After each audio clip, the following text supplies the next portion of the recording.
Itu kan ada waktu Iya, Bang. Petrus itu mendapat Pendeta. penglihatan itu kan, apa yang Allah nyatakan, itu Petrus mendapat penglihatan binatang-binatang haram yang selama ini dinyatakan haram. Lalu Allah bilang suruh Petrus makan.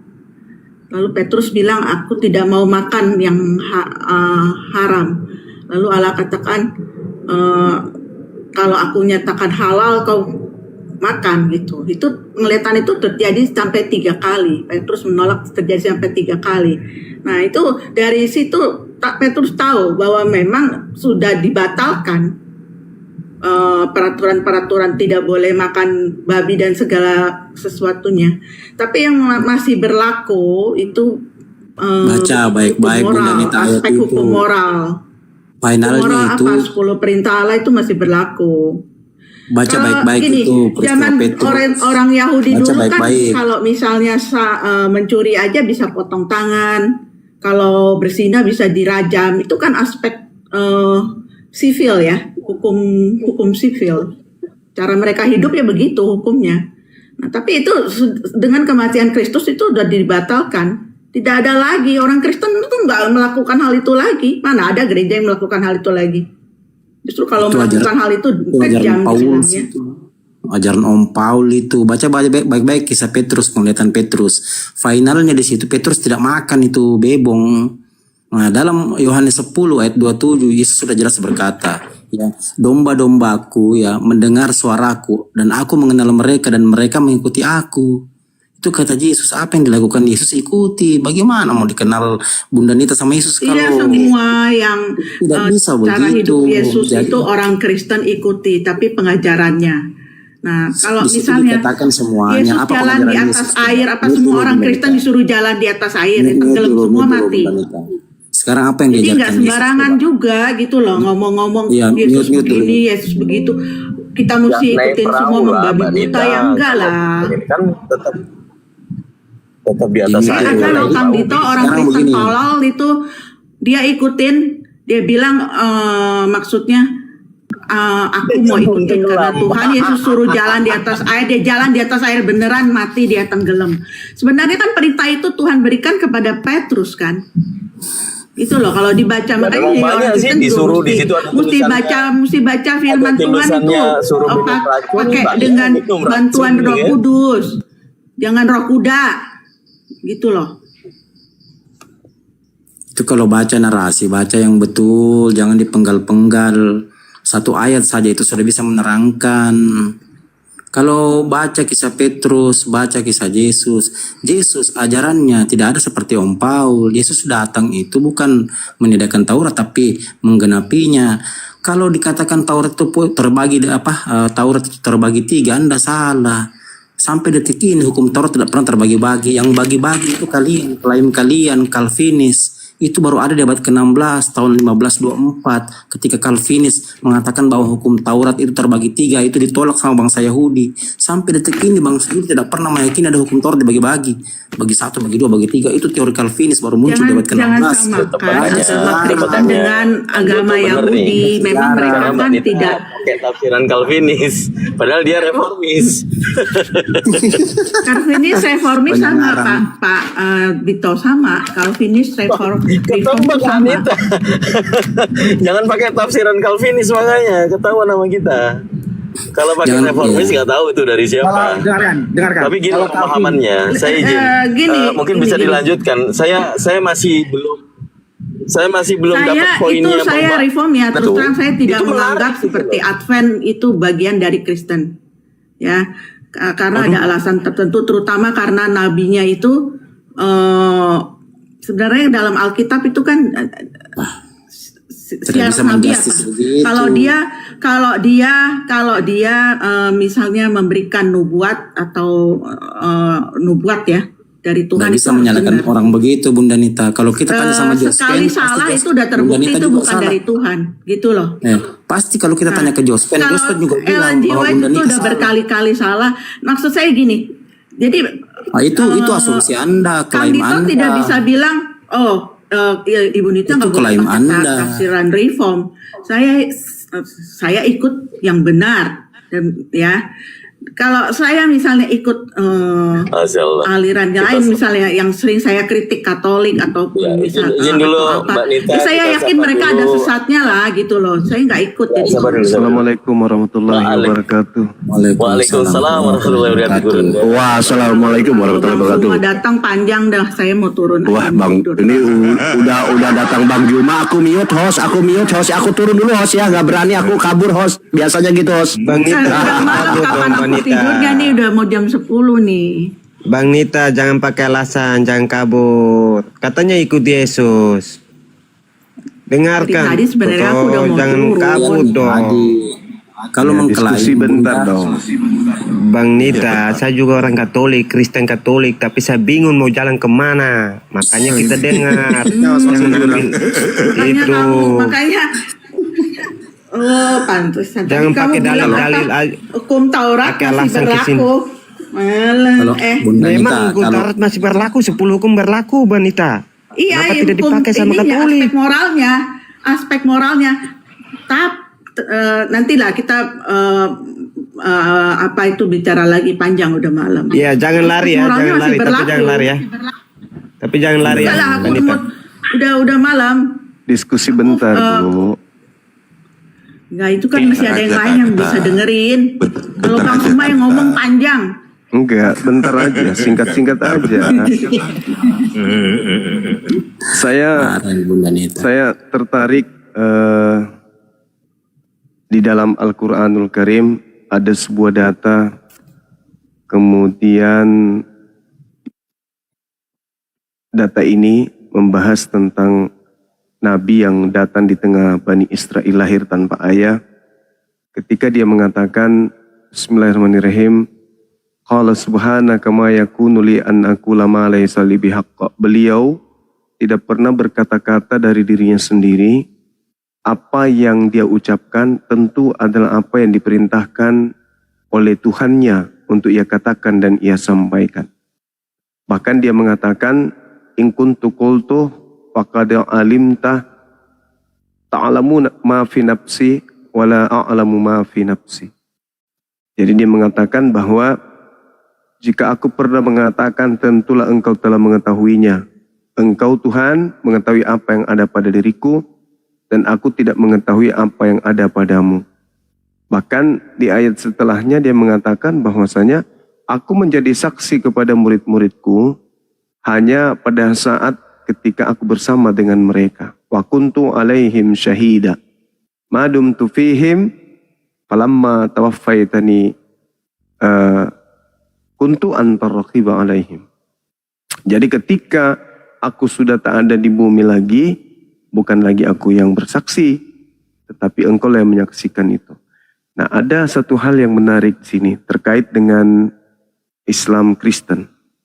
Ketika Islam memahami sebuah keadaan bahwa Nabi ini mempersaksikan apa yang dia lakukan, dia ucapkan di tengah-tengah kaumnya. Di dalam Yohanes 5 nomor 31, dia mengatakan bahwa jika aku bersaksi tentang diriku sendiri, maka kesaksianku itu tidak benar. Nah, ini saudara-saudara saya Kristen yang saya kasihi. Kami melihat pola yang ada hari ini, sekte apapun itu cenderung melakukan satu prosesi keagamaan terkait dengan rutinitas, kesaksian-kesaksian, rutinitas ibadah dan seterusnya. Itu tak ada kesaksian dari Yesus tentang apa yang dilakukan oleh saudara kami Kristen hari ini. Sedangkan Yesus mengatakan, kalau aku bersaksi tentang diriku sendiri, maka kesaksianku itu tidaklah benar. Orang Katolik mempersaksikan Yesus itu Tuhan yang turun menjadi manusia. Protestan juga begitu. Nah, ini kesaksian-kesaksian seperti ini, apakah dipersaksikan oleh Yesus? Kalau dipersaksikan oleh Yesus pun, menurut pernyataan Yesus, kalau tidak dipersaksikan oleh Tuhan Bapa, maka kesaksian Yesus itu tidaklah benar. Nah, yang saya temukan, Yesus tidak bersaksi tentang iman Katolik, Yesus tidak bersaksi tentang iman Protestan, apalagi Bapa. Jadi bagaimana mungkin kesaksian-kesaksian para pendeta, pastor dari sekte-sekte ini itu bisa dikategorikan sebagai sebuah kesaksian atau pengajaran yang betul. Sedangkan Yesus mengatakan kepada muridnya, Bapa yang mengutus aku, dialah yang bersaksi tentang aku. Kamu tidak pernah mendengar suaranya, rupanya pun tidak pernah kamu lihat. Nah, bagaimana dengan bagaimana dengan Katolik, bagaimana dengan saudara Protestan? Apakah saudara Katolik Protestan pernah melihat rupa Bapa? Pernah melihat kemudian mendengarkan suara Bapa? Sedangkan Yesus mengatakan kesaksianku itu tidak benar ketika kesaksianku itu berasal dari diriku. Wajib hukumnya, aku bersaksi, Bapa pun bersaksi tentang aku. Dan kesaksiannya itu ya jelas, tidak mungkin diragukan. Nah, terkait dengan agama Katolik, agama Protestan, Pantekosta, Saksi Yehova, Advent atau apapun itu, adakah Yesus bersaksi tentang agama ini atau sekte ini? Begitu juga, adakah Bapak bersaksi tentang sekte-sekte tersebut? Silakan ajari kami supaya kami Islam itu bisa paham, bisa menerima. Silakan.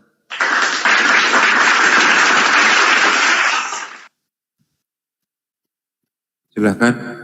Baik. Respon dulu. Ya, saya jawab. Baik. Dalam Yohanes 5 ayat 31 dikatakan begini. Kalau aku bersaksi tentang diriku sendiri, maka kesaksianku itu tidak benar. Tetapi ingat, ada kelanjutannya dalam Yohanes 8 ayat 17 sampai 18. Dan dalam kitab Tauratmu ada tertulis bahwa kesaksian dua orang adalah sah. Ayat 18. Akulah yang bersaksi tentang diriku sendiri dan juga Bapa yang mengutus aku bersaksi tentang aku. Jadi artinya apa? Bahwa kesaksian Yesus itu adalah berdasarkan apa? Perutusan Bapa. Makanya Yesus mengatakan begini, aku mengatakan sebagaimana Bapa mengatakannya kepadaku. Aku mengajarkannya sebagaimana Bapa mengajarkannya kepada aku. Makanya itu aku katakan. Makanya dalam Yohanes 17 dikatakan begini, segala firman yang telah engkau ucapkan telah aku sampaikan kepada mereka. Makanya Yesus tidak berfirman atau tidak berkata-kata berasal dari dirinya sendiri. Itu jawaban saya. Ya, itu sudah betul, saudaraku. Itu malah menguatkan argumentasi saya. Bahwa Yesus itu mengatakan kalau aku menghakimi, maka penghakimanku itu betul. Sebab aku tidak seorang diri. Bukankah di dalam kitab Tauratmu dikatakan dua saksi adalah sah? Aku dan Bapa yang menjadi saksinya. Nah sekarang yang saya bahas tadi ini adalah terkait Al-Quranul Karim. Cakupan itu. Ketika dia ditanya, adakah engkau mengajarkan manusia mempertuhankan dirimu, menyembah dirimu, mengibadahi dirimu selain daripada aku? Nabi Isa mengatakan tidak pernah. Aku tidak pernah mempersaksikan sesuatu yang bukan kemudian hakku untuk aku persaksikan. Nah, Bible pun mengatakan hal seperti itu. Yesus yang berkata, kalau aku bersaksi tentang diriku sendiri, maka kesaksianku itu tidaklah benar. Berarti bohong. Bapaklah yang mempersaksikan tentang apapun yang aku ajarkan. Kan begitu poinnya. Di data nomor 37-nya. Bapa yang mengutus aku, dialah yang bersaksi tentang aku. Nah sekarang membahas tentang kaidah yang saudara katakan tadi, Yohanes 17 nomor 8. Itu tidak salah. Bahwa dia mengatakan segala firman yang engkau berikan. Yesus yang berbicara, Bapa yang memberikan firman. Yesus yang menyampaikan firman, murid yang menerima firman. Setelah murid menerima firman, Bapa mempersaksikan. Yesus mengiyakan. Murid percaya. Apa itu? Yesus Rasul, utusan Tuhan. Itu kesaksian mereka. Kesaksian Bapa, kesaksian Yesus, kesaksian murid. Katolik, Protestan, dan sekte yang lain mempersaksikan Yesus adalah Bapa itu sendiri. Adakah Yesus pernah mengatakan itu? Adakah Yesus pernah mengajarkan itu? Adakah Yesus pernah mendoktrinkan hal itu? Dan diiyakan oleh Bapa, dipersaksikan oleh Bapa? Di mana itu tertulis? Sedangkan kata Yesus, kalau aku bersaksi tentang diriku sendiri, aku adalah Tuhan yang mengosongkan diri turun ke bumi, mengambil rupa manusia, bla bla bla. Kalau aku bersaksi dan mengatakan hal itu, tanpa ada kesaksian Bapa yang mengutus aku, maka kesaksianku itu benar, itu salah, tidak benar. Lalu bagaimana kalau Paulus yang bersaksi? bukan Yesus. Paulus yang bersaksi dan Bapa tidak mempersaksikan apa yang dipersaksikan oleh Paulus. Apakah itu betul? Aku Yesus levelku lebih tinggi daripada Paulus. Aku yang lebih tinggi levelnya ketika bersaksi tanpa Bapa mempersaksikan kesaksianku itu, alias aku bersaksi sendiri dari diriku sendiri, maka kesaksianku itu tidak benar. Aku Yesus loh yang lebih tinggi dari Paulus. Lalu bagaimana jikalau Paulus yang mempersaksikan sendiri tanpa persaksian Yesus, tanpa persaksian Bapa? Apakah bisa diterima? Bagi orang yang percaya kepada Yesus tidak mungkin terima. Tapi bagi yang percaya kepada Paulus, terima-terima aja. Ini data, Bung. Ini data. Makanya saya mengatakan bahwa kesaksian Yesus itu wajib. Ya Bani Israel, inni Rasulullahi ilaikum. Itu jelas itu. Wa isqala Isa bin Maryam. Ya Bani Israel, inni Rasulullahi ilaikum. Matius 15 nomor 25, Matius 10 nomor 5 nomor 6. Yesus berpesan kepada ke-12 muridnya agar jangan ke bangsa lain, melainkan ke domba-domba yang hilang dari bangsa Israel. Itu kesaksian Yesus. Nah sekarang kesaksian yang diajarkan oleh bapak-bapak gereja, bapak-bapak pendeta, bapak pastor, kalau berbicara tentang Yesus, wow, lebih Yesus daripada Yesus. Dia lebih mengotak-atik kemudian pikiran Tuhan, melampaui Tuhan. Yesus adalah, Yesus adalah, Yesus. Yesus mempersaksikan hal itu enggak? Dan kalau Yesus mempersaksikan hal itu, Bapa Elohim yang mengutusnya juga mempersaksikan itu enggak? Ya kalau enggak, ya renungkan, pikirkan sendiri. Kalau percaya kepada Yesus, inilah anakku yang kukasihi, kepadanya aku berkenan. Barang siapa yang percaya kepadanya tidak akan binasa, melainkan memperoleh hidup yang kekal. Ya kalau percaya, kudu cerminannya, kiblatnya, kudu wajib lisannya Yesus. Jangan yang lain. Dan kalaupun itu lisannya Yesus tidak dibarengi oleh kesaksian Bapa, maka tertolak. Nah, tentang kekristenan, tentang Katolik, tentang Advent, ibadah Minggu, makan babi, tidak bersunat, rasulkan Paulus, kitabkan bla bla bla. Ada nggak kesaksian Bapak tentang hal tersebut? Sampai sekarang saya belum menemukan itu, kawan-kawan. Silakan. Baik. Tadi dikatakan Yesus ada saksi dua, yaitu dirinya dan Bapa. Bapa sudah bersaksi waktu pembaptisan dalam Matius 3 ayat 17. Lalu terdengarlah suara dari sorga yang mengatakan, inilah anakku yang kukasihi, kepadanya lah aku berkenan. Kemudian Matius 17 ayat 5. Dan tiba-tiba sedang ia berkata-kata, turunlah awan yang terang menangi mereka, dan dari dalam awan itu terdengar suara yang berkata, inilah anakku yang kukasihi, kepadanya lah aku berkenan, dengarkanlah dia. Karena itulah makanya kami mempercayai bahwa Yesus adalah anak Allah, sebagaimana dia mengatakan bahwa aku adalah anak Allah. Karena itulah makanya karena dia mengatakan bahwa Bapaknya, seperti dalam Yohanes 5 ayat 17, tetapi ia berkata kepada mereka, Bapa aku bekerja sampai sekarang, maka aku pun bekerja juga.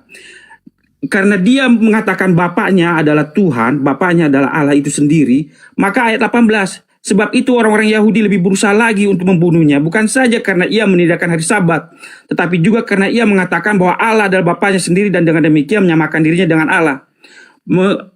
Pengakuan bahwa dia adalah anak Allah adalah pengakuan dari Bapa yang surga, dan Yesus mengkonfirmasi itu dalam Yohanes 5. Apa alasannya?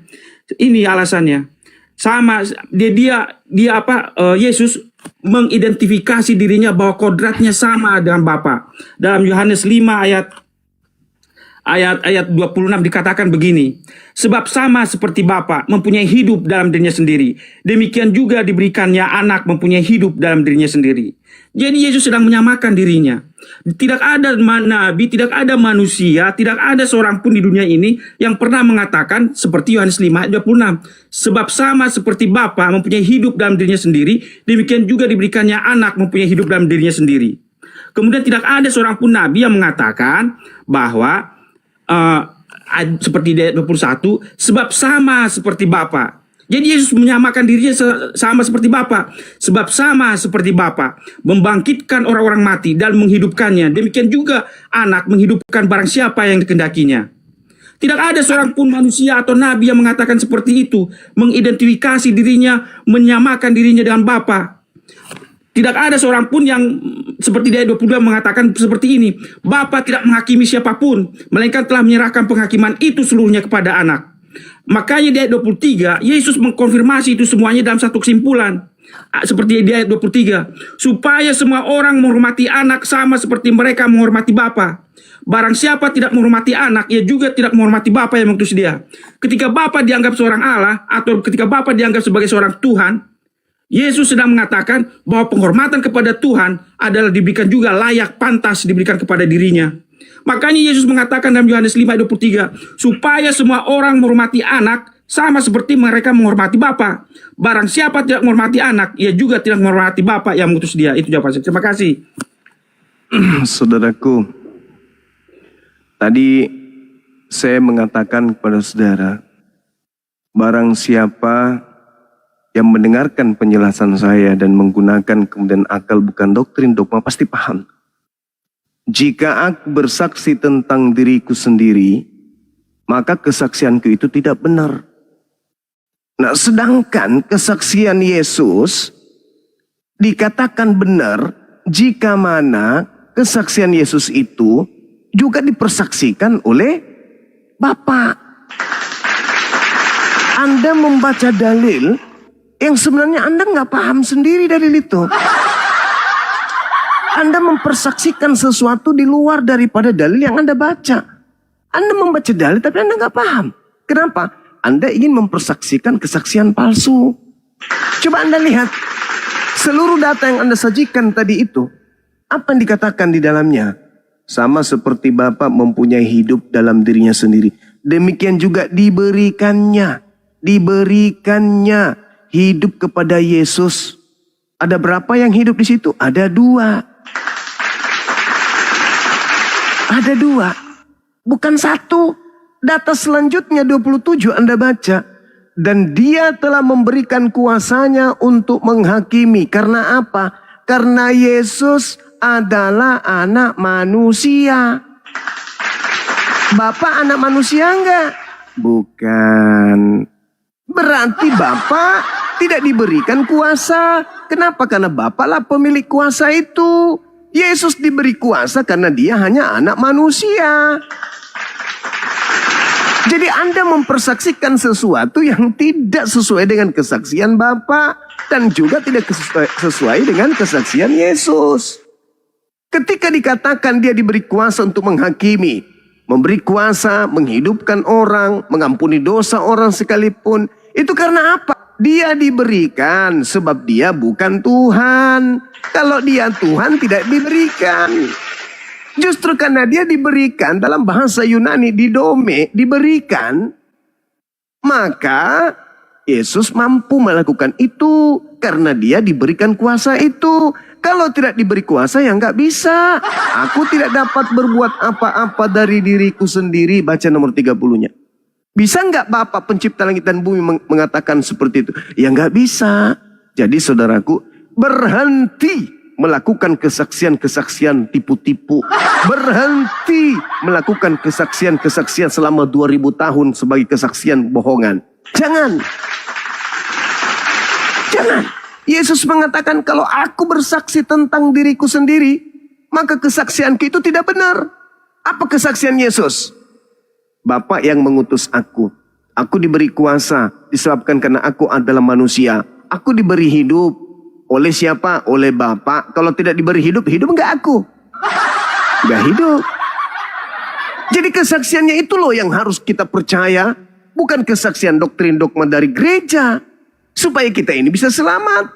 Apa yang diucapkan kudu wajib disahkan oleh Bapaknya. Jadi apapun yang Anda katakan, doktrin, dogma, tidak ada itu saudara, nggak ada. Dalil yang Anda bawa, jika Anda kemudian menganalisanya dengan akal, bukan doktrin, Anda sudah sembuh. Nggak sakit lagi. Sebab sama seperti Bapa mempunyai hidup dalam dirinya sendiri, demikian juga diberikannya kepada anak supaya mempunyai hidup dalam dirinya sendiri. Kalau di situ Bang Suma, sama seperti Bapa memiliki hidupnya sendiri, demikian juga Bapa memberikan hidup kepada Bang Suma hidup sendiri. Sama. Apakah berarti Bang Suma ini adalah Bapa? Kan lucu. Yesus kalau tidak diberi hidup, mampus, mati dia. Namanya dia manusia. Kenapa dia diberi kuasa menghakimi? Karena dia adalah anak manusia. Bapak itu anak manusia ya? Bukan. Berarti Bapak dan Yesus tidak satu hakikat. Makanya mari yuk kita bersaksi, hidup kekal itu adalah mereka manusia mengenal Bapa Elohim, satu-satunya Tuhan yang benar. Jangan Anda tambah. Cuma satu. Lalu Yesus di mana kalau begitu? Oh, Yesus harus dikenal sebagai utusan doang. Baru bisa memperoleh hidup yang kekal. Begitu saudara, kesaksian yang benar itu begitu. Jangan Yesus adalah reinkarnasi Tuhan, tiupani Tuhan. Alamak. Kesaksian Yesus dong yang harus kita ikuti. Hidup kekal itu adalah mereka mengenal Engkau satu-satunya Tuhan yang benar. Dan mengenal diriku sebagai apa? Sebagai utusanmu. Itu kesaksian masuk surga. Itu kesaksian hidup kekal. Jangan lagi embel-embeli. Oh kami juga begitu Bang Suma. Tapi ada tapinya. Kalau di gereja kami nyembah dia loh. Berarti bohong. Sekira begitu Bung, silakan. Silakan Pak Jasper. Semangat Pak Jasper. Silakan. Semangatnya terus saya. Kalau dikasih kesempatan. Iya, semangat. Oke, baik, saya jawab. Ketika Bapa mengatakan bahwa inilah adalah anakku yang kukasihi, kepadanya lah aku berkenan. Yesus mengatakannya itu sekali lagi dalam Matius 26 ya, ayat 63 sampai 64. Tetapi Yesus tetap diam. Lalu kata imam besar itu kepadanya, "Demi Allah yang hidup, katakanlah kepada kami, apakah engkau Mesias anak Allah atau tidak?"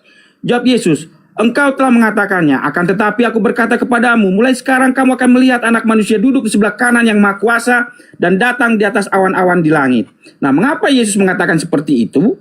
Karena dia mengidentifikasi dirinya dalam Daniel 7 bahwa seperti dalam Daniel 7 yang mengatakan seperti begini, sebentar ya. Dalam Daniel 7 dikatakan begini, sebentar. Matius, tadi saya baca di mana? Matius, jadi dalam 14. Sebentar, ya lupa aku. Kelewatan. Sebentar. Hati-hati bersaksi bohong Bang. Sebentar. Nah, perhatikan baik-baik. Tetapi Yesus tetap diam. Lalu kata imam besar itu kepadanya, "Demi Allah yang hidup, katakanlah kepada kami, apakah engkau Mesias anak Allah atau tidak?" Jawab Yesus, "Engkau telah mengatakannya, akan tetapi aku berkata kepadamu, mulai sekarang kamu akan melihat anak manusia duduk di sebelah kanan yang Maha Kuasa dan datang di atas awan-awan di langit." Yesus mengidentifikasi dirinya dengan Daniel 7 ayat 13. Tidak ada seorang pun atau siapapun yang mengidentifikasi dirinya dalam Daniel 7 ayat 13. Daniel 7 ayat 13 begini bunyinya. Sebentar Bang Zuma. Terakhir satu ayat aja. "Aku terus melihat dalam penglihatan malam itu tampak datang dengan awan-awan dari langit seorang seperti anak manusia. Datanglah ia kepada yang lanjut usianya itu dan ia dibawa ke hadapannya." Jadi Yesus mengidentifikasi dirinya bahwa dia satu-satunya yang ada di hadapan yang lanjut usianya itu dalam Daniel 7 ayat 13. Dia menyamakan dirinya seperti itu.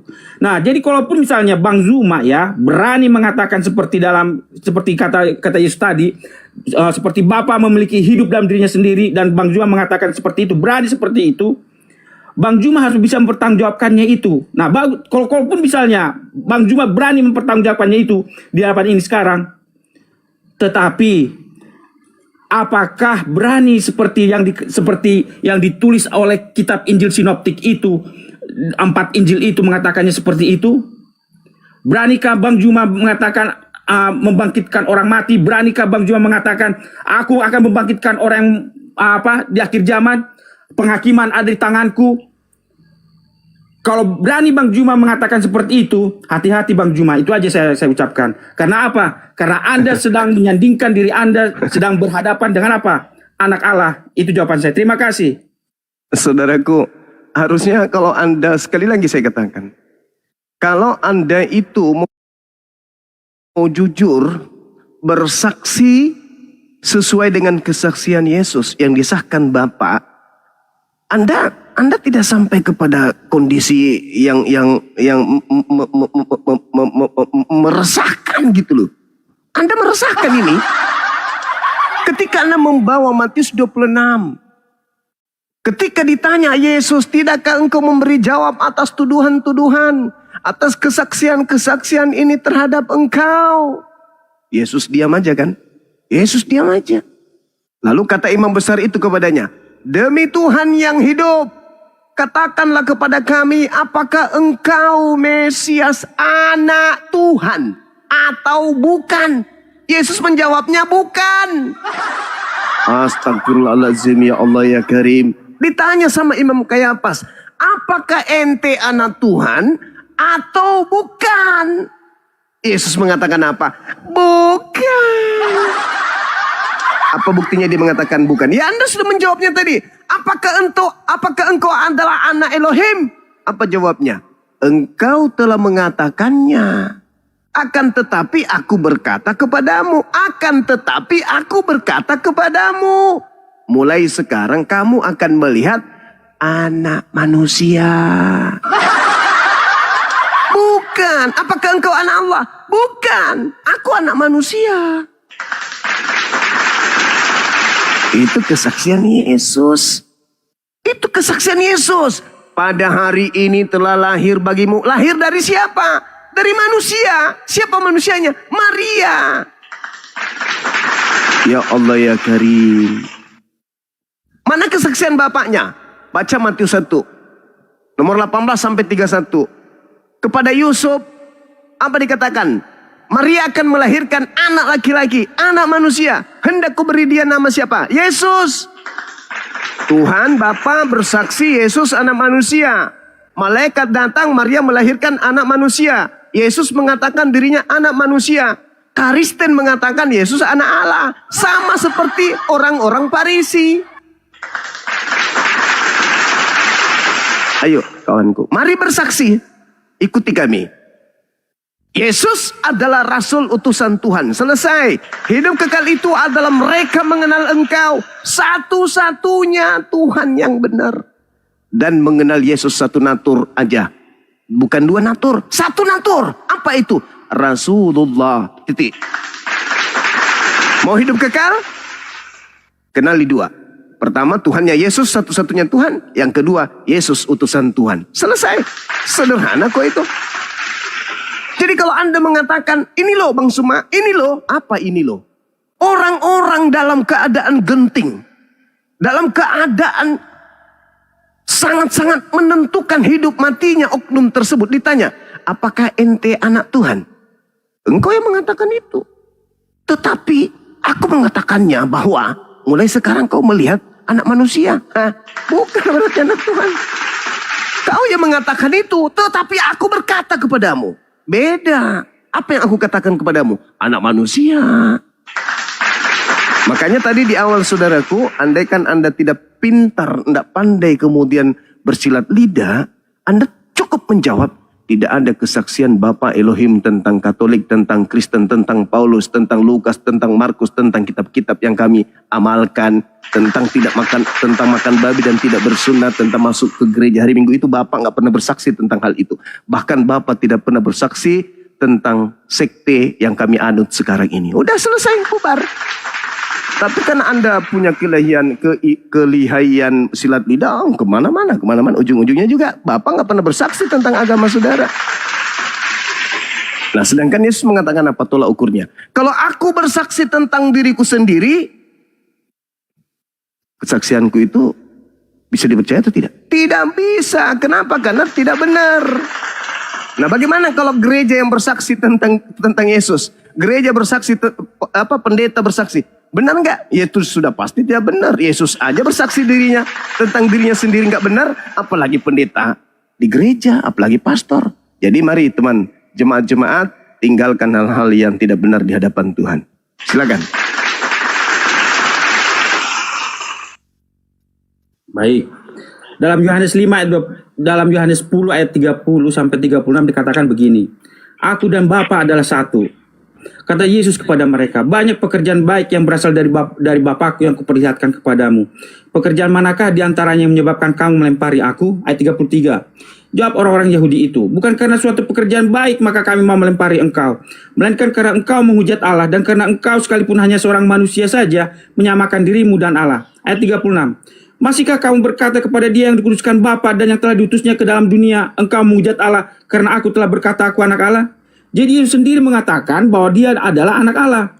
Nah, itu mengkonfirmasi pengakuan Bapa pada waktu baptisan bahwa inilah anakku yang kukasihi, kepadanya lah aku berkenan.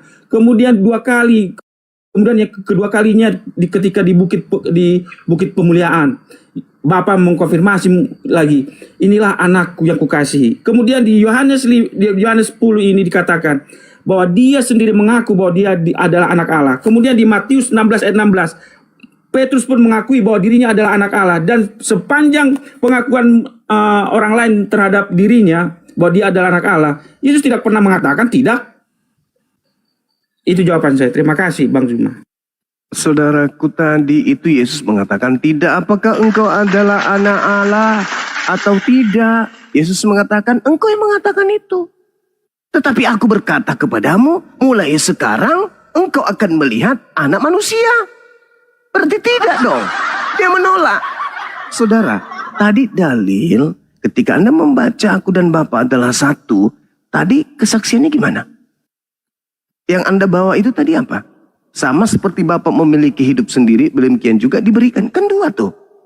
Kan dua. Terus Anda membawa Yohanes 8, nomor 17-18.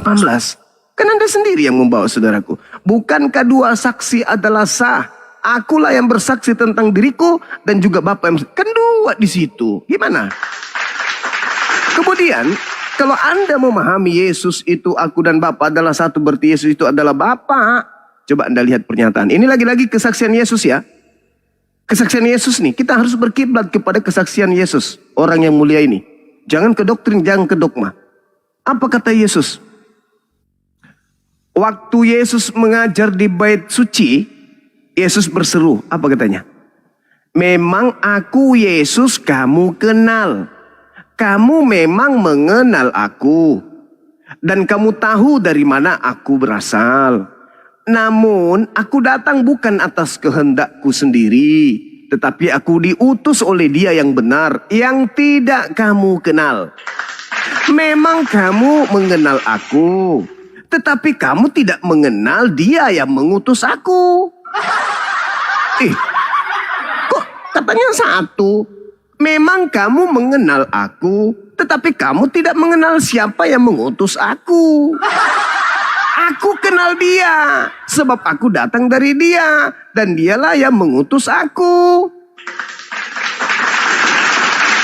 Dalil itu, Bung. Yohanes 7, 28, 29. Kamu memang mengenal aku, tetapi kau tidak mengenal Bapa yang mengutus aku. Loh, katanya aku dan Bapa adalah satu. Berarti maksud dalil itu satu visi, satu tujuan. Bukan berarti satu hakikat. Karena kenapa? Yesus sendiri mengatakan, kau memang mengenal aku. Hakikatku manusia, kau mengenal aku. Tetapi kau tidak mengenal Dia yang telah mengutus aku. Nah, satu ilmu yang perlu saudaraku pahami, Anda harus camkan dalam benak saudara. Ketika orang Yahudi dari zaman Abraham sampai kepada hari ini, ketika mereka disebut sebagai anak Elohim atau anak Bapa, itu artinya hamba Bapa. Abdi. Bukan anak dalam perspektif pendekatan biologis. Jadi Anda memahami Yesus itu adalah anak Allah, oh Dia Allah. Karena anak kambing adalah kambing, anak sapi adalah sapi. Berarti anak Tuhan adalah Tuhan. Bukan begitu. Orang Yahudi menyebut dirinya sebagai anak-anak Elohim, artinya hamba-hamba Elohim. Hamba yang mana? Hamba yang suci, hamba yang kudus, hamba yang senantiasa membuat Bapa berkenan terhadap dirinya. Baca Amsal 3 nomor 11-12. Ini pelajaran. Baca Kisah Para Rasul 4 nomor 30. Ini pelajaran. Yesus itu adalah hamba yang suci. Makanya Dia disebut anak. Karena Dia intim dengan Bapa. yang telah mengutus dirinya. Kenapa disebut Bapa Tuhan? Kenapa mereka menyebut Tuhan itu Bapa? Karena Bapa itu adalah pembimbing, pengayom, penggembala, penuntun, pemberi, pengayom, pelindung. Itu Bapa. Nah, Bapa ini, Tuhan ini adalah yang menaungi Bani Israel. Maka Bani Israel disebut sebagai anak-anak Bapa, anak-anak Elohim. Bukan berarti mereka adalah seperti kambing, anak ayam, anak ayam. Bukan begitu. Dipahami dulu itu, saudaraku. Jadi sekali lagi saya katakan, aku dan Bapa adalah satu. Di data lain Yesus berkata aku dan Bapa adalah dua. Saya kasih lagi data. Di mana Yesus mengatakan aku dan Bapa adalah dua. Yohanes 8 nomor 29. Bapa mengasihi aku, Bapa mengasihi aku dan dia tidak membiarkan aku seorang diri. Nah, tidak membiarkan aku seorang diri maksudnya apa itu? Berdua. Begitu saudara. Jadi mari kita kembali kepada kesaksian Yesus, jangan kepada kesaksian gereja, karena kesaksian gereja Yesus tidak bersaksikan, apalagi Bapa. Demikian. Baik. Mengapa Yesus mengatakan bahwa dia adalah anak Allah? Yohanes 8 ayat 42. Kata Yesus kepada mereka, jikalau Allah adalah Bapamu, kamu akan mengasihi aku, sebab aku keluar dan datang dari Allah. Dan aku datang bukan atas kehendakku sendiri, melainkan dialah yang mengutus aku. Jadi Yesus, mengapa disebut anak Allah? Karena dia datang dan keluar dari Bapa. Makanya, karena itulah Bapa mengutus anaknya. Makanya Yesus sendiri mengakui dalam Yohanes 3 ayat 16 dikatakan begini. Yohanes 3 ayat 16 dikatakan begini ya. Karena begitu besar kasih Allah akan dunia ini, sehingga ia telah mengaruniakan anaknya yang tunggal, supaya setiap orang yang percaya kepadanya tidak binasa, melainkan beroleh hidup yang kekal. Jadi Bapa mengutus anaknya. Makanya Yesus mengatakan aku keluar dari Bapa. Jadi bukan seperti manusia dari dunia atau dari debu tanah. Sedangkan Yesus dari dirinya Bapa itu sendiri dia keluar. Makanya Yesus disebut anak tunggal Bapa, anak tunggal Allah. Dalam Yohanes 1 ayat 14 dikatakan begini, Yohanes 1 ayat 14. Firman itu telah menjadi manusia dan diam di antara kita. Dan kita telah melihat kemuliaannya, yaitu kemuliaan yang diberikan kepadanya sebagai anak tunggal Bapa. Jadi anak tunggal, anak satu-satunya Bapa, anak satu-satunya Bapa. Jadi dia anak satu-satunya yang keluar dari Bapa. Makanya kalau bahasa Yunani mengatakan monogenes, atau satu-satunya yang dilahirkan atau diperanakan oleh Bapa. Atau bahasa Inggrisnya mengatakan the only begotten son. Satu-satunya anak satu-satunya yang dilahirkan atau diperanakan atau keluar dari Bapa, yang memiliki kodrat yang sama dengan Bapa. Itu jawaban saya. Saudaraku, lagi-lagi kalau Anda tidak dikuatkan doktrin dogma nih, terlanjur Kristen, maka Anda sebenarnya malu menggunakan data Yohanes 8:42 itu. Kenapa di situ Yesus mengatakan apa? Aku datang bukan atas kehendakku. Lah, udah gugur. Berarti dia itu bukan satu kodrat, satu hakikat dengan Bapa, karena Bapa cuma memiliki satu kehendak. Bapa itu memiliki satu kehendak dalam dirinya, tidak mungkin dua. Kalau Bapa memiliki dua kehendak dalam dirinya, gimana itu? Itu nggak mungkin. Bapa cuma memiliki kehendak satu. Ketika Bapa mengatakan A, B, nggak ada. Mana A atau B ya? B. Yang satu mengatakan A, yang satu mengatakan B. Mana? Bingung bapaknya. Segila sih Bapak. Aku jadi manusia, aku datang ke bumi bukan atas kehendakku. Nah, kenapa Yesus itu dikatakan sebagai firman yang keluar dari Bapa? Karena Yesus itu bukan kehendak siapa-siapa selain kehendak Bapa. Maria lagi melamun nih, Maria di kandang kambing. Melamun, dia berpikir. Maria berkata dalam dirinya, aku ingin melahirkan seorang anak. Maka hamil dan melahirkan anak. Kehendak Maria. Atau Yesus yang berkata di keilahiannya dia, aku hendak turun ke bumi ke rahim seorang wanita bernama Maria. Kedatangannya kehendaknya dia sendiri. Atau ada Yusuf, Bapak tiri. Maria lagi tidur kan? Aku ini deh ke dia, biar dia hamil. Berarti kehamilan Maria kehendak Yusuf. Kenapa dikatakan dia datang dari Bapa? Maksudnya Yesus itu adalah ide, buah pikiran Bapa, bukan Maria, bukan Yusuf, bukan Yesus itu sendiri. Aku datang bukan atas kehendakku, bukan atas kehendak Maria, bukan atas kehendak Yusuf, bukan. Termasuk aku. Tetapi itu semata-mata adalah kehendak Bapa. Aku keluar dari Bapa dan datang dari Bapa. Maksudnya bukan datang dari ide ibuku, bukan datang ide bapak tiriku, tetapi itu murni kalam yang ada datang dari Bapa melalui Roh Kudus. Gabriel datang kepada ibuku pada bulan ke-6 memberitakan bahwa ibuku harus hamil. Aku ini murni keluar dari Bapa, bukan keluar dari gagasan ide manusia. Bapak ibuku aja kaget, kok bisa aku hamil? Apa kata Gabriel? Tuhan yang maha kuasa yang menghendaki, dia yang berkenan di atasmu, maka hamil. Tidak ada yang bisa melarang. Itu yang dimaksud abangku. Jadi kita mempersaksikan iman kita kudu selaras dengan kesaksian Yesus.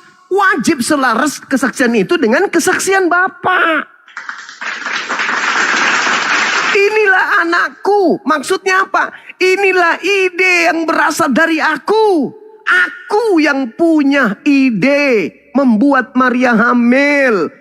Supaya aku memiliki kemudian anak yang lahir tanpa bapa. Manusia, nabi, rasul kepada Bani Israel. Lahir tanpa bapa biologis. Aku, ini anakku. Kepadanya aku berkenan. Siapa yang percaya padanya? Tidak binasa memperoleh, kecuali melainkan memperoleh hidup yang kekal. Lah kesaksiannya harus percaya dong. Katanya barang siapa yang percaya kepada anakku. Maksudnya kepada kesaksiannya. Nah, sekarang kita menjadi Kristen, menjadi Katolik atas kesaksian sopo. Bapak kagak, Yesus kagak. Kita ke gereja berkumpul dengan orang-orang yang berkulup, makan babi, itu berdasarkan kesaksian siapa? Yesus kagak, Bapak kagak. Lalu kita bermimpi masuk surga.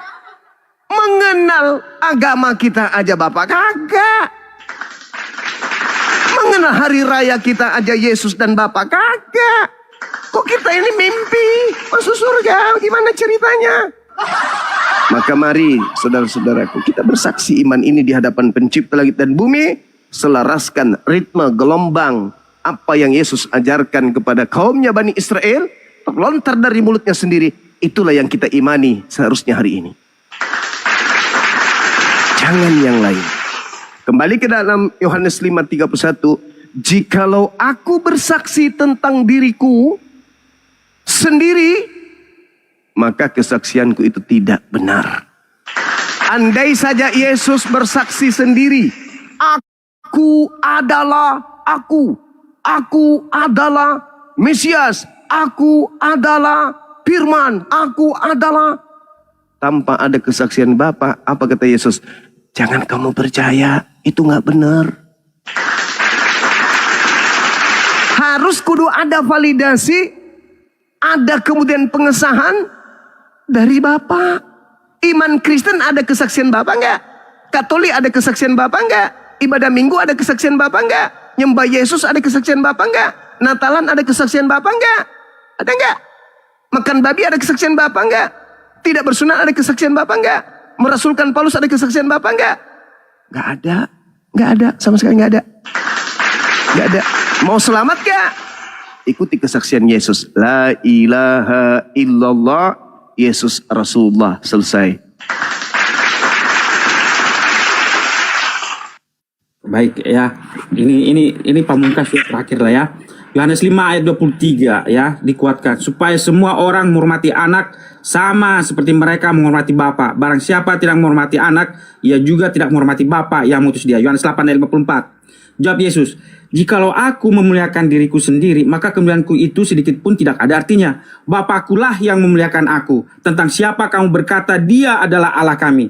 Makanya Yesus mengatakan dalam Yohanes 10, aku adalah anak Allah. Karena mengapa? Karena 2 kali Bapa mengatakan, inilah anakku yang kukasihi, kepadanya lah aku berkenan. Kemudian dalam Yohanes 17 ayat 2 sampai 5 ya, seperti yang biasa kalian kutip. Sama seperti Bapa telah memberikan kepadanya kuasa atas segala yang hidup. Demikian pula ia akan memberikan hidup yang kekal kepada semua yang telah engkau berikan kepadanya. Inilah hidup yang kekal itu, yaitu, jadi hidup kekal itu ini, definisi hidup kekal itu ini, yaitu 1, bahwa mereka mengenal engkau satu-satunya Allah yang benar, dan yang kedua, mengenal Yesus Kristus yang telah engkau utus. Jadi kita akan hidup kekal kalau kita mengenal 2 ini, satu-satunya Allah yang benar dan mengenal Yesus Kristus yang telah engkau utus.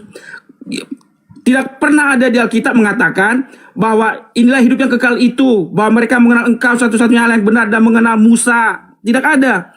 Tetapi atau Daniel atau Petrus, tidak ada. Tetapi Yesus berani mendefinisikan dirinya dalam Yohanes 17, inilah hidup yang kekal itu, yaitu bahwa mereka mengenal engkau satu-satunya Allah yang benar dan mengenal Yesus Kristus yang telah engkau utus. Ayat 4.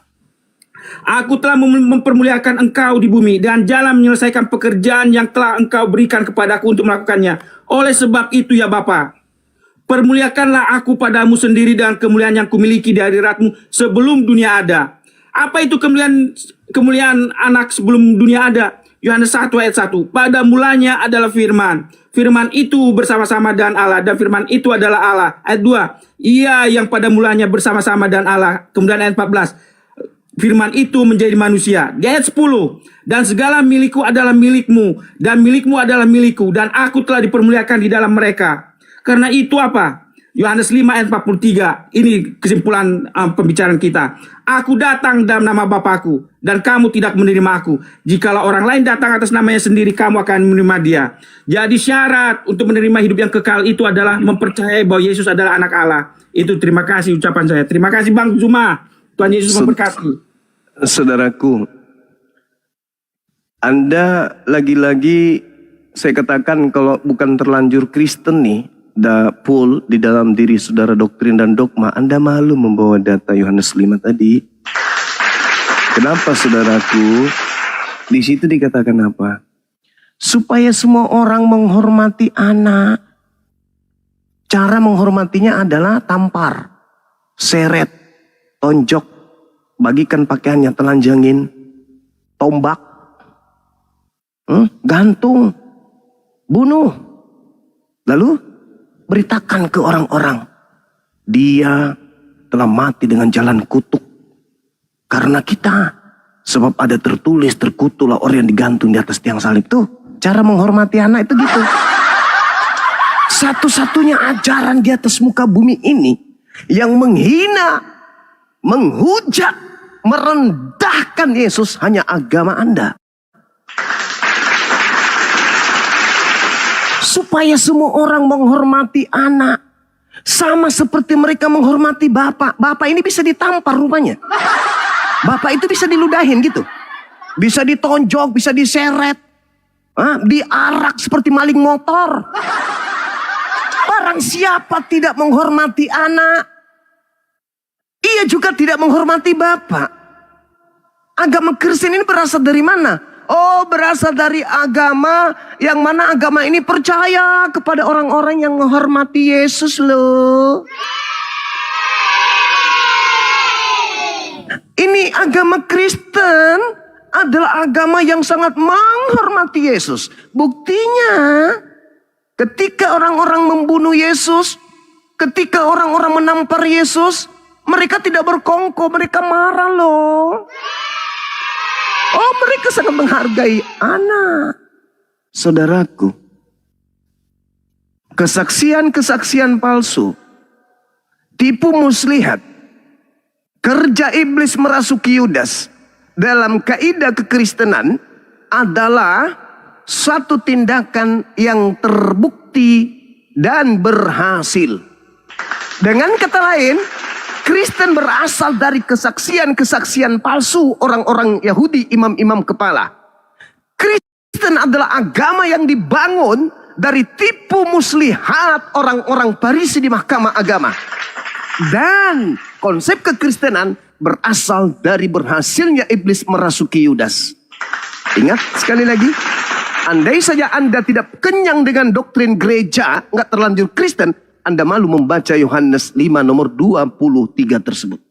Supaya semua orang menghormati anak, sama seperti mereka menghormati Bapa. Barang siapa yang tidak menghormati anak, siapa yang menerima hadiah dari iblis ketika iblis berhasil menyalibkan Yesus? Siapa yang menerima hadiah dari orang-orang Farisi ketika mereka melakukan tipu muslihat terhadap Yesus? Siapa yang menerima hadiah dari imam kepala ketika mereka berhasil kemudian melakukan kesaksian palsu untuk membunuh Yesus?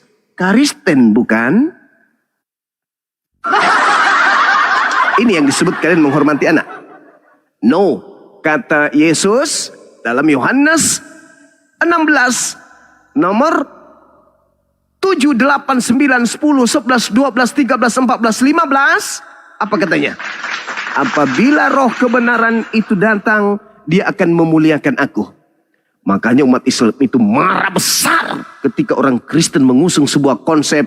Begitu Natalan atau apalah acara arak-arakan itu salib, kemudian ada orang gondrong dicambuk. Umat Islam itu marah besar. Itu penghinaan terhadap Nabi Allah yang datang kepada Bani Israel. Al-Quran ketika diterangkan kemudian tentang Nabi tersebut, wa ja'alani mubarakan aynama kuntuh. Aku diberkati dimanapun aku berada. Agama Kristen, Yesus sempat ditampar, diludahin, diarak kayak maling motor, lalu kemudian ditonjok, ditelanjangin, digantung, dibunuh dan seterusnya. Apa masih kurang penghinaan itu? Al-Quran mengatakan wa ja'alani mubarakan aynama kuntuh. Aku diberkati dimanapun aku berada. Wa barran biwalidati wa lam yaj'alni jabbaran syaqiyya. Aku menghormati ibuku. Aku melihat karangan-karangan yang ada dalam kitab saudara, tidak pernah satu kali pun Yesus diceritakan di dalam Bible, 4 kitab kanon dan juga surah Paulus. Tidak pernah sekalipun Yesus memanggil ibu kepada wanita yang melahirkan dengan susah payah. Tunjukkan dalilnya, adakah Yesus pernah memanggil ibu yang melahirkan di Bible dengan panggilan ibu? Ibu, mami, mam. Tidak pernah, satu kali pun tidak pernah. Al-Quran mengatakan wa barran biwalidati wa lam yaj'alni jabbaran syaqiyya. Aku diajarkan berbakti kepada ibuku. Wa ja'alani mubarakan aynama kuntu. Aku diberkati di setiap hidupku, di setiap detik hidupku, enggak pernah aku dikutuk. Kristus telah menebus kita dari kutuk hukum Taurat dengan jalan menjadi kutuk karena kita. Enak kali kau. Sedangkan Yesus itu adalah hamba yang taat. Tak ada alasan yang untuk dikutuk oleh Elohim demi orang-orang jahat. Jadi saudaraku, sekali lagi saya katakan, yuk mari kita bersaksi tentang Yesus. Akan apa kesaksian Yesus tentang dirinya? Karena di dalam pengakuan Yesus sendiri, begitu besar kasih karunia Tuhan akan dunia ini sehingga ia menganugerahkan anaknya yang tunggal. Barang siapa yang percaya kepadanya tidak binasa, melainkan memperoleh hidup yang kekal. Mari percaya kepada Yesus. Maksudnya kita ikuti kesaksiannya. Jangan kesaksian bapak-bapak gereja yang menginginkan perpuluhan. Jangan. Kembali ke ajaran awal. Kembali kepada apa yang Yesus tanamkan kepada orang-orang Israel. Hidup kekal adalah mengenal dirinya satu natur. Yaitu Rasul yang diutus oleh Bapa ke tengah-tengah Bani Israel. Selesai. Terima kasih Saudara Joe. Silakan belajar lagi. Perdalam lagi materi-materinya. Ingat. Belajar Bible. Lepaskan dulu doktrin dan dogmanya, belajar betul-betul. Anda bisa membaca itu bahasa Indonesia kok, disusun dengan kata per kata, pasti kita bisa paham. Silakan. Closing statement ya Bang Zuma ya, closing statement ya terakhir ya. Boleh. Ya, Silakan. ya.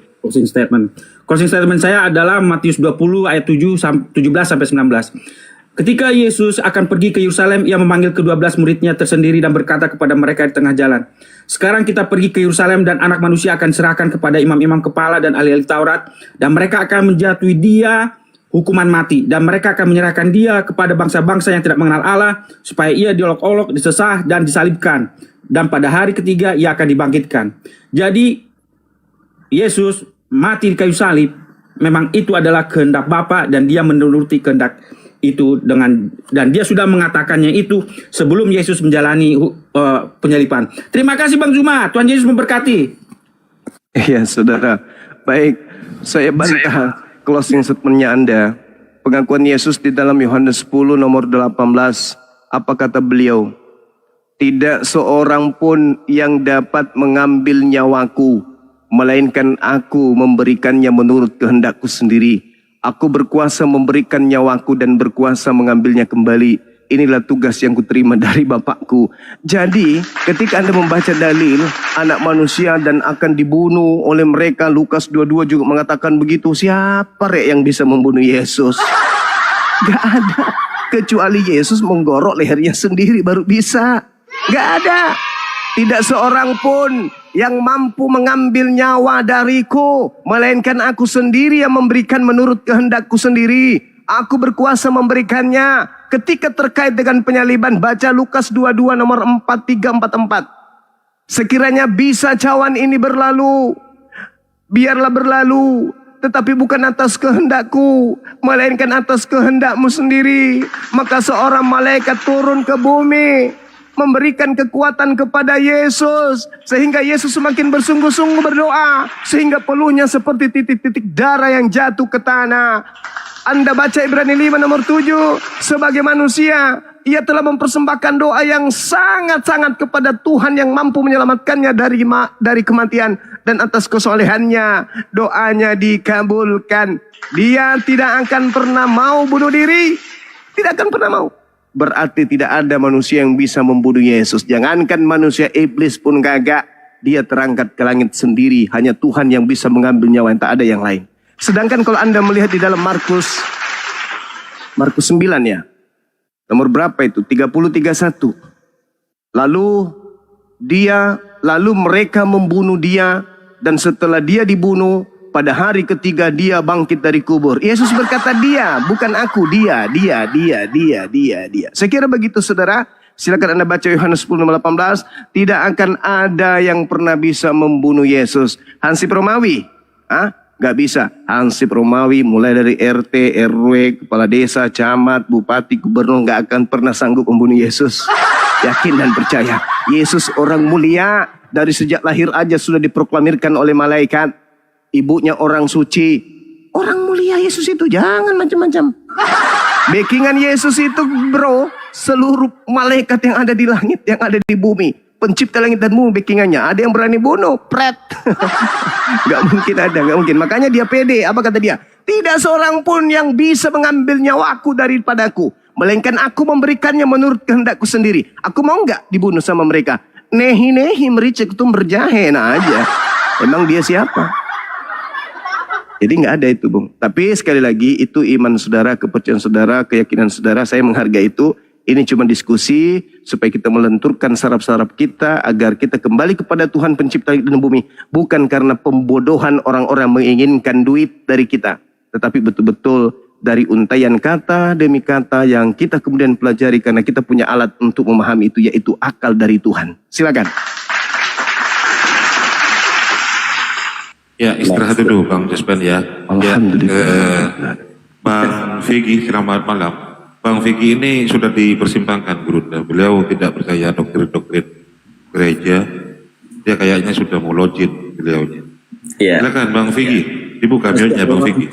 Masya Allah ya Ustadz Arif ya. Aca-aca nehi-nehi gitu. Aca-aca nehi-nehi. Ini Silakan Nina.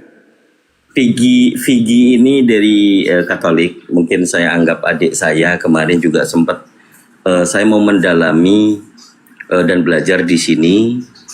Mungkin izinkan saya selaku adiknya Bang Gurunda, Silakan. karena setiap saya mau memberikan dalil di dalam ayat suci Al-Quran terkait surah Al-Maidah ayat 116, saya tidak pernah sampai untuk membacakan dan menjelaskan sesuai dengan tafsir. Pasti akan nangis.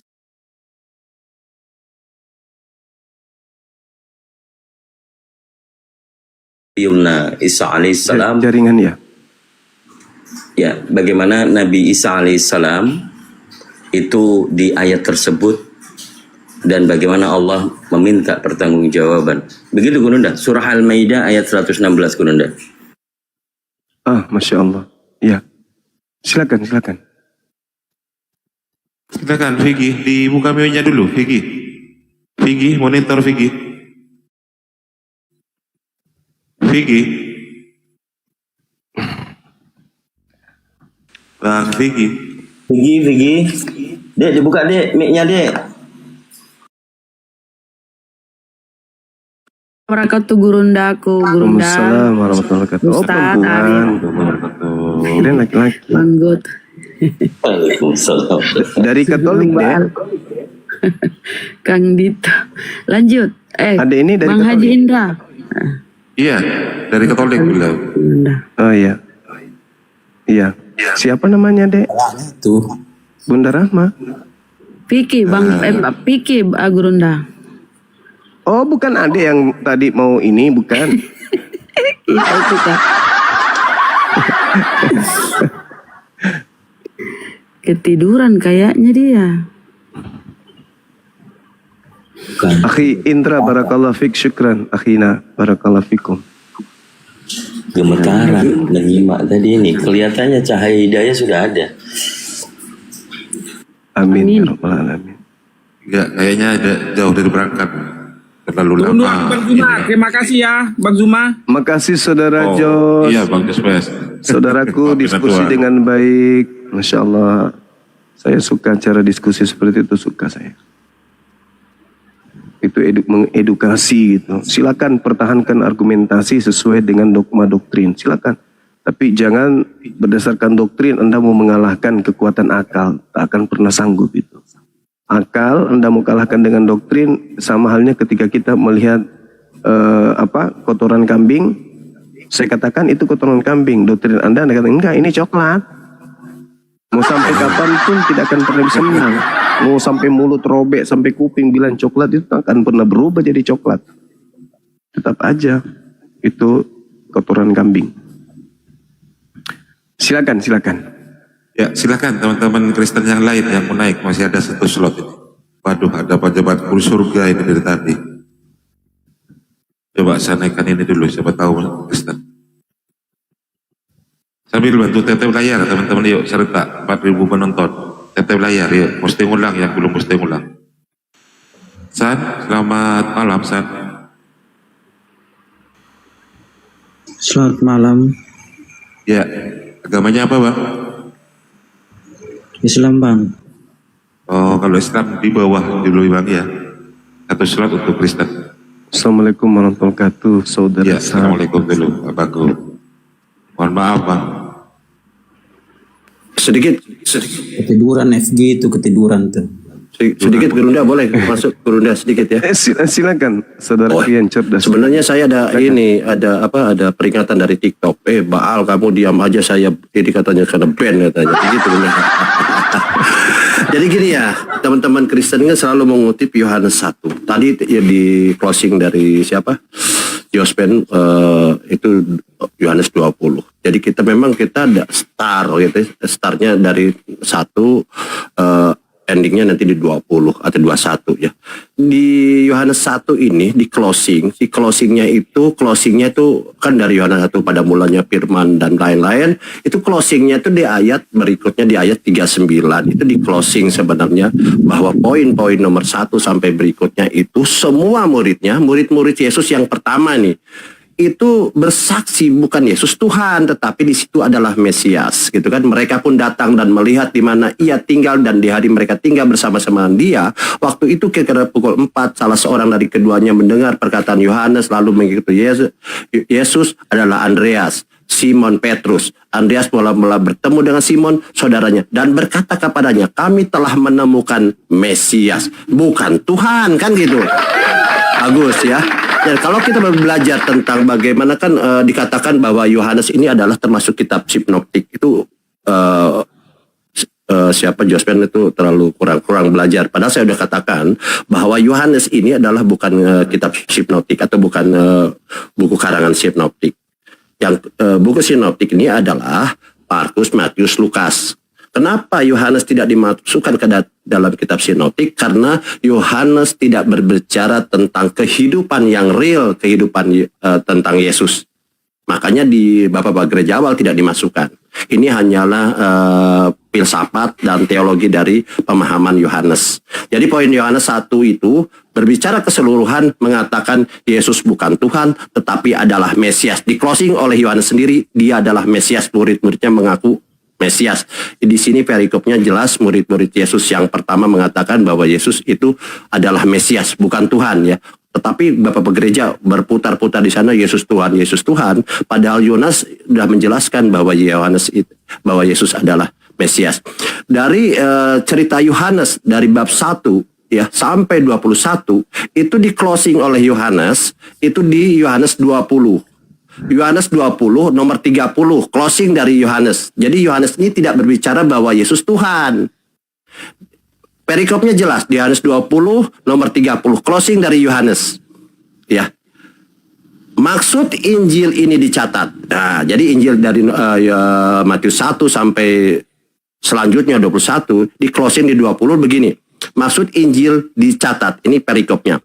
Memang masih banyak tanda-tanda lain yang dibuat Yesus di depan mata murid-muridnya. Ini penulisan Yohanes yang tidak tercatat dalam kitab ini. Tetapi semua yang tercantum di sini telah dicatat supaya kamu percaya bahwa Yesuslah Mesias, bukan Yesus Tuhan. Jadi Yohanes 1, Yohanes 2, Yohanes 3 sampai terakhir, jadi start from end di sini ya. Jelas bahwa Yohanes sedang bercerita tentang Yesus itu adalah Mesias, bukan Tuhan. Di ayat 30 dikatakan, memang masih banyak tanda-tanda lain yang dibuat Yesus di depan mata murid-muridnya yang tidak tercatat dalam kitab ini. Tetapi semua yang tercatat, yang tercantum di sini telah dicatat supaya kamu percaya bahwa Yesuslah Mesias. Jadi teman-teman gitu aja closing dari Yohanes, bahwa Yohanes sedang bercerita tentang Yesus adalah Mesias dan bukan Yesus adalah Tuhan. Terima kasih Guru Juma, makasih. Oke. Memang Izin pintar kita kaum sapa saya. Werdo. Kristen saudara. Malam, salam. Salon tutup, silakan. Diskusi sama guru kami ya, Bang Werdo. Tuhan lahir dan mati, silakan. Selamat malam semua.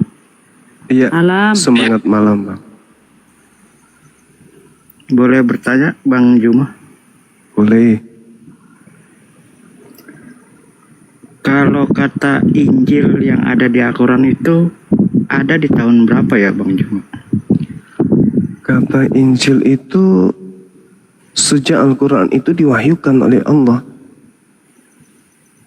baru ada kata Injil muncul.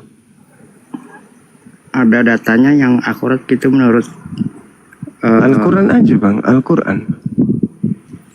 Kalau yang saya Al-Quran aja. Injil itu setelah Nabi Muhammad itu meninggal baru ada kata Injil Bang Juma. Bukan, Nabi Muhammad yang mengajarkan Al-Quran. Nabi Saya Muhammad nanya Al-Qurannya Bang Juma.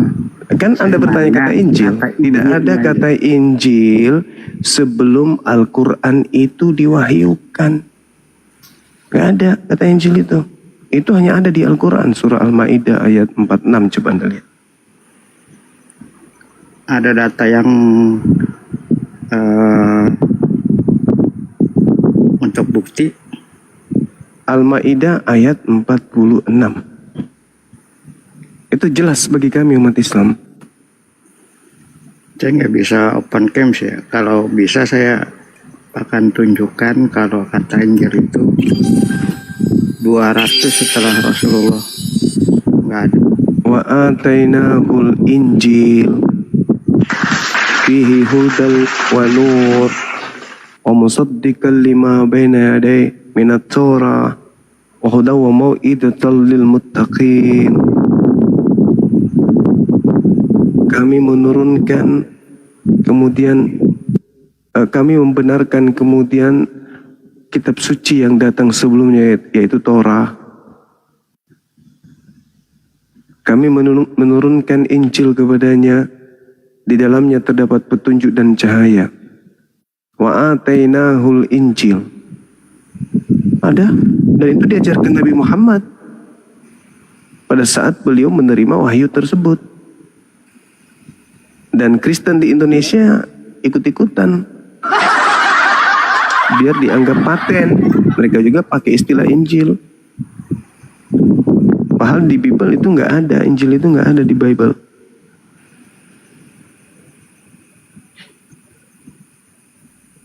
Barangkali yang dimaksud Injil Muqaddas Brunda yang ke abad 9 itu. 9, abad 9. Lebih dulu Al-Quran. Lebih dulu Al-Quran dari Al-Muqaddas. Alkitab Al-Muqaddas. Saya ada data Bang Juma. Iya. Menurut filologi itu kata Injil di sekitaran Arab itu ada setelah Rasul Nabi Muhammad ya, 200 setelah meninggal Nabi Muhammad itu baru ada kata Injil. Kalau sebelumnya saya nggak tahu kata Injil itu dari mana. Ya, kalau kami umat Islam, Al-Quran kami itu terlontar dari lisan beliau. Maka Al-Quran ini mau tidak mau kami pahami bahwa ketika Al-Quran mengatakan wa atainahul Injil, maka ya kata Injil ini udah disuarakan oleh Nabi Muhammad. Diam. Saya udah bilang dari tadi diam. Kau ya, besok pagi aku kasih sarapan. Katanya mau pesan bubur kacang hijau. Cerewet kau, aku buatkan besok. Diam betul Ki Guru Danu tadi. Masya Allah. Iya, sepupunya Bom-Bom, peliharaan di sini. Bang Wendo coba baca sejarah baik-baik Bang Wendo. Iya, Ya, menurut jadi- sejarah ini saya apa bicara. Oke, kami dulu saya jelaskan dulu ya. Jadi begini Bang Wendo ya. Oke. Kata Injil Kipasnya itu Bang, kipasnya dijauhin dulu Bang Wendo. Tahan dulu, Bang Wendo. Ya, dengar baik-baik ya. Dengar baik-baik. Sebelum Rasulullah lahir pun, ya, kata Injil itu sudah masuk dalam budaya Arab. Dibawa oleh pendeta Waraka bin Nawfal, dibawa oleh pendeta Buhairah, dan masih banyak tokoh-tokoh dari kalangan ya Nasrani pada saat Tolong itu sertakan data empirisnya, menyebut Bang. Maaf. menyebut evangelion ya. Jadi sebelum Rasulullah lahir pun ya itu sudah banyak ya tokoh-tokoh Nasrani yang masuk berdagang ke tanah Arab. Belajar sejarah Bang. Jadi kalau Anda bilang 200 tahun sebelum sebelum Masehi, Anda salah. Hanya Allah mewahyukan ulang kepada Rasulullah dengan sebutan kata Injil di surat Al-Imran ya, surat ketiga ayat ketiga Bang. Ya, sekarang pertanyaannya, ketika Anda memaksa narasi Anda bilang masuk di nanti 200 tahun setelah Rasulullah meninggal, Anda salah besar. Pendeta Buhairah, pendeta Waraka bin Nawfal itu sudah bercerita banyak di tengah-tengah budaya Arab. Sudah bercerita tentang Injil. Makanya diwahyukan ulang oleh Allah Subhanahu wa taala. Jadi belajar dulu Bang. Abang minta sekali tampilkan data. Bahaya Bang tampilkan data sini rungkat rum. Ya itu mungkin sedikit dari saya supaya Abang belajar lebih baik sejarah Bang ya. Perkembangan agama Kristen dari kemana saja. Kalau saya cerita terlalu panjang Bang. Ya Abang dapat 1 SKS ya. Itu sedikit, silakan lanjut Bang. Silakan. Berarti tidak bisa menampilkan data ya yang bisa membuktikan argumen Anda ya. Saya tidak tampilkan data. Anda paksa saya. Coba kalau ada, mana coba? Saya mau lihat. Ya, saya tidak tampilkan data. Coba, mana datanya? 200 tahun filologi. Saya juga ini belajar filologi. Abang tahu apa filologi, Bang? Ngerti filologi? Tidak filologi itu apa? Abang bicara filologi aja abang tidak tahu. Berarti nggak ada ya?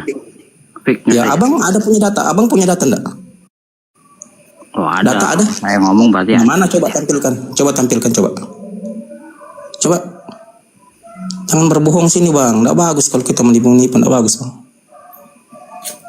Iya, saya ini ahli dalam sejarah kristologi ya, A sampai Z. Berkembangnya dia mulai dari abad ke-1, 2, 3, 4, 5, 6, 7, 8, 9, 10 sampai masuk abad ke-20 saya pelajari. Saya tahu tokoh-tokohnya. Bahkan penulisan Bible saya tahu Google banyak tokoh-tokohnya. loh, Bang. Coba Abang Kan gitu. Poinnya begini. Poinnya begini, Injil Bang. ada tahun berapa? Tahan dulu. Poinnya begini. Ketika pendeta Buhaira sudah ada sebelum Rasulullah lahir, ketika pendeta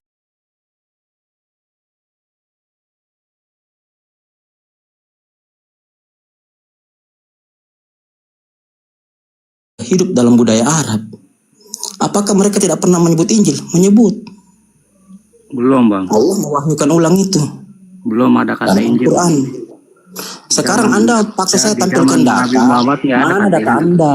Data Anda mana? Coba tampilkan coba. Mana data Anda coba? Jangan datanya kiamat kau bawa ke sini ya. Gurumu aja ketemu saya lari-lari terus, tidak pernah mau debat dengan saya. Jangan datanya kiamat kau bawa ke sini. Nah, coba kau tampilkan, coba. Kau paksa saya tampilkan data, kau aja tidak tampilkan data. Tidak satu pun ceritamu ada datanya dalam sejarah, coba. Coba data kau coba. Di Google banyak, Bang. Di Google banyak, kau Ini percaya bisa Google? scam ini. Kalau bisa saya Makanya jangan paksa orang tampilkan data, Bang. Kalau abang sendiri tidak bisa tampilkan. Ketika kita mirroring, Anda tidak bisa apa-apa. Saya nanya filologi sama Anda tidak ngerti. Bagaimana bicara filologi, Bang? Anda tidak ngerti. Gimana cerita itu? Coba. Coba abang kan tadi bilang dari filologi itu ditemukan data bahwa kata Injil itu baru masuk 200 tahun setelah Rasulullah dinyatakan meninggal. Coba kau terangkan dulu apa itu filologi. Coba itu aja coba. berarti nggak ada ya data yang mendukung ya argumen Anda. Anda mana data Anda? Data Anda mana? Jangan bilang banyak di Google, Bang. Bukan diskusi itu namanya. Datamu mana? Kau paksa orang tampilkan data, kau aja tidak tampilkan data.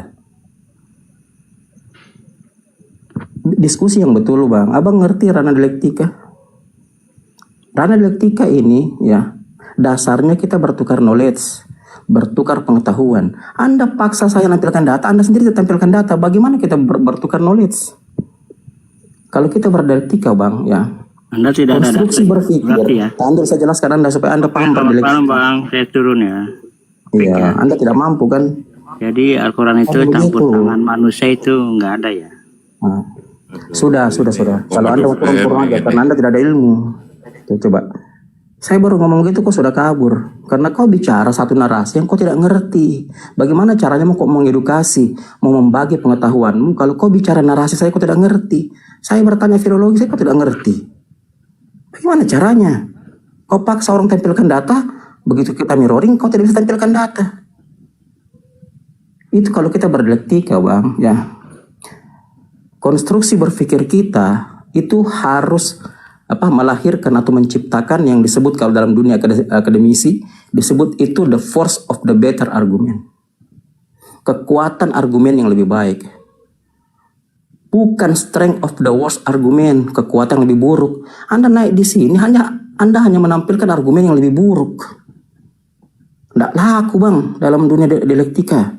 Apalagi kawan-kawan di atas ini rata-rata bisa ilmu mantik. Kan begitu. Anda bicara sejarah. Tapi Anda tidak ngerti apa itu sejarah. Anda bicara filologi, Anda tidak ngerti apa filologi. Bagaimana Anda ini? Karena saya katakan sama kalian, kalian membawa narasi yang kalian tidak ngerti. Bagaimana kita mendapat edukasi? Nah, begitu kira-kira. Ya, silakan lanjut, Bang. Silakan. Berarti Al-Quran ini ada campur tangan manusia. Karena baru ada kata Injil 200 tahun setelah Nabi Muhammad meninggal dunia. Lalu bagaimana dengan kata Roh Kudus yang nanti di Indonesia baru ada di dalam Bible? Bagaimana dengan Jumat Agung yang tidak pernah ada di Bible? Ada kata kalam, ada kata berkat, ada kata doa, ada kata Allah, ada kata Alkitab, ada kata iman. Berarti Bible itu ada campur tangan manusia. Dulu-dulu tidak ada kata ayat di dalam Bible. Dulu-dulu tidak ada kata kalam. Nanti di Indonesia baru ada. Berarti Bible sudah terkontaminasi dengan tangan manusia. Hah? Nah? Oke, kau dengar tadi nggak itu orang ngomong? Kek, kek, tokek. Alhamdulillah dia sudah tidur teman-teman. Habis makan bubur kacang hijau tidur dia. Cuman ada ini PR saya dibuat sama dia.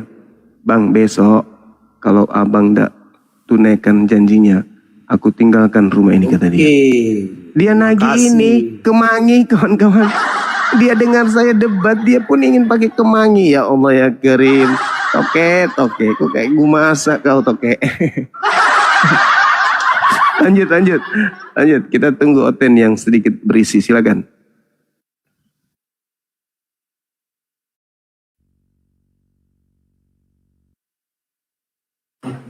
Selamat malam Aan Liang. Ya, halo, selamat malam Kak. Kristen? Ya, betul. Nah, itu yang kami tunggu. Silakan. Silakan diskusi Bang. Oh, bukan diskusi sih, mau nanya-nanya doang. Bisa nggak? Tapi siap ditanya balik Bang ya, karena ini diskusi dua arah. Silakan. Silakan Bang Aan, kalau orang hanya mau belajar silakan. Boleh udah, ya. Bisa Ya, aja sih. boleh. Bisa aja sih, cuman kalau nggak bisa jawab ya dimaklumi ya. Iya Bang. Ini mau nanya Bang. Nanya ke siapa nih Bang? Ke Gurunda, ke Bang Zuma, silakan. Oh, Bang Juma. Mau nanya Bang, ini Islam itu tersebarnya melalui apa sih Bang? Islam itu tersebar melalui seruan kepada manusia untuk menyembah kepada Allah dan mendudukkan baginda Rasulullah Muhammad SAW sebagai Rasul. Jadi Islam itu disebar dengan cara dakwah, seruan kepada manusia, agar manusia itu kembali kepada fitrah, menyembah hanya kepada pencipta langit dan bumi. Begitu Bung, sama seperti Islam masuk ke Nusantara, yaitu dengan diseru, dengan orang yang membawanya, pedagang-pedagang Arab membawa ke Nusantara ini. Ya, sambil berdagang mereka kemudian mempraktekkan, memberikan contoh bagaimana menjadi hamba Tuhan dan Tuhan yang mana yang benar. Sehingga pribumi melihat pola keagamaan para pedagang Arab ini itu benar-benar mencerminkan kedamaian. Maka mereka ya secara sadar mengikuti agama Islam itu. Begitu Bung.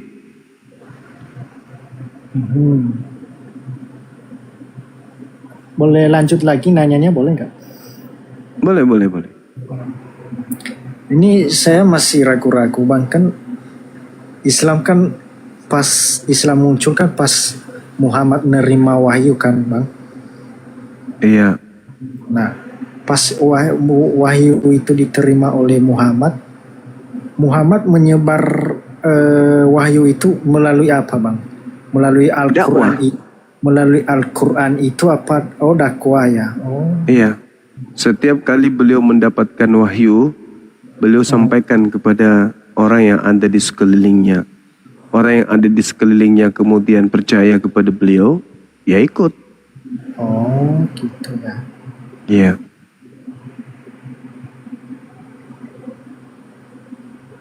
Diajarkan, misalnya nih, Nabi Muhammad mengajarkan, wahai manusia, katakanlah Tuhan itu satu. Kalau ada ajakan mengatakan Tuhan itu satu, apakah saudara Aan itu mau mengikuti ajakan itu?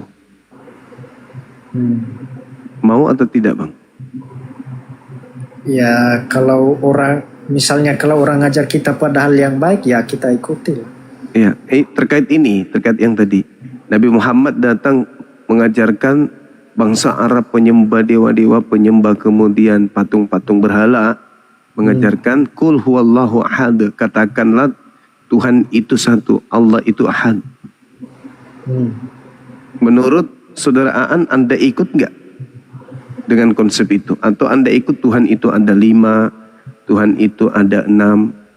Mana yang Anda ikuti? Tuhan ada 5 atau Tuhan ada 1?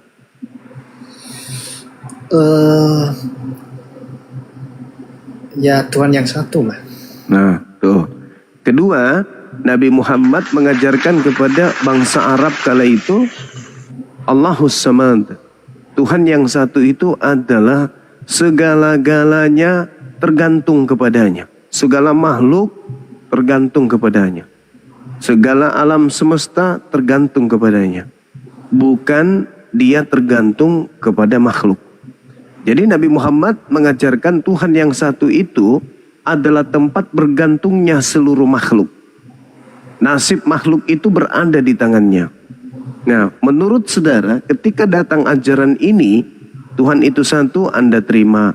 Tuhan itu tempat kemudian mengharap, Tuhan itu tempat berdoa, Tuhan itu tempat bergantung, ataukah Tuhan yang bergantung kepada makhluknya? Yang mana yang Anda pilih?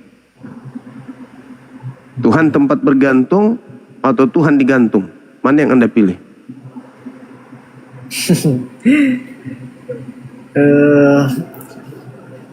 Yang pertama apa ya namanya itu, ya hidup itu tergantung Tuhan sih Bang.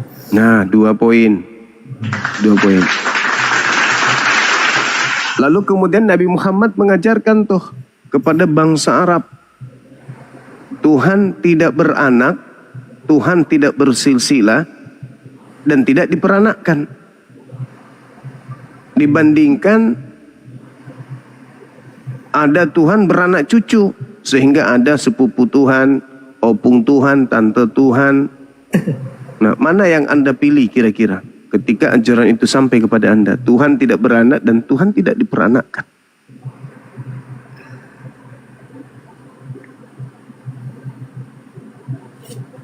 Atau Tuhan diperanakkan oleh Tuhan lain?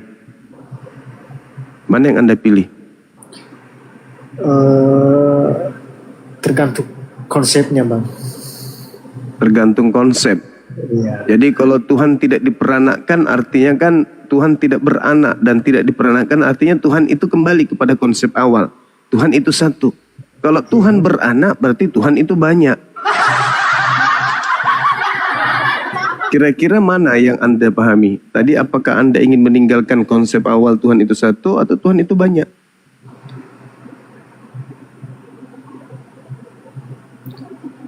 Tuhan itu satu sih, tetap Ya, berarti lam yalid walam yulad, sama aja. Nah, yang terakhir, walam yakul lahu kufuwan ahad. Tuhan itu tidak ada yang serupa dengannya. Tak ada satupun yang sama dengan Tuhan itu. Tidak ada. Kekuatan apapun itu, kekuatan Tuhan masih di atas. Kehebatan apapun, kehebatan Tuhan masih di atas. Kuasa apapun, kuasa Tuhan masih di atas. Lam yalid walam yulad, habis itu walam yakul lahu kufuwan ahad. Tak ada sesuatu pun yang setara dengan Tuhan. Anda setuju nggak dengan itu? Setuju sih, tapi saya masih ragu Bang di situ. Iya, nggak apa-apa saudaraku. Katanya, Artinya bahwa andai saja Anda sesama dengan Nabi Muhammad, maka Anda pun akan ikut kepada Nabi Muhammad. Dibandingkan Anda ikut kepada agama-agama pagan yang ada di sekelilingnya. Dewa itu banyak, Tuhan itu ada beberapa pribadi, Tuhan itu bergantung kepada makhluknya, dia minta ikan kepada makhluknya, Tuhan itu diperanakkan oleh manusia, kemudian Tuhan itu serupa dengan makhluknya, sama seperti makhluk-makhluk yang lain. Nah, andaikan Anda sesama dengan Nabi Muhammad pun, Anda pun ikut menjadi umatnya. Itulah cara Nabi Muhammad menyebarkan agama Islam sampai hari ini. Begitu saudara. tapi kan itu ada itu Bang, pas Tuhan menciptakan manusia kan dia ngomong ke malaikatnya, mari kita menciptakan manusia yang secitra dengan kita. Bukankah artinya, bukankah itu artinya manusia itu memiliki keserupaan dengan Tuhan, Bang? Bukan berarti bukan begitu. Kekuatannya. Bukan begitu, saudaraku. Gimana, Bang? Di situ salah terjemah. Di situ bukan kata kita, tapi itu adalah kata kami. Baiklah kami menciptakan manusia. Kami di situ, Bang, bukan kita. Beshel menu paket matinu. Itu jelas itu. Jadi ketika dikatakan baiklah kami menciptakan manusia serupa dengan gambar kami, itu tidak dikatakan kita di sana. Kita dengan kami itu beda, Bang. Sehingga ketika dikatakan serupa dengan gambar kami, maksudnya kami menggambar, membuat sketsa. Dan setelah kami membuat sketsa, gambar kami itu kami buat betul-betul jadi manusia yang serupa dengan gambar kami ini. Sama seperti ketika seorang arsitek menggambar kemudian jembatan, lalu kemudian jembatan itu dibuatnya. Maka jembatan tersebut dibuat sesuai dengan gambar arsitek. Baiklah kami membuat jembatan serupa dengan gambar kami. Bukan berarti gambar di sini adalah kami. Bukan berarti jembatan ini serupa dengan arsiteknya. Bukan berarti Adam ini serupa dengan penciptanya. Gitu, Abang. Bukan kita yang mengatakan kami siapa, Bang? Malaikat atau gimana? Nah, kalau kami itu bentuk kemuliaan. Itu bentuk kemuliaan. Artinya di situ kekuasaan. Sama seperti ketika ada pengakuan seorang yang berpidato, atau saya nih seorang guru masuk ke kelas di hadapan murid berkata, anak-anakku besok kami ke Jakarta. Murid-murid ikut nggak? Enggak. Tapi kalau saya masuk di kelas, anak-anakku besok kita ke Jakarta. Anak-anak ikut nggak? Murid? Kita besok masuk apa? Besok kita ke Jakarta. Murid-murid ikut nggak?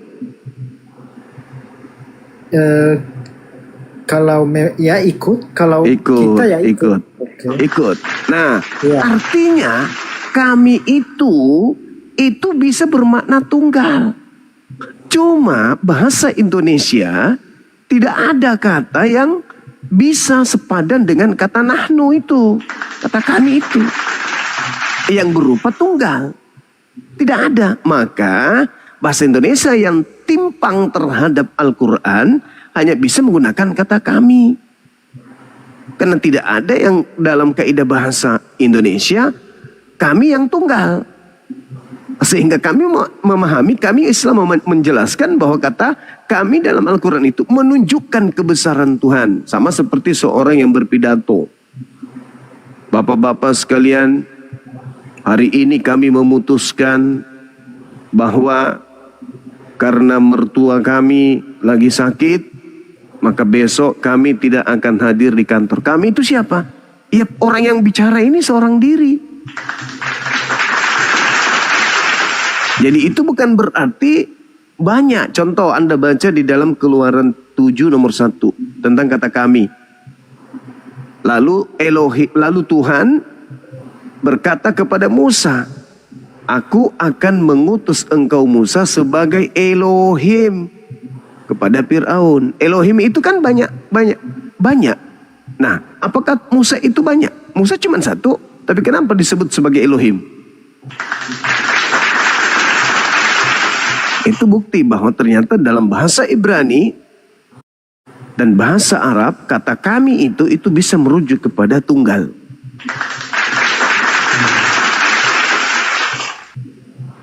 Begitu abangku. Hanya saja karena saudara Kristen ini menganut ajaran yang terkontaminasi dengan ajaran Trimurti, maka kata kita di situ itu rasanya seakan-akan Tuhan itu ternyata ada jamak banyak. Begitu saudara. Sederhana kok itu. Berarti pas Tuhan menciptakan manusia, dia berkata kita, kami apa? Kami. Iya, kami. Coba Anda lihat Ibraninya. Kami itu tidak mengatakan kita di situ. Kita itu bahas murni Indonesia punya. Sedangkan kata kami itu adalah terjemahan. Biasanya menu. Tujuan kami di situ berarti tidak ada. Kita ulang guru, ndah hilang tadi. Jadi suaranya. Sorry. Jadi sama ketika saya punya gambar, nah gambar saya ini, lalu saya buat kemudian rumah, bangunan ini serupa dengan gambar.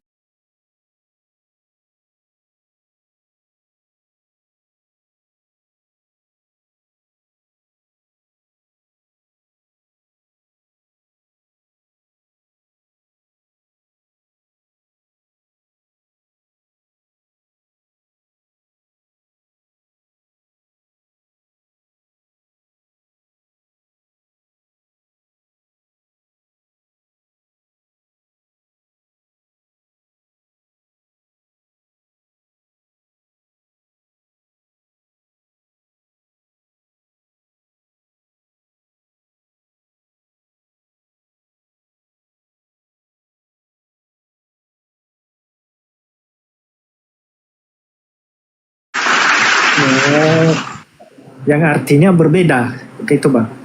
Ya berbeda bang. Masa Tuhan dengan ciptaan manusia dengan ciptaannya sama? Nggak mungkin lah. Masa tukang kayu dengan lemari sama? Iya. Oke, baik bang. Tapi menurut pandangan Muslim bang, Tuhan itu fisiknya seperti apa? Sama seperti manusia punya kaki dua, punya tangan dua, atau gimana bang? Tuhan itu tidak serupa yang tadi kan kita sudah lihat. Walam yakul lahu kufuwan ahad. Tuhan tak serupa dengan apapun. Pencipta langit dan bumi itu tidak serupa makhluk. Laisa kamitslihi syai'. Di dalam kitabnya Yahudi, data yang sama itu di 2 Samuel 7 nomor 22. Tuhan itu tidak serupa dengan apapun. Jadi kita tidak bisa menggambarkan Tuhan itu kayak mana. Kalau kita menggambarkan seperti lonjong ini botol, garis lurus kita ini seperti linggis. Kalau kita bikin coret-coretan di kertas, nah ini benang kusut. Nggak bisa. Kita nggak bisa menggambarkan Tuhan itu. Sama seperti lemari tidak bisa menggambarkan yang membuat dia. Nggak bisa. Oh gitu. Oh iya. Kalau dia serupa dengan makhluk, kita bisa gambarkan tangannya. Berarti dia makhluk. Sedangkan pencipta langit dan bumi itu bukan makhluk. Makanya Yesus mengatakan dalam Yohanes 5 nomor 37, kamu tidak pernah melihat Bapa, suaranya pun tidak pernah kau dengar. Gitu.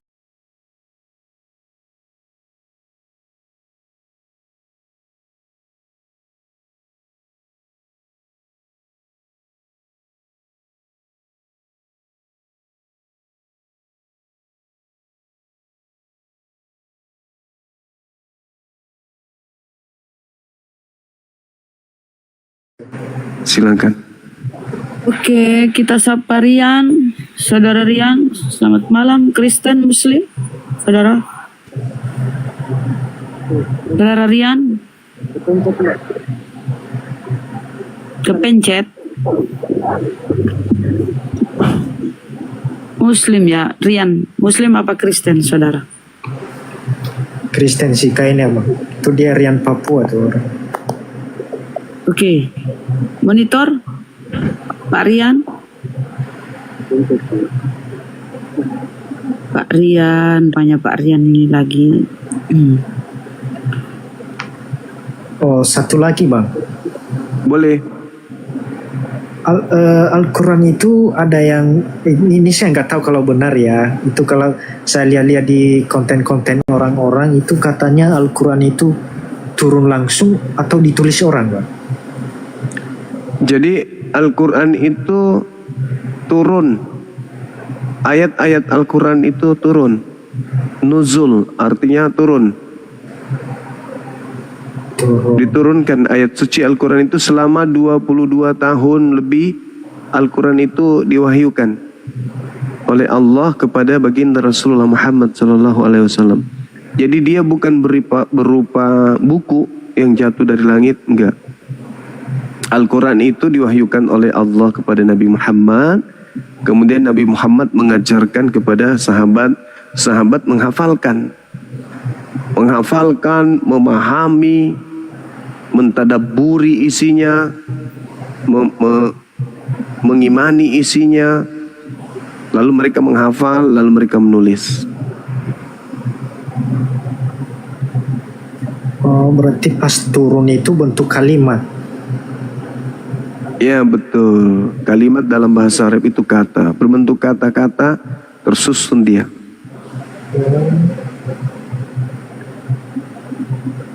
Disampaikan kepada baginda Rasulullah Muhammad SAW.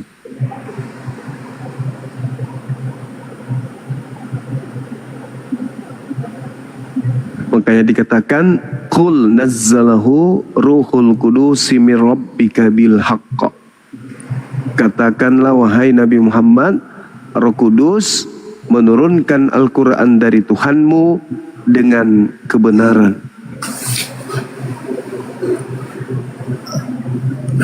Berarti sejarah awal dunia ini, bumi ini baru tahu pas itu, Bang. Gimana? Pas kan ini kalau di Alkitab kan cerita sebelum Tuhan menciptakan manusia kan dia menciptakan langit dan bumi dulu itu. Kalau di Al-Quran baru diceritakan pas turunnya Al-Quran dong berarti, Bang. Iya betul. Jadi Al-Quran itu diturunkan secara berangsur-angsur. Jadi tidak seperti di Kejadian, itu seperti penelitian, disusun 1, 2, 3, 4. Meskipun di kitab Kejadian itu terjadi hal yang masalah besar. Ada yang bertentangan dengan ilmu pengetahuan di situ. Karena dikatakan sudah ada siang dan malam, sementara matahari nanti di hari keempat diciptakan. Jadi masalah besar di situ. Maksudnya kalau kita menggunakan ilmu sains itu tidak rasional. Mana mungkin ada siang dan malam, matahari belum dicipta. Begitu, Bang. Matahari diciptakan nanti hari keempat. Nah, bagaimana bisa dikatakan hari pertama kalau belum ada matahari?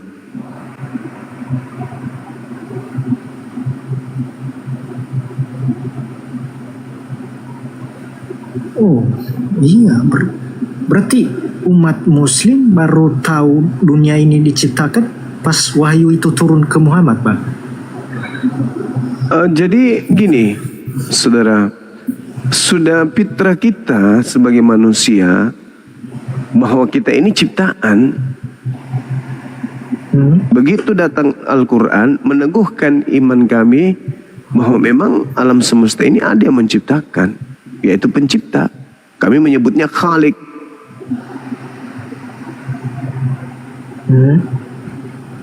Gitu. Sama seperti nabi-nabi yang lain juga. Contoh misalnya Nabi Musa itu sendiri. Ya nanti beliau tahu tentang pencipta, tentang ciptaan setelah wahyu datang kepada beliau. Begitu juga umatnya setelah datang pengajaran dari melalui Nabi Musa lah baru mereka tahu tentang penciptaan. Sebelumnya enggak.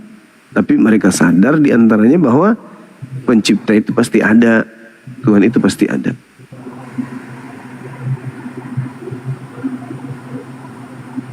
Gitu, Bang. Iya ya.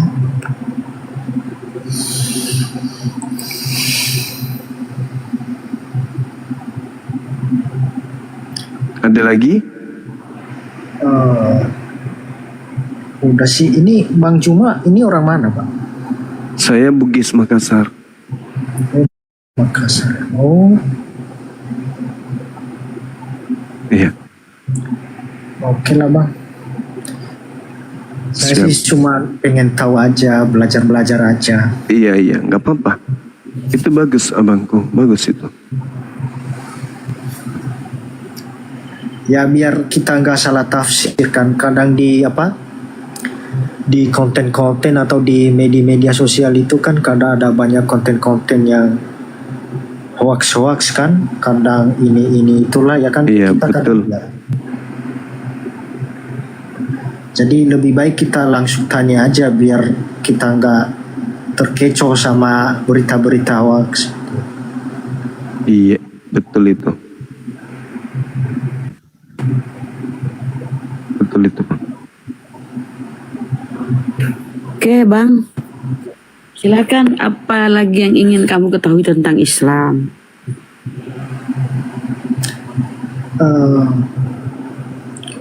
Itu aja sih. Kalau soal kebaikan sih, semua agama mengajarkan kebaikan ya Bang ya. Iya, betul. Ya. Tapi ya itu tadi saya nanya-nanya yang nggak paham aja sih. Iya.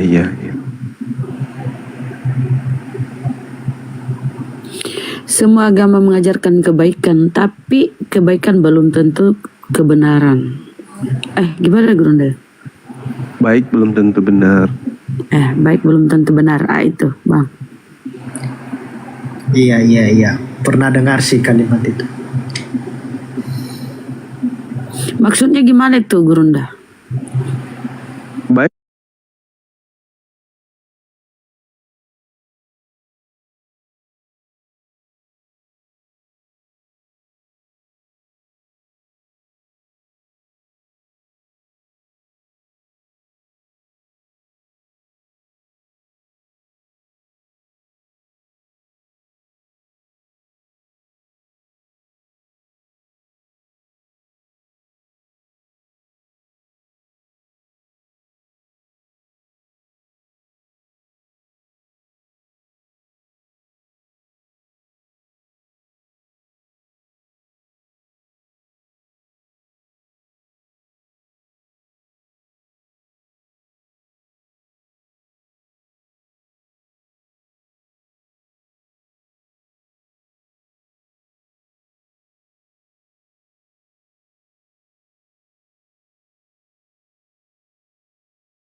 Bentar ya.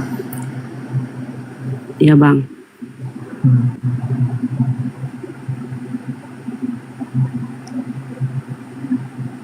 Bagaimana tadi Bu? Saudara Aan ini kan menuhankan Yesus. Ya tentu berdasarkan data-data di kitab Anda tuh. Oh iya. Ada rujukan yang Anda imani. Silakan. Bagian mana itu kira-kira, silakan. Kenapa saya menuhankan Yesus? Yang pertama kan paham-paham betul saya Bu. Aduh, gimana Gurunda? Silakan. Coba kasih.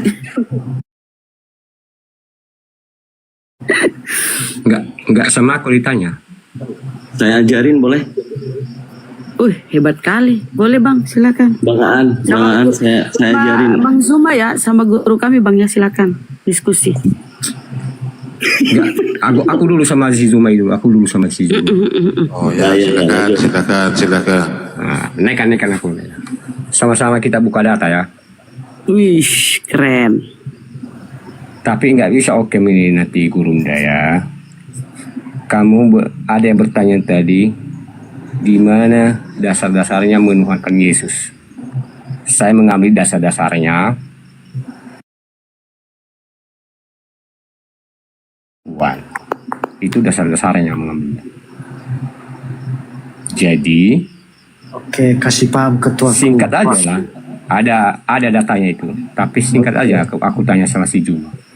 Di mana tertulis di dalam Quran? Di mana Allah Bentar Bang dulu ditanggapi oleh guru kami. berfirman kepada Cuma Allah, ditanggapi. Waduh. akulah Tuhan Ditanggapi dulu saudara. tanpa ada pun, Iya. tanpa ada Jibril. Kan ada datanya. Udah monitor. Tuhan kok merangkap guru gimana sih?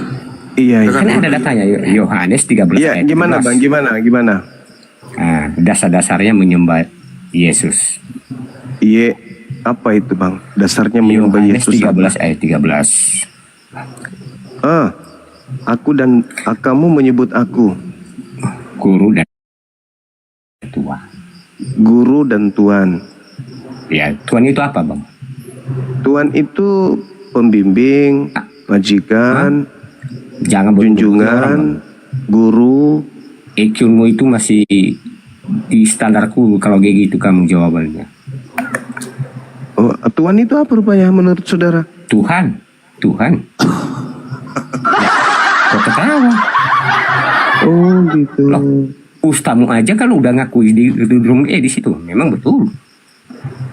Ya. Jadi kalau jemaat gereja, maaf. Di mana Kalau jemaat Allah gereja SWT, itu digituin. di mana Allah SWT Kayak kerbau yang berfirman kepada dicuci Muhammad, hidungnya. Kalau kami akulah enggak, Bang. Tuhan sembahlah. Kalau saya mengatakan Tuhan Prabowo berarti Tuhan Prabowo gitu. Apa arti kata Tuhan? Ya kalau Tuhan itu pencipta. Zuma. Ya, Zuma. Definisi menuhankan di dalam ajaran Islam. Coba paparkan dengan kami. Ya, menuhankan itu artinya mengilahkan, menghambakan diri kepada yang dituhankan. Berarti Tuhan itu Yang adalah dituhankan. sembahan. Sesembahan, betul. Mengikuti. Nah, siapa Tunduk yang segala menjadikan di antara Tunggu dulu, tunggu ke-12 segala sabar dulu perintah. saudaraku, sabar. Siapa di antara ke-12 murid Yesus atau siapa di Tunggu antara dulu. kedua orang tua Yesus Enggak, yang tunggu menjadikan dulu, Yesus sebagai di sini. sesembahan? Jangan Ayo, singgung dulu Bible. Saudara. Jangan takut, ya, saudara, tenang aja, tenang. Berarti Siapa tunduk di segala antara perintah. kedua Berarti orang kamu tua Yesus menuhankan antara Muhammad. Maria atau Yusuf yang menjadikan Yesus itu sebagai sesembahan seperti Kristen dulu. menjadikan Yesus sebagai Berarti tunduk sesembahan? segala Siapa Bang? perintah. Betul atau tidak? Berarti kamu menuhankan Muhammad karena kamu mengikuti Muhammad.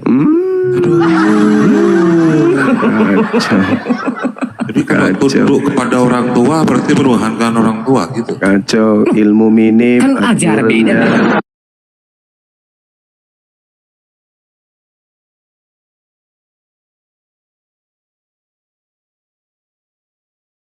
Paulus, karena saudara mentaati Paulus. Kami tidak pernah mengikuti Paulus.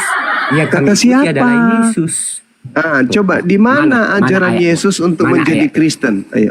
Di mana ajaran ayat? Yesus untuk menjadi Kristen? Mana ayatnya? Di mana pengajaran Yesus untuk menjadi Kristen? Kamu Ya. jangan asal nuduh. Ya, Saya tidak kalau menuduh, saya mau buka bertanya. Rom, Di mana aku aja baru bela-bela aja, ajaran kita nggak bisa kau lawan. Yesus? Katanya Anda mentaati Yesus. Di mana ajaran Yesus?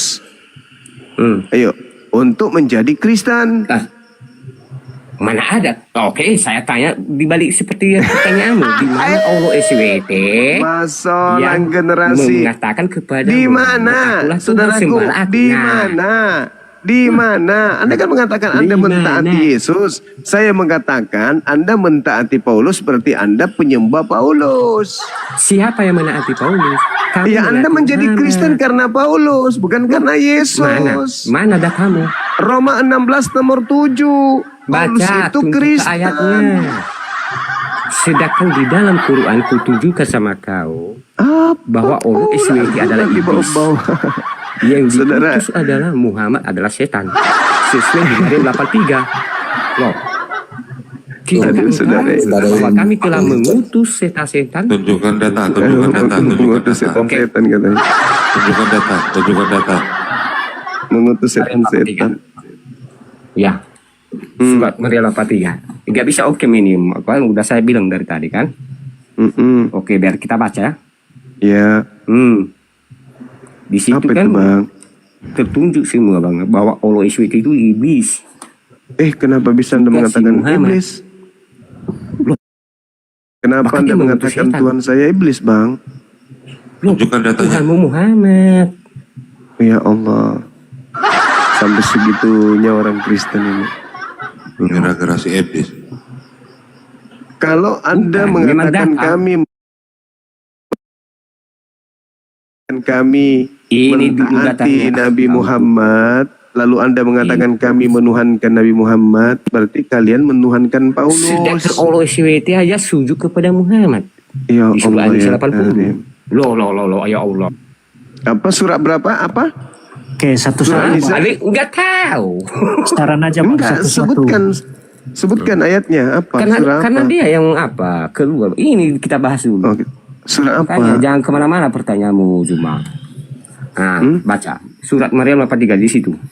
Tadi Anda mengatakan surah An-Nisa. Kok berubah lagi? Itu kan gara-gara kamu bilang begini begono, makanya kok saya bawa di ayat itu.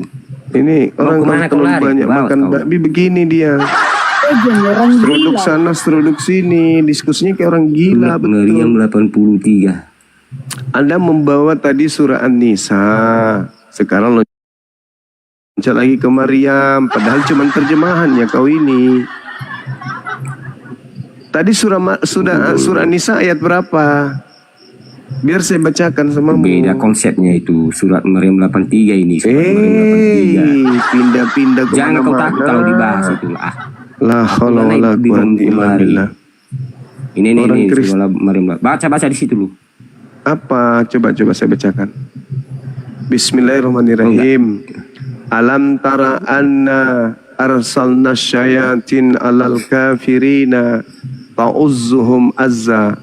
Tidakkah engkau memperhatikan bahwa aku Allah Subhanahu wa taala telah mengutus iblis kepada orang-orang kafir? Ya cocoklah itu. Iya, cocok betul.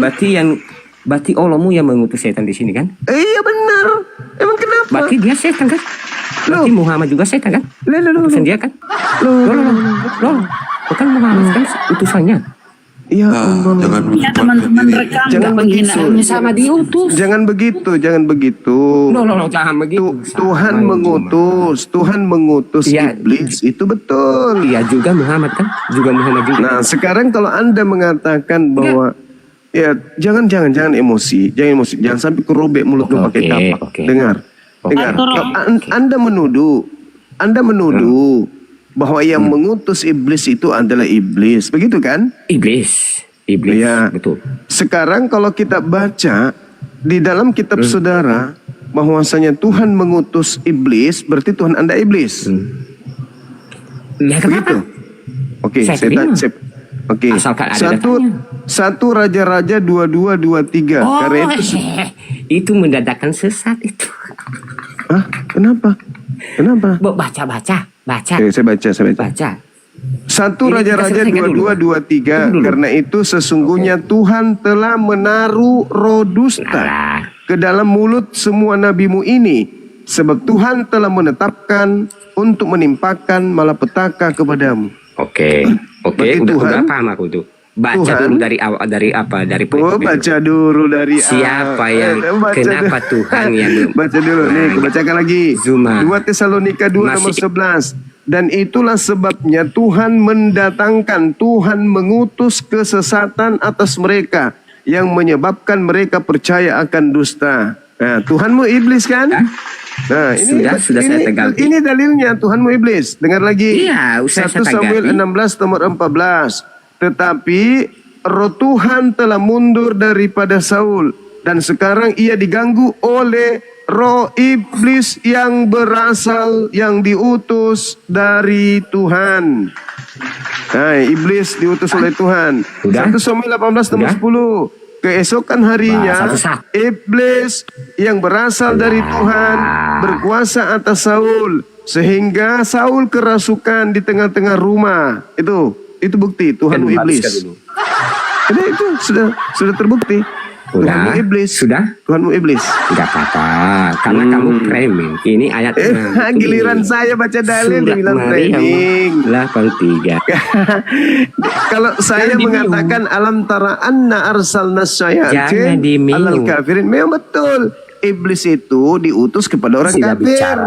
Nah, Kan kamu sudah kafir. Kamu kafir. Kasih Berarti bicara. iblis itu kafir. Anda baca 2 Sudah Tesalonika bicara. 12 nomor 7. Paulus sendiri mengatakan apa? Aku di Kasih bicara dalam semua. diriku, di dalam diriku kata Paulus apa? Kesiksa kau semua. Dengarin Saudara. dulu Bang Data, nanti Bang tanya. Saudara, di dalam diri Paulus Sudah sering ada aku utusan diomongin. iblis. Dengar, saya bacakan. Saya bacakan kitab saudara Kita di lihat mana Paulus. Saya bacakan ya. Berhenti dia ngomong. Enggak, saya bacakan kepada saudara supaya Anda itu Diturunkan. paham. Di dalam tubuh Paulus itu ada iblis. Itu jelas itu. Tertulis di kitab Anda sendiri bahwa Paulus mengakui di dalam dagingku ada seorang utusan iblis untuk menggoco aku. Tuh dalilnya. 2 Korintus 12 nomor 7. 2 Korintus 12 nomor 7 Paulus mengakui bahwa di dalam tubuhnya ada utusan iblis. Ayo, berarti yang mengutus iblis kepada Paulus ini siapa? Hah? Dan yang mengajarkan kalian agama Kristen ini siapa? Siapa di belakang Paulus? Iblis yang menggocok Paulus. Dari mana 13 kitab Paulus ini? Bisikan iblis yang ada di dalam tubuh Paulus. Itu dalil. Jadi jangan kesurupan. Kalau Anda mengatakan apakah Allah Subhanahu wa taala mengutus iblis? Ya, saya akui. Karena Allah berkuasa atas segala sesuatu. Tuhanku mengutus iblis. Oh, hebat kali Tuhanku. Tuhanmu dicobai iblis. Rendah kali Tuhan kau. Tuhan kau dicobai iblis, sama iblis. Lalu iblis membawa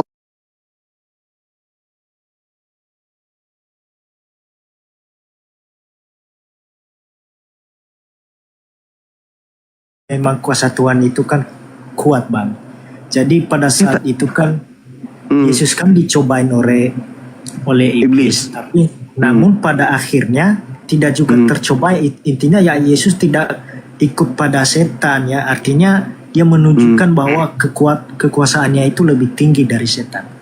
Itu menunjukkan kepada manusia itu, menjelaskan artinya. Pantaskah kemudian Tuhan dicobai oleh iblis, abangku? Sebenarnya tidak bisa, cuman Tuhan memperlihatkan kepada manusia bahwa kuasanya itu tidak ada yang bisa menandingin, Bang. Enggak, bukan itu yang ditunjukkan Yesus. Yesus menunjukkan apa? Hanya kepada Bapa lah yang di langit kamu berbakti. Ya. Ya, berarti bukan Yesus yang Tuhan. Ada yang lebih tinggi. Enggak. Itu kan Yesus mengatakan itu, dia mengatakan ke siapa, Bang? Ke iblis. Iya. Tapi untuk apa itu? Kan buat manusia, Bang. Iya. Kan Yesusnya di situ bukan didudukkan sebagai Tuhan. Iblisnya mendudukkan dia sebagai anak Tuhan, hamba Tuhan. Bukan sebagai Tuhan, dia diuji di situ sebagai anak Tuhan, sebagai utusan Tuhan, sebagai hamba Tuhan, bukan diuji sebagai Tuhan. Iblis mengatakan, jikalau engkau adalah anak Elohim, anak Bapa, ya, berarti dia tidak mengatakan dia Bapa, dia anak Bapa, gitu loh. Gitu saudaraku. Jadi di dalam kitabnya orang Yahudi itu iblis itu memang dicipta oleh Tuhan itu sendiri. Bahkan dalam Yohanes 1 nomor 3 pun iblis dicipta oleh Tuhan itu sendiri. Nah, kalau dikatakan secara jujur nih, siapa yang menyembah iblis, maaf. di dalam pengakuan Yesus, waspadalah kepada penyesat planos alias iblis yang datang kepadamu memakai namaku dan berkata akulah Kristus. Berarti iblisnya memakai nama Yesus. Berarti nama iblis itu adalah Yesus Kristus. Nah, sekarang siapa yang menyembah Yesus Kristus? Yang tadi itu, yang penghujat itu menyembah iblis.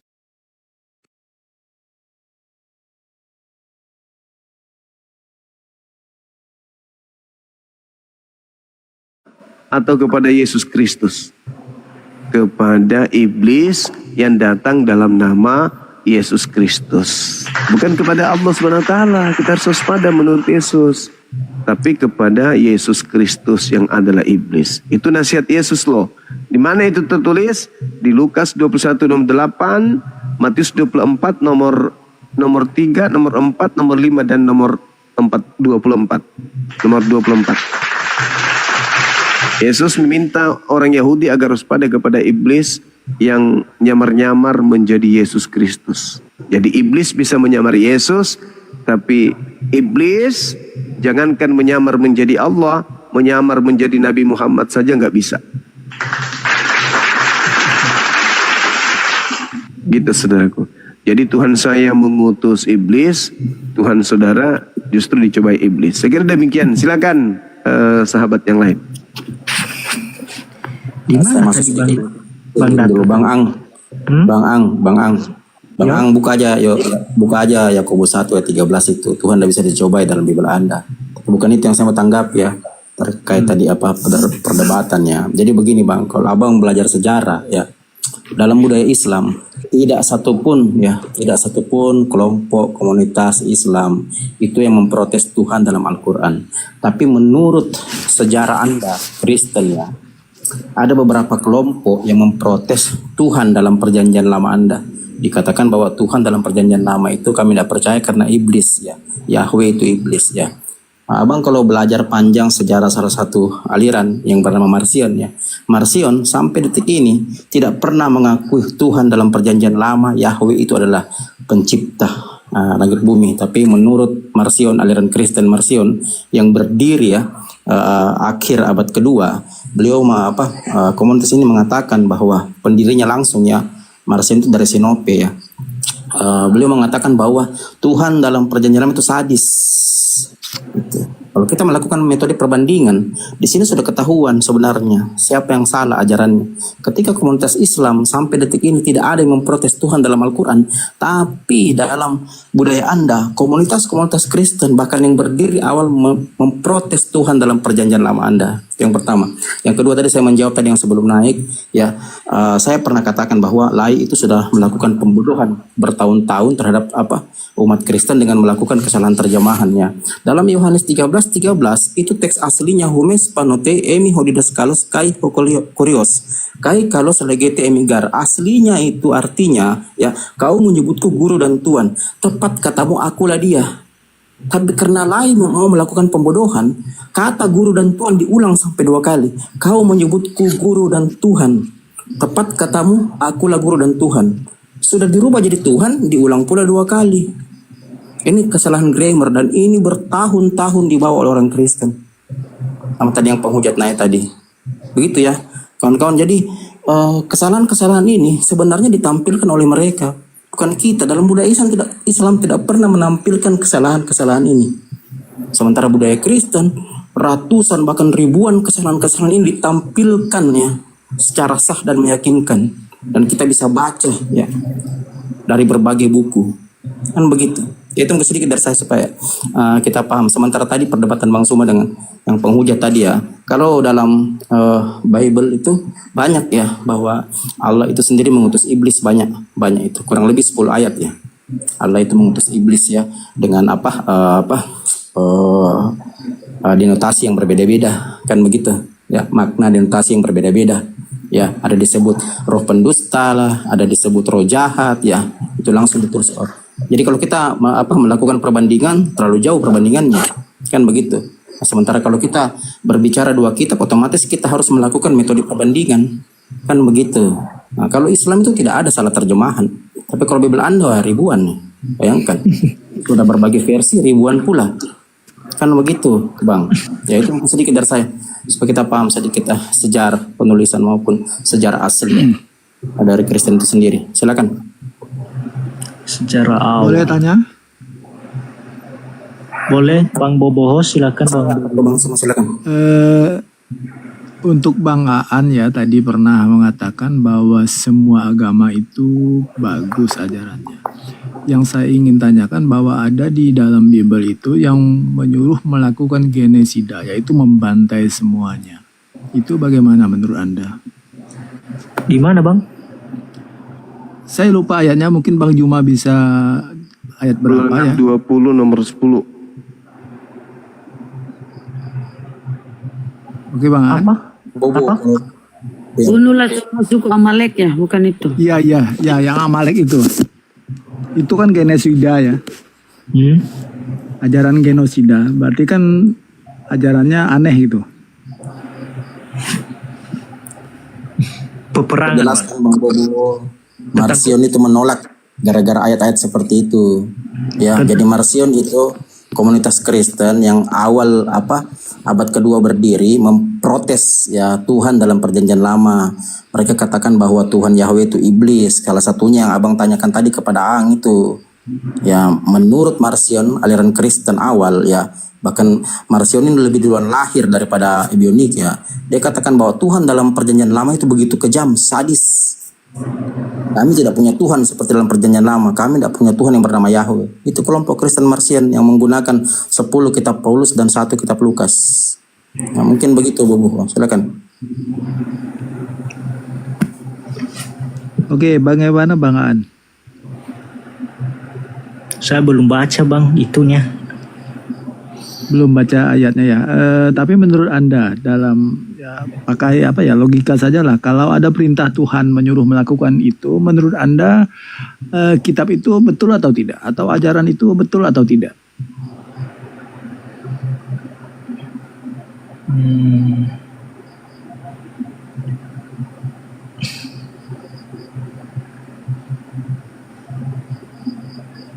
Bagaimana Bang Aan? Halo? Ya bagaimana? Suaranya gak kedengaran Bang. Ya, kalau ada ajaran atau perintah dari Tuhan yang untuk melakukan genosida, menurut Anda itu betul tidak kitab sucinya? Genosida, ceritanya seperti apa Bang itu? Ceritanya itu perintah Tuhan. Ang tidak paham yang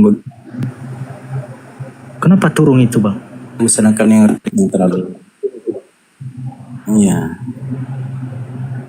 Ang mending turun Bang.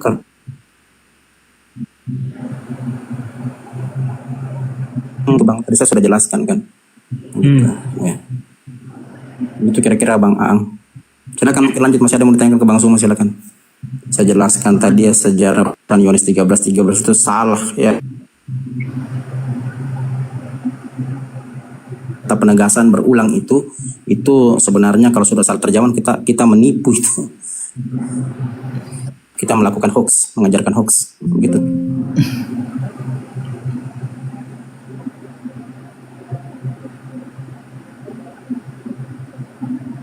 Aan ingin belajar, dia masih kosong.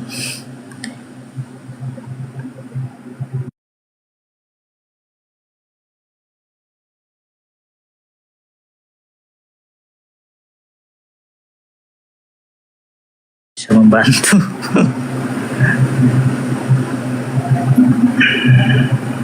Coleng, Bang Coleng. Yang saudara Ambao itu seperti dijelaskan Bang Goto tadi ya, Yohanes 13:13 itu originalnya itu kan kurios, Tuan.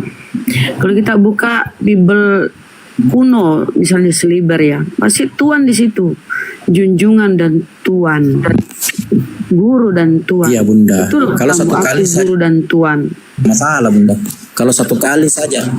Maksud saya begini Bunda, kalau satu kali saja guru dan Tuan itu tidak masalah satu kali. Ini diulang 2 kali. Tepat katamu akulah dia, diganti tepat katamu akulah guru dan Tuhan. Jadi guru dan Tuhan diulang 2 kali. Udah dirubah Tuhan diulang 2 kali. Kan begitu. Gitu Bunda. Ya, Ini hoax sepanjang sejarah ini penulisan Bible. Originalnya itu betul Bang Gotoy tadi. Originalnya itu kurios di situ Bang. Kalau diterjemahkan ke Indonesia itu Tuhan. Makanya Bible luar negeri itu ya, mereka kan nggak mengenal kata Allah ya, seperti di Indonesia yang terjemahan ini. Mereka God dan Lord, Tuhan dan junjungan atau majesty. Ya, kata Theos diterjemahkan menjadi God atau Tuhan. Masuk ke Indonesia jadi Allah. Atau kalian plesetkan Allah. Kurios diterjemahkan menjadi Tuhan untuk Yesus. Padahal Tuhan kalau kita ke terjemahannya. Silakan. Mana tadi? Itu Bang. Pengulangannya itu yang dimasalahkan Bunda. Pengulangan kan dalam grammar itu kalau pengulangan kata-kata seperti itu ya, itu menegaskan kata itu benar. Kan begitu padahal kata itu hoax, salah.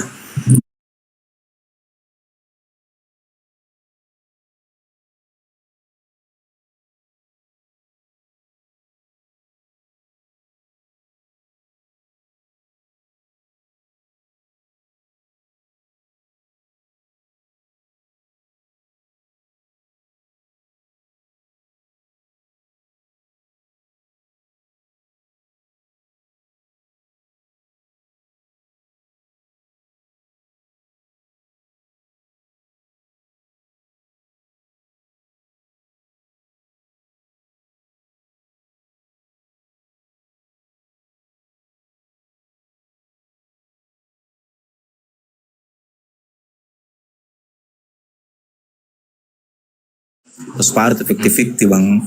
50-50 dia itu. Iya, diedukasi lah dia itu. Mau belajar. Iya. Gimana Bang Ang? Sehat? Halo? Sehat? Ya puji Tuhan masih sehat. Puji Tuhan siapa itu? Hah? Puji Tuhan siapa? Ya Tuhan yang Maha Kuasa. Siapa itu? Allah pencipta langit dan bumi beserta isinya semuanya. Bukan Yesus. Yesus juga semuanya. Ini waktunya kita diedukasi. Ini sederhana loh ini. Sebenarnya Tuhanmu berapa sih? Hah? Tuhanmu ada berapa? 1. Siapa itu? Ya Tuhan itu sendiri yang menciptakan manusia, langit beserta isinya semua. Coba kita pakai akal dulu ya, baru nakli gitu ya. Oke. Apakah manusia itu ciptaan Indonesia? Bahasa Indonesia. Bang Andi pakai bahasa Indonesia yang sederhana. Iya, ini Indonesia. Bro Aang, apakah manusia itu ciptaan Tuhan? Betul. Iya, emang ciptaan Tuhan. Oke. Apakah Yesus itu manusia? Iya, manusia. Oke. Apa Yesus ciptaan Tuhan. Enggak, Coba, kita coba. harus mundur dulu, jangan dijawab dulu, mundur dulu sebentar, diulang ya. Nanti pegang kata-katamu gitu loh. Apakah semua manusia itu ciptaan Tuhan? Iya, betul. Baik. Apakah Yesus itu manusia?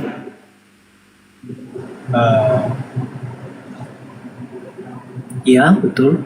Ya. Apakah manusia Yesus itu ciptaan Tuhan? Ceritanya itu panjang Bang. Ada di Oh, ini bahasa Indonesia loh ini. Ya, ceritanya panjang. Jadi Jangan gini, dipanjang. Kenapa di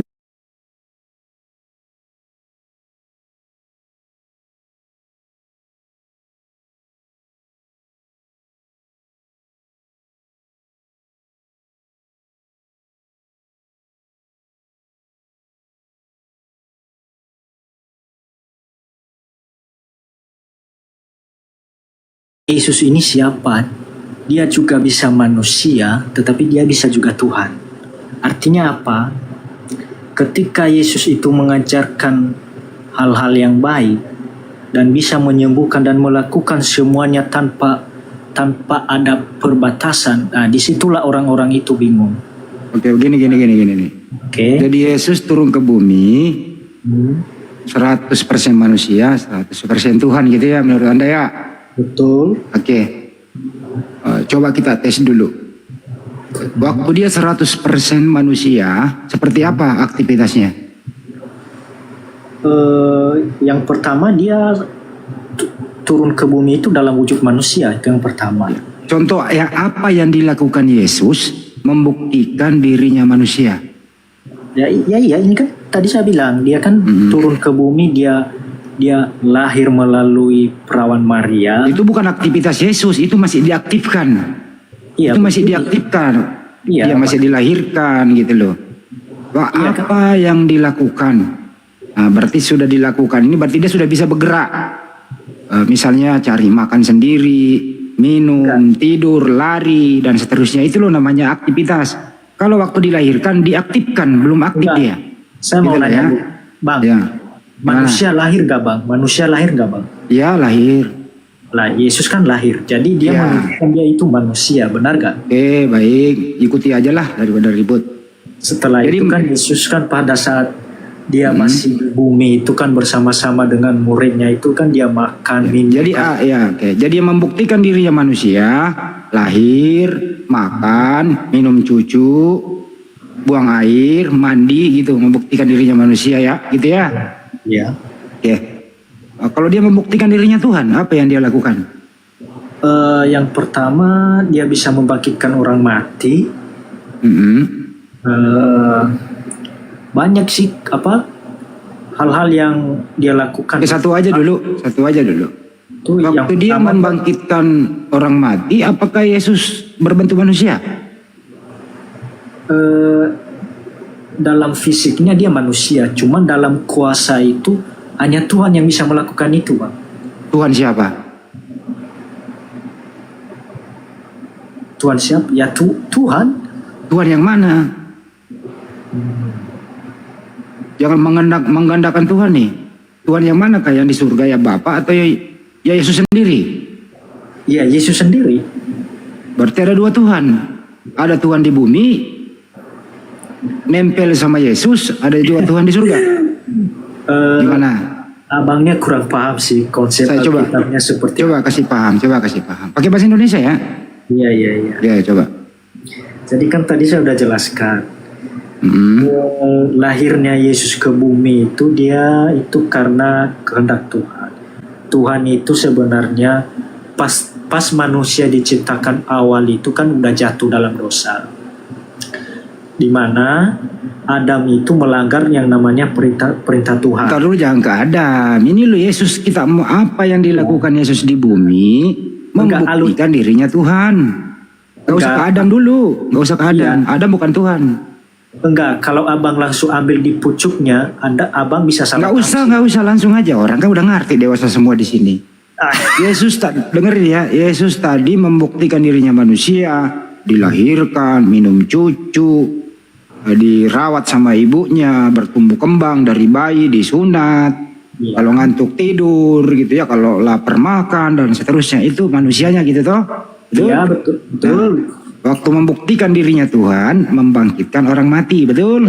Iya. Nah, waktu membangkitkan orang mati, pertanyaannya adalah apakah Yesus masih berbentuk manusia atau bukan?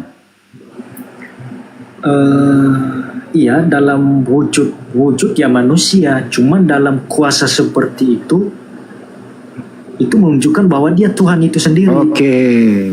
Berarti waktu Yesus membangkitkan orang mati, aktif ketuhanannya begitu ya? Iya. Oke, kemanusiaannya tidak aktif. Enggak, kita jangan seperti itu cara mikirnya. Kau yang bagi tadi, makanya saya ikuti bagianmu ini. Itu pikiran kita kalau seperti itu kita nggak bisa memahami kalau seperti. Nah ini harus dipahami dengan bahasa Indonesia, bro. Kan tadi ada aku ini, dia dilahirkan, bayi, minum cucu, disunat, lapar tidur, lapar makan, ngantuk tidur gitu loh. Pas membangkitkan orang mati, membuktikan dia Tuhan, kan gitu. Artinya waktu dia membuktikan dirinya Tuhan, tetap dia jadi manusia atau bukan lagi dia manusia? Nah kan tadi saya udah bilang konsepnya dia itu dia 100% manusia, 100% Tuhan. Jadi dua jiwa itu dia miliki. Oke. Berarti waktu membangkitkan Lazarus dari kematian, ketuhanannya berfungsi. Iya, kuasa Tuhan, kuasa Tuhan itu. Nah, kemanusiaannya tidak berfungsi. Off dia kemanusiaannya, ketuhanannya ya on, gitu ya. Bukan itu maksudnya. Atau bagaimana maksudnya, coba? Bagaimana maksudnya, coba? Khusus Lazarus ya, membangkitkan orang mati ya, coba.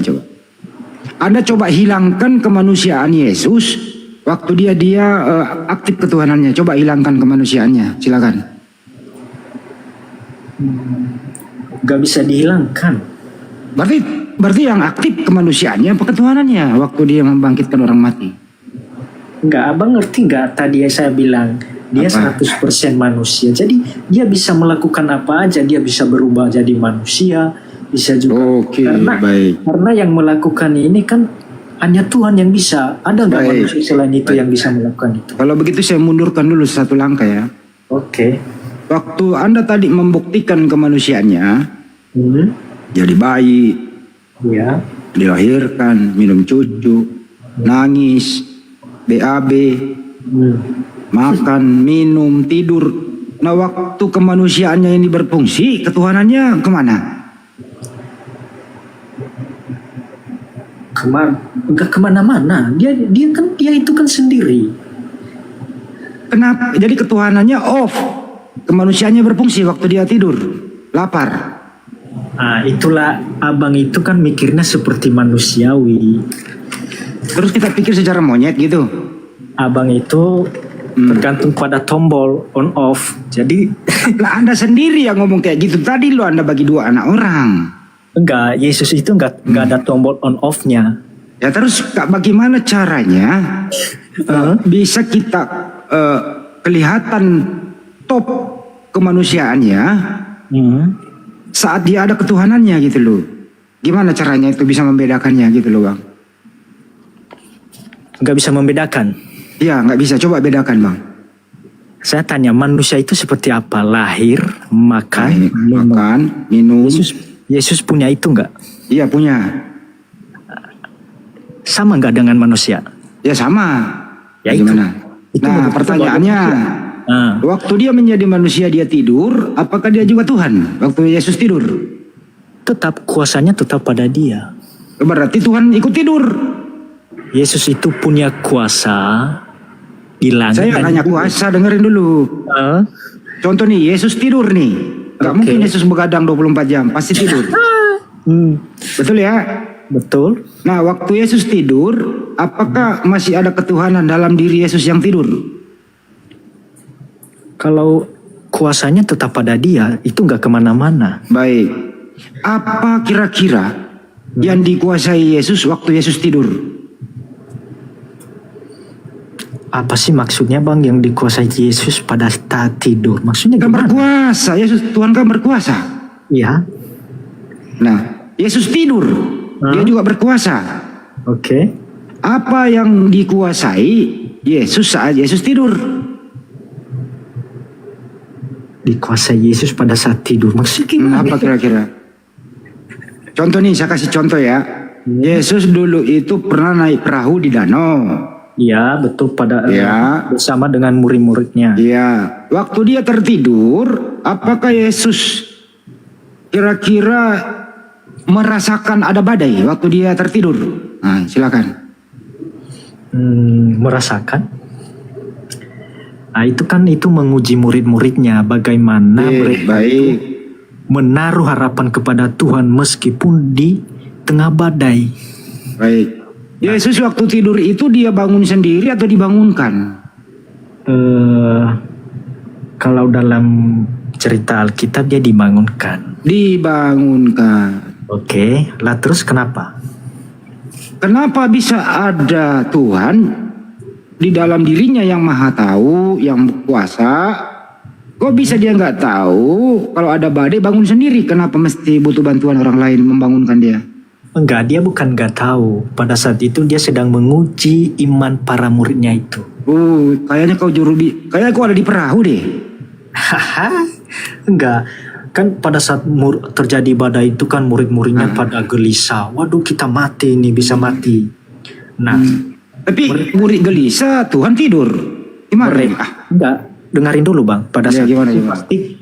Nah, di situ tahu bahwa murid-muridnya itu tidak berharap pada Tuhan itu bisa menyelamatkan kapan aja. Nah, sehingga Yesus dibangunkan, dia bangun, dia bilang pada gelombang itu badai itu tenang, langsung tenang. Dia ngomong ke Petrus, kenapa Anda udah cocok itu, bangun dia hentikan badai, udah. Ya, Hari badai berhenti, jangan dipanjangin. Oke. Lanjut ya. Oke. Yang punya perahu itu siapa kira-kira ya? Yang punya perahu yang buat manusia. Bukan punya Yesus? Bukan.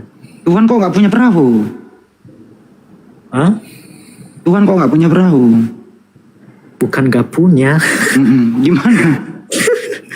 Lo kayak ketawa. Emang abang Tuhan itu punya perahu? Ya mestinya kan dia merasa, Tuhan di bumi kok, mestinya punyanya dia semua dong. Masa nggak berkuasa sih? Iya. Ya udahlah, lupakan perahu lah. Udahlah, anggap perahu orang. Oke? Oke. Oke. Waktu Yesus menghardik badai di perahu itu gitu, berarti dia membuktikan dirinya Tuhan. Iya. Oke. Terus Bapak di surga Tuhan juga? Iya Tuhan. Ada berapa itu Tuhan? Satu di surga, satu di perahu. Enggak, bukan satu di surga, bukan satu di perahu. Oke, tunggu dulu. Yesus waktu di perahu dia Tuhan nggak? Tuhan, betul. Bapak ada di mana waktu Yesus ada di perahu?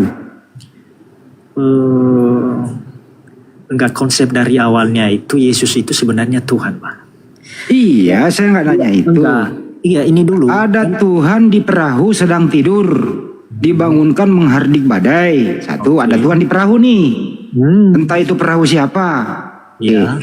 Terus ada Tuhan juga di surga, yaitu Bapak, betul? Betul. Ada berapa Tuhan? Kalau dari pemandangan abang itu ada 2 ya? Ya lu yang jawab lah. Enggak. Yesus itu sebenarnya itu wujud dari Tuhan, Pak. Yesus itu... Kok jadi wujud lagi sih kamu, bahasa Indonesianya kurang baik lu. Enggak, maksudnya gini, Pak. Bro, lu itu teman-teman di bawah pada mau banting HP lu gara-gara kamu lo. Kasihan lo orang-orang banting HP lu gara-gara kau. Enggak, abang dengerin saya. Ya coba saya dengerin. Kan Yesus Tuhan itu kan datang ke bumi dalam wujud sebagai Yesus. Dia menjelma sebagai manusia dan melakukan, dia itu hampir sama-sama manusia. Berarti dia bukan Tuhan? Kembali pada tadi, dia 100% manusia dan 100% Tuhan. Ya itu dia, 100% Tuhan ada dalam diri Yesus, ada di perahu. Betul? Betul. Ada juga Tuhan 100% Bapak di surga. Betul? Enggak, bukan gitu konsepnya, Pak. Lah, yang mana yang Tuhan nih? Bapak atau Yesus nih? Yang di surga atau yang di perahu nih? Atau dua-duanya Tuhan? Gampang kok, kata Bang Baal. Enggak, Pak. Ayo belajar berhitung teman-teman. Ayo berakal dikit. Jangan kau persulit dirimu. Ayolah dipermudah sahabatku. Itu kan Tuhan turun melalui Yesus, Pak. Kan tadi saya... Saya kasih lagi contoh nih ya. Saya kasih contoh nih ya. Gimana? Kamu masih ingat Yesus waktu dibaptis? Masih. Oke. Yesus dibaptis itu di bumi atau di pohon? Di atas pohon? Di air atau di atas pohon? Pertanyaan abang itu kenapa nggak bisa langsung bilang di air, Bang? Kenapa harus bilang di pohon? Ya saya kasih pilihan ganda tuh.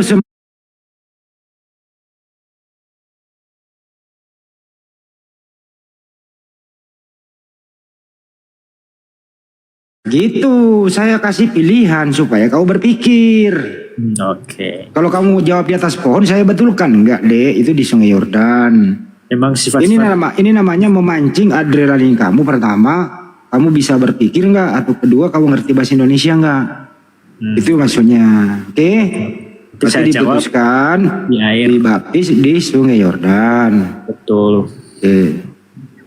Yang dibaptis Yohanes itu manusia atau Tuhan? Pada saat dia dibaptis itu dia mengikuti adat di situ. Bukan saya apa mengikuti apa enggak.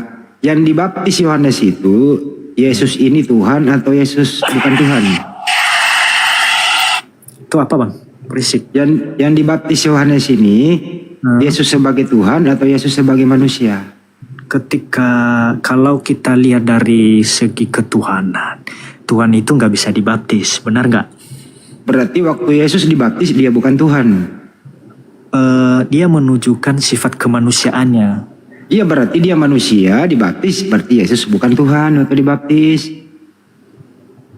Enggak, dia bukan Tuhan. Padahal berarti dia Tuhan dibaptis. Makanya tadi kembali pada 100%. Sekarang saya ulang lagi nih, waktu Yesus dibaptis, apakah Yesus 100% manusia, 100% Tuhan? Masih 100% manusia dan 100% Tuhan. Berarti Yohanes membaptis 100% manusia, 100% Tuhan gitu.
Bang, dalam wujud sebagai manusia. Berarti waktu Yesus dibaptis dia bukan Tuhan. Kemanusiaannya, iya, dia manusia pada saat dibaptis. Berarti dia bukan 100% Tuhan, dia hanya 100% manusia. 100% manusia ya. Enggak, sifat itu tetap pada dia. Berarti yang dibaptis 100% manusia, 100% Tuhan. Oke, iya betul. Ya kenapa nggak ngomong dari tadi? Emang kenapa? Itu sebuah kesalahan atau gimana? Enggak, kau nggak mau jujur kadang-kadang.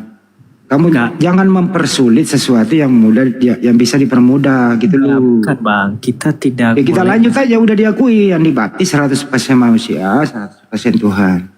Kamu ingat nggak ada suara dari surga? Inilah anakku yang kukasihi. Itu suara siapa itu? Suara Tuhan, Bapa dari surga. Suara Tuhan.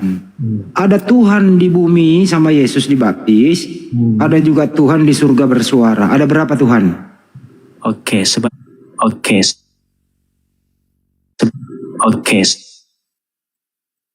Itu semua untuk meyakinkan bahwa dia itu lebih berkuasa segala-galanya. Artinya Mungkin saja yang ngomong itu dia sendiri, cuman dalam pandangan manusia itu ada orang lain. Nah, karena manusia itu pikirannya terbatas. Oh, kayaknya di juru bicara Tuhan ini. Nah, itu makanya Bang jangan bodohin orang. Oke, jadi menurut kamu yang dibaptis di bumi itu dan yang ngomong di surga itu juga, begitu? Betul. Itu semua dalam satu itu dalam satu Tuhan. Berarti yang dibaptis di bumi ini Bapak juga gitu? Nah itu makanya tadi saya bilang, Yesus, saya ikuti arahmu loh, saya ikuti kau pula. Boleh mengingkari perkataanmu. Iya. Kan kau bilang tadi itu juga. Iya makanya. Gimana? Makanya Tuhan itu turun melalui manusia. Dia menjelma sebagai wujud manusia dan menjadi seorang Yesus. Nah. Jadi berapa Tuhan ini? Satu Tuhan kah? Ada satu di bumi sama diri Yesus. Ada suara Bapa di surga. Inilah anakku yang kukasihi. Itu ada berapa Tuhan itu? Satu atau dua? Iya makanya kan tadi sudah bilang. Mungkin. Jangan makanya dijawab satu atau dua. Enggak, abang jangan membawa saya dalam logika abang. Ini bukan logika, ini tertulis di Bible. Iya, emang di situ memang ada. Saya nggak berlogika, tertulis di Bible. Yesus keluar dari air sesudah dibaptis. Kemudian ada Roh Kudus seperti merpati di awan dan terdengarlah suara dari surga. Inilah anakku yang kukasihi. Iya, betul. Ada 3 tempat, satu di bumi, satu di awan, satu di surga. Iya. Peristiwa yang sama, tempat berbeda. Pertanyaannya, yang manakah yang Tuhan yang sebenarnya? A. Bapa di surga. B. Yesus yang dibaptis. C. Roh Kudus seperti merpati. D. Ketiganya Tuhan. Silakan. Nah, kan dalam pandangan kita sebagai manusia, kan itu berarti kalau ada yang bicara di atas itu berarti itu ada orang berarti di atas. Bukan orang, Tuhan. Iya kan, ya. Kan suara itu kan sama seperti suara manusia, benar gak suara itu? Ya terserah lah. Iya kan. Gimana? Nah itu makanya kita mikirnya seperti itu. Nah kalau terus sekarang yang mana yang Tuhan? Tinggal pilih, saya ulang. Enggak, dengerin dulu bang. Enggak, kau nggak jawab, dengerin dulu. Kau jawab sesuai pertanyaan. Yang manakah Tuhanmu yang sebenarnya? A. Bapa di surga. B. Yesus yang dibaptis. C. Roh Kudus di awan seperti merpati. D. Ketiganya Tuhan. Silakan. Kembali kepada yang kuasa bang. Apa itu jawabanmu sayang? Itu makanya dengerin jawaban saya. Abang kan nggak memberikan saya waktu. Ya silakan. Kau pakai waktu 6 hari 2 menit. Nah kan tadi pada Yesus dibaptis itu, yang pertama dia menunjukkan manusia, ya kan? Nah setelah suara itu ada, kita mikir sebagai manusia dalam pikiran yang terbatas, berarti ada orang lagi di sana, ada satu lagi. Nah Tuhan, makanya kita jangan meragukan kuasa Tuhan. Tuhan itu bisa melakukan semuanya. Yang meragukan kuasa Tuhan siapa? Kau jangan framing, gak ada yang meragukan di sini Tuhanmu ini. Saya tanya. Itu kan dengerin dulu, kau framing pula yang meragukan kuasa Tuhan. Iya, di sini ada 3. Ada Bapa di surga, ada Yesus di Sungai Yordan, ada Roh Kudus seperti merpati. Pertanyaannya, yang manakah Tuhanmu? A. Bapa di surga. B. Yesus di bumi dibaptis. C. Roh Kudus seperti merpati. D. Ketiganya Tuhan. Kenapa kau nggak jawab? Enggak, saya tanya dulu kepada abang. Abang yakin gak sama kuasa Tuhan itu? Ya Tuhan yang berkuasa lah. Ya, berarti Tuhan bisa melakukan semuanya, benar gak? Ya, terus berapa Tuhan di situ? Ketika Tuhan melakukan semua itu, apakah Tuhan tidak boleh melakukan itu? Melakukan apa sih Tuhanmu ini? Makanya kalau belajar Alkitab itu harus pakai pikiran yang bersih, Bang. Coba bersihkan pikiranmu. 1 tambah 1 tambah 1 berapa? itu permainan, Bang. Kan jelas itu. Enggak, nih saya pengen tahu nih. Kau ngerti bahasa Indonesia nggak nih? 1 tambah 1 tambah 1.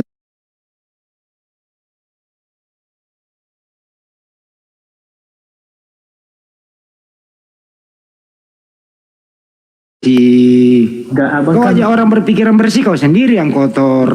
Oke, kotor. Gimana kau? Itu menurut Abang berapa itu? Ya 3 lah. Ya iya sama. Ya kenapa kau nggak jawab? Katanya mau bersih, ternyata kau kotor. Kau ini ya.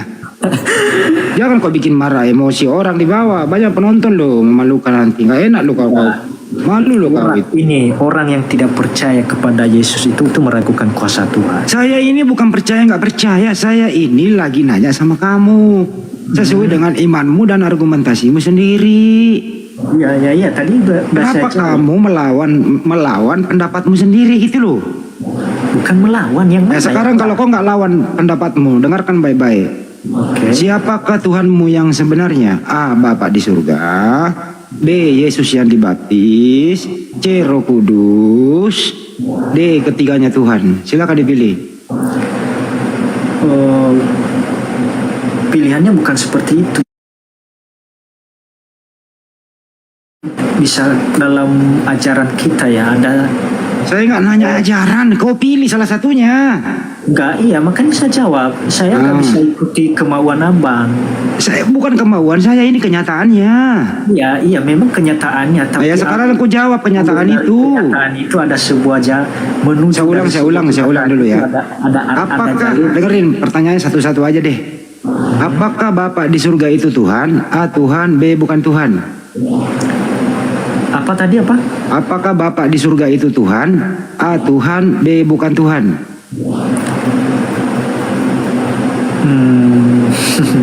Ya Tuhan Bang. Tuhan, baik. Pertanyaannya seperti Oke, apakah Yesus itu Tuhan? A. Tuhan. B. Bukan Tuhan. Yesus itu Tuhan. Tuhan. Apakah Roh Kudus itu Tuhan? A. Tuhan. B. Bukan Tuhan. Yang punya Roh Kudus itu siapa? Apakah Roh Kudus itu Tuhan? A. Tuhan. B. Bukan Tuhan. Roh Kudus itu berasal dari Tuhan. Oke, sekarang ada 3 pertanyaan tadi. Berapa kali kau menyebut Tuhan? Berapa kali menyebut Tuhan? Maksudnya? Ya, berapa kali kau tadi menjawab Tuhan? 2. Berapa Tuhanmu? Nah itu makanya tadi saya bilang. Astagfirullahaladzim, udah jawab 2. Berapa Tuhanmu? Mulai ngeyel kau. Kau jangan memancing saya ambil kunci dongkrak. Enggak, makanya Bang, makanya ketahuilah kuasa Tuhan itu. Biar Anda tidak menyalahkan. Saya nggak menyalahkan, kamu sendiri yang nyalahin dirimu, bro. Bukan menyalahkan, saya percaya sama Tuhan, Bang.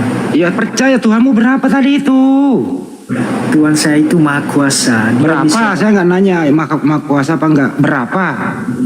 Tuhan saya tetap satu. Yang mana ya kalau satu, Bapak atau Yesus? Enggak. Abang mengerti nggak Yesus itu konsepnya seperti apa? Ya, saya ulang lagi. Apakah Yesus dan Bapak sama atau beda? Sama. Sama. Yakin sama? Sama. Baik. Apakah Yesus itu punya fisik? Yesus punya. Punya. Apakah Bapak punya fisik?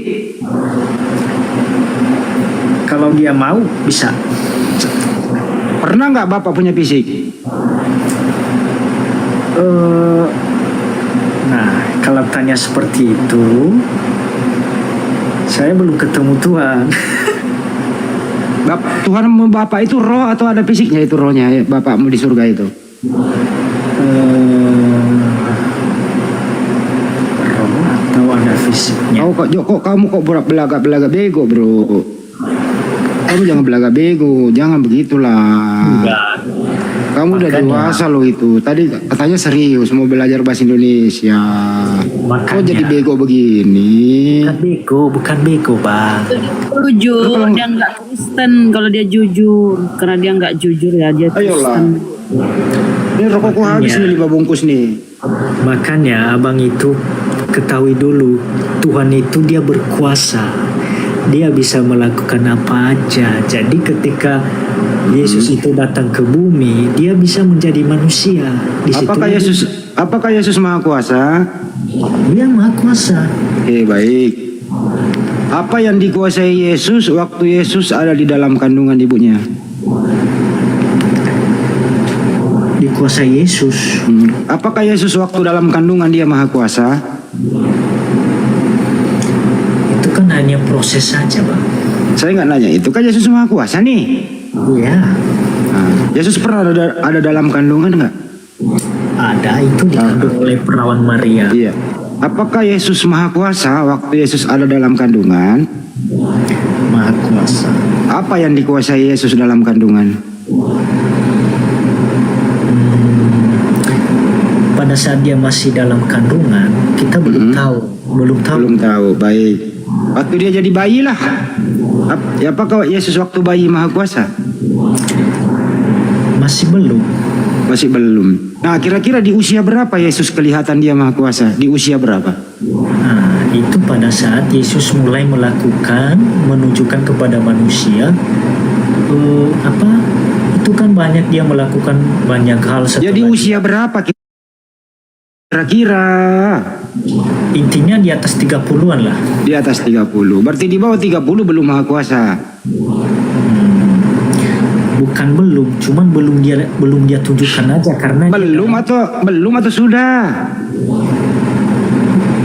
Kuasa itu masih tetap di dia, cuman dia masih belum, karena 100% manusia, dia manusia di situ.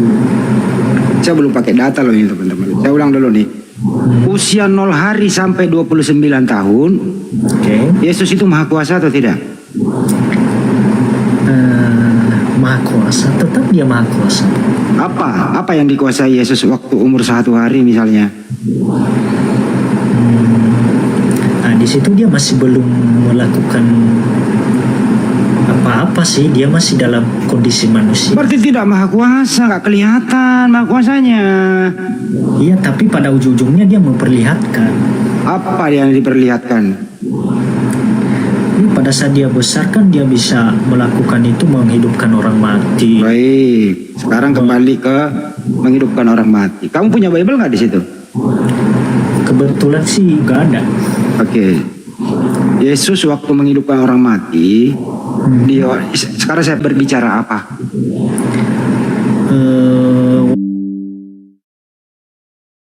Wahai anakku, bangunlah. Itu kau nggak pernah baca Bible pula kau Lah emang apa bang kalimatnya? Bunda Rama bisa bacain nggak Bunda? Nilainya 11, Bunda Rama izin. Di situ.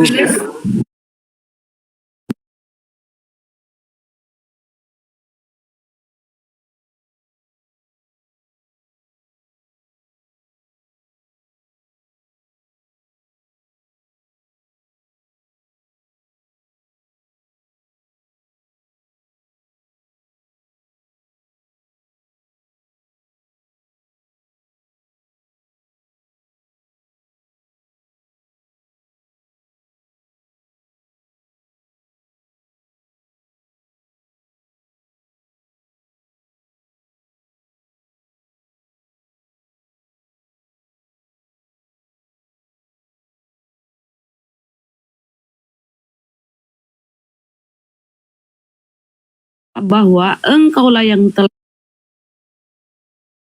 mengutus aku. Pertanyaannya, waktu Yesus itu membangkitkan Lazarus, Yesus itu mengakui dirinya Tuhan atau utusan Tuhan? Nah, makanya tadi saya bilang bang. Kok jadi makanya? Dijawab dong. Konsepnya itu makanya ada. Lah, jujur bang. Bukan jujur. Dengerin. Kau udah dibacakan data.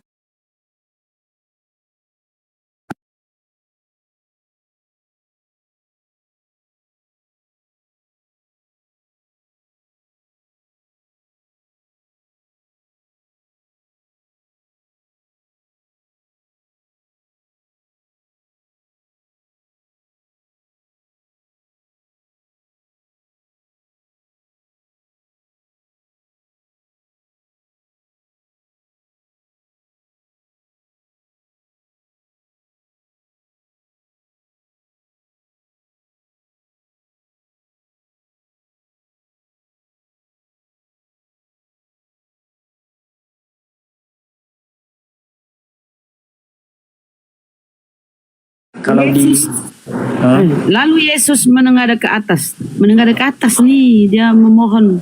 Lalu Yesus menengadah ke atas dan berkata, Bapa, aku mengucap syukur kepadamu. Yesus bersyukur kepada Bapa, karena engkau telah mendengarkan aku. Aku tahu bahwa engkau selalu mendengarkan aku, tetapi oleh karena orang banyak yang berdiri di sini mengelilingi aku mengatakannya supaya mereka percaya bahwa engkaulah yang telah mengutus aku. Ya. Itu dia sebenarnya dia konsepnya dia selalu ada dua. Bengkokkan lagi data Bible, bengkokkan. Lama-lama aku lempar kau kunci dongkrak kau. Udah dibacakan datanya kok bantai itu datamu. Iya, makanya tadi abang dengerin dulu itu. Makanya kita menyebut Yesus itu 100% manusia, 100% Tuhan. Ketika dia menganggap itu kan dia memohon, berarti dia seolah-olah seperti manusia.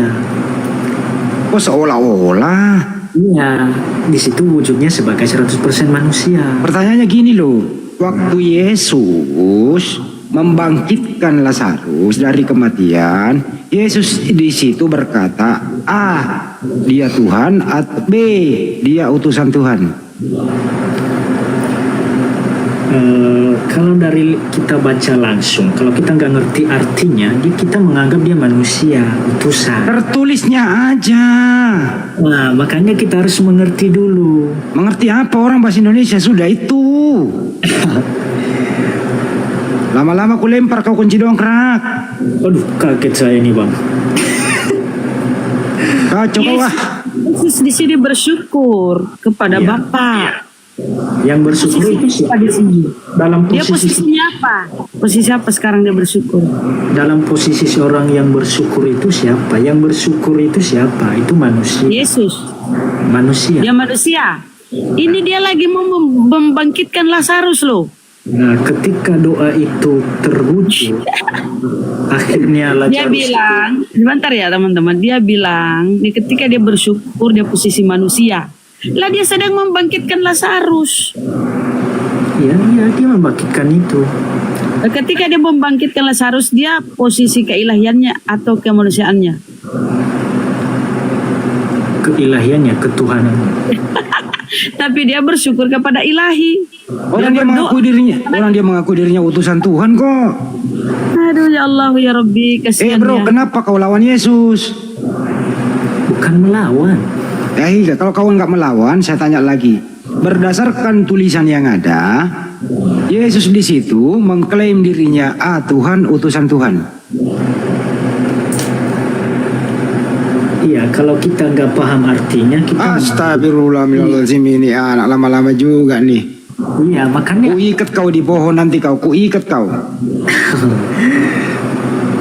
Enggak, makanya abang itu kalau tidak ngerti, ayo belajar di Alkitab, baca dari awal.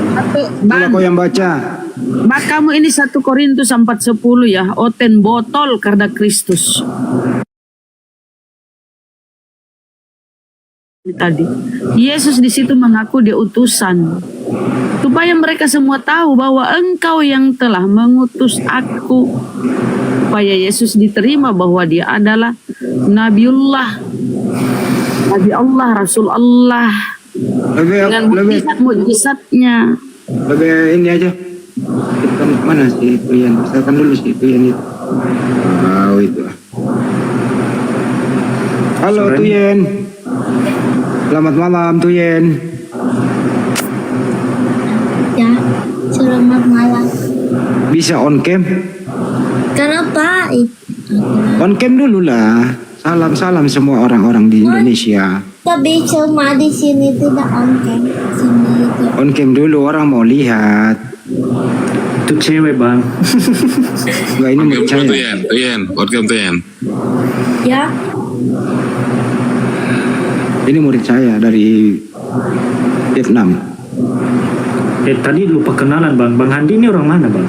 Saya orang Burundi. Turunan Burundi. Afrika Selatan. Enggak, tinggal di mana sekarang? Di Afrika apa di Indonesia? Di Afrika. Oh, di Afrika. Sekarang ini udah di Afrika ini baru jam 10 pagi. Tapi tahu bahasa Indonesia? Orang Afrika tahu bahasa Indonesia?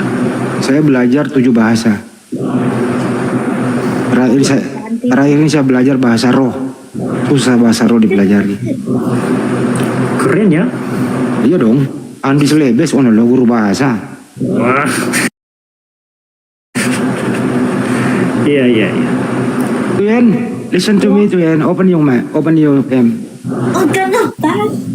Ada sesuatu. Ini nggak jelas tuh ya nih. Dia nggak ngerti bahasa Indonesia. Dia orang Vietnam. Oh. Dia mau belajar Islam. Udah ya itu dia tuh. Wih, waduh. Gimana Cantik bang? Cantik nggak bang itu?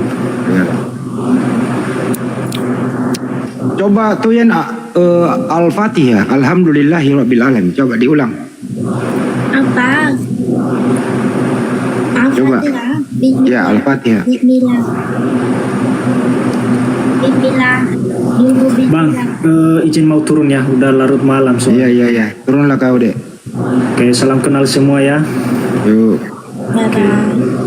Semoga Tuhan Yesus memberkati kita semua. Semoga Tuhannya Yesus memberkati. Orang Yesus bertuhan. Beneran, coba Tuyan diulang Al-Fatihah. Bismillahirrahmanirrahim. Alhamdulillahirabbil alamin arrahmanirrahim maliki yaumiddin. Suaranya agak kecil ya? Iya, apa? Suaranya agak kecil, beda yang kemarin. Coba suaranya. Suara yang ini mirip anak kecil apa? Oh ya udah bagus, lanjut. Bukan lagi ya. Bismillahirrahmanirrahim. Alhamdulillahilladzi ayana bada ma'amatana wa ilaihim. Oh bukan. Al-Fatihah. Iya. Bismillahirrahmanirrahim. Alhamdulillahirabbil alamin arrahmanirrahim maliki yaumiddin. Iyyaka na'budu wa iyyaka nasta'in. Ihdinas siratal mustaqim. Siratal ladzina an'amta 'alaihim ghairil maghdubi 'alaihim waladdallin. Amin. Banyak yang nonton tidak boleh tenang. Kau malu dia tidak lagi apa namanya? Teman-teman mana lebih pintar Tuyen daripada yang tadi? Jawab di bawah. Apa? Lebih pintar tuh ya lah. Malu banyak yang nonton katanya Bang Endi. Lagi ini dia, grogi dia kalau banyak yang nonton. Tapi bilang apa lagi? Coba syahadat.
Tidur ya tuh ya? Sesudah makan? Sudah. Oh saya sudah tidur? Doa saya sudah tidur, bangun tidur? Bangun. Ya. Alhamdulillahilladzi ayana bada ma'amatana wa ilaihim nusyur. Amin. Itu. Ini ada gurunya atau tidak belajar sendiri? Belajar Google. Belajar. Main TikTok itu yang tanya teman dulu teman Indo bukan bicara ngomong Muslim dan kira itu lagu tuh yang tanya kamu sedang nyanyi lagu apa, tapi cuma bilang itu Muslim bukan lagu. Dia bertanya, ada temannya orang Indonesia, dia banyak belajar bertanya. bahasa Indo dari Google dan TikTok. Bukan di sini tidak ada guru dan tidak ada sekolah bahasa Indo. Tidak dibenar. Mana hijabnya mana? Lupa pakai lagi ya? Tidak ada hijab tuh beli, tidak ada. Oh belum beli. Katanya mau beli kemarin ke mall. Tidak ada. Susah di Vietnam nggak ada. Itu yang cepat ini ya bukan hijab, mirip hijab tapi tidak bukan hijab. Gak apa-apa, diambil aja, gak apa-apa, pakai aja. Ambil, gak apa-apa. Gak apa-apa, tambah cantik kalau ditutup. Tambah cantik loh kalau dipakai. Tutup aja kepalanya. Rambutnya ditutup pakai. Ambil dulu lah tuh ya, ambil. Hai. Cari itu di cepat ini hijab. Ya ambil. Ya cari dulu tuh ya. Tunggu deh. Kenapa gip itu tidak lucunya? Kasih gift teman-teman. Ayo orang Indonesia yang masih muda, tapi ajarin dia ngaji. Ayo, lamar dia. Ayo, siapa yang bujangan di sini? Tahta. Sudah.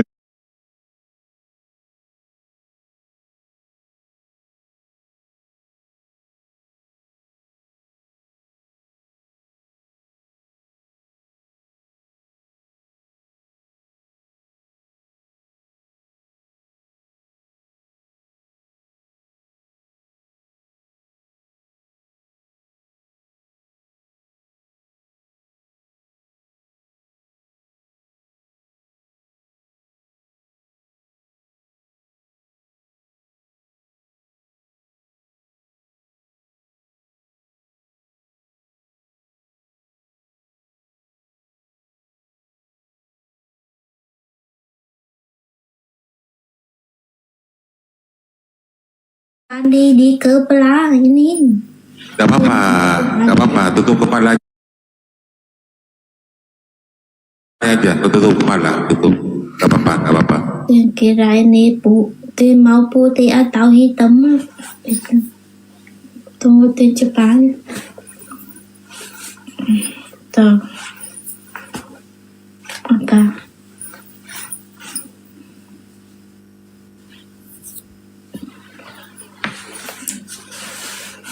Ini apa? Ini tidak hijab, tidak mirip sedikit. Tuh. Hilang. Tahu sudah cari di Google tuh malah orang Indo ini hilang rambutnya. Sulit. Ini tidak hijab. Nanti itu dia nyala itu.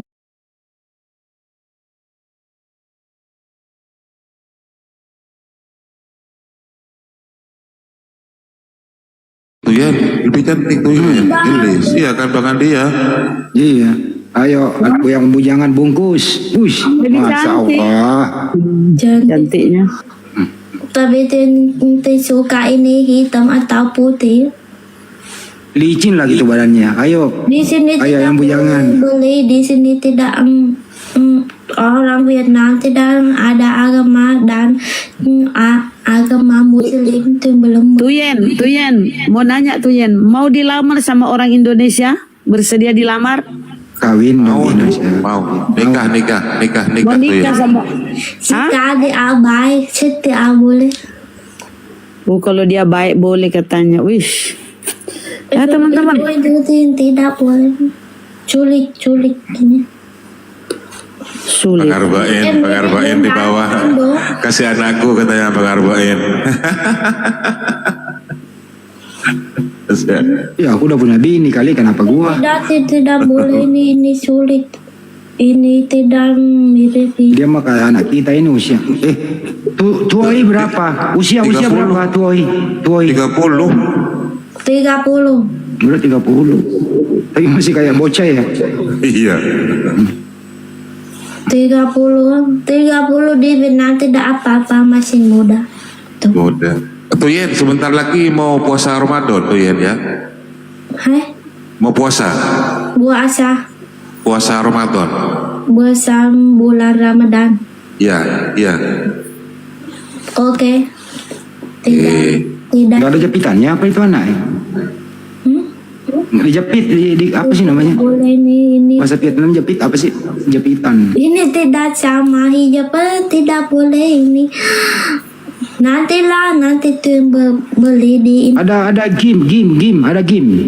Tidak ada game. Ada. Oh, tidak ada game. Ada banyak tapi hilang. Bahasa Vietnam peneliti itu game. Selempangkan aja ke belakang tuh Yen. Apa? Ya tutup lagi. Sudah sadar dia teman-teman. Sudah sadar. Sulit. Ya nggak apa-apa. Pokoknya pakai aja. Asal pakai aja. Ya gitu aja. Iya. Nggak apa-apa. Tutup aja. Tapi hilang rambut sulit ya. Ya nggak apa-apa gitu aja. Rambut sedikit ya. Coba kalau dia pakai hijab ini kayak artis siapa ya? Iyalah. Hijab ini mirip Bunda Indo. Bunda itu. Betul. Aduh. Tidak ada game, ada ini. Cepat ini. Orang tua, bapak ibu masih ada tuh ya? Orang tua itu yang baik, tapi orang tua itu yang tidak agama. Nah, cukup. Vietnam tidak agama. Nah, udah cukup itu udah. Sulit ini itu. Malah wajah itu yang kecil.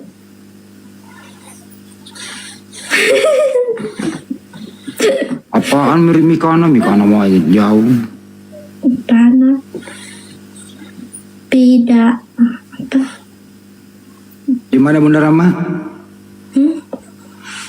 Ini nanti yang melihat orang perempuan Indo ini hijabnya ini.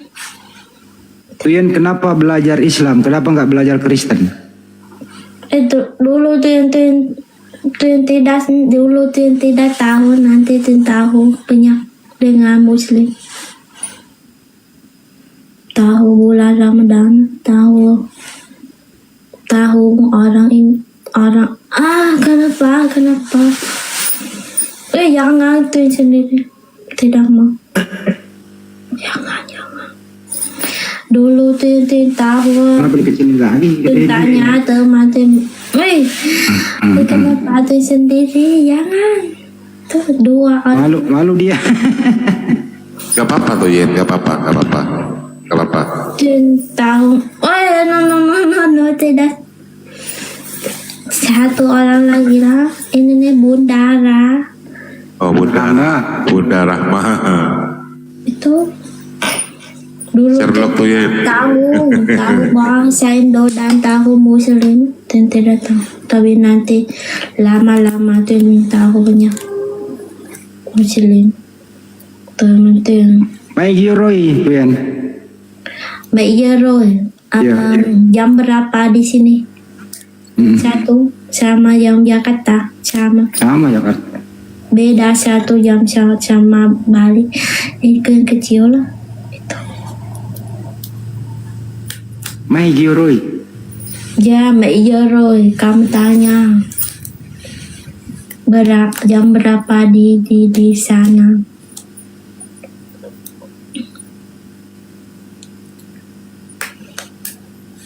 Apalagi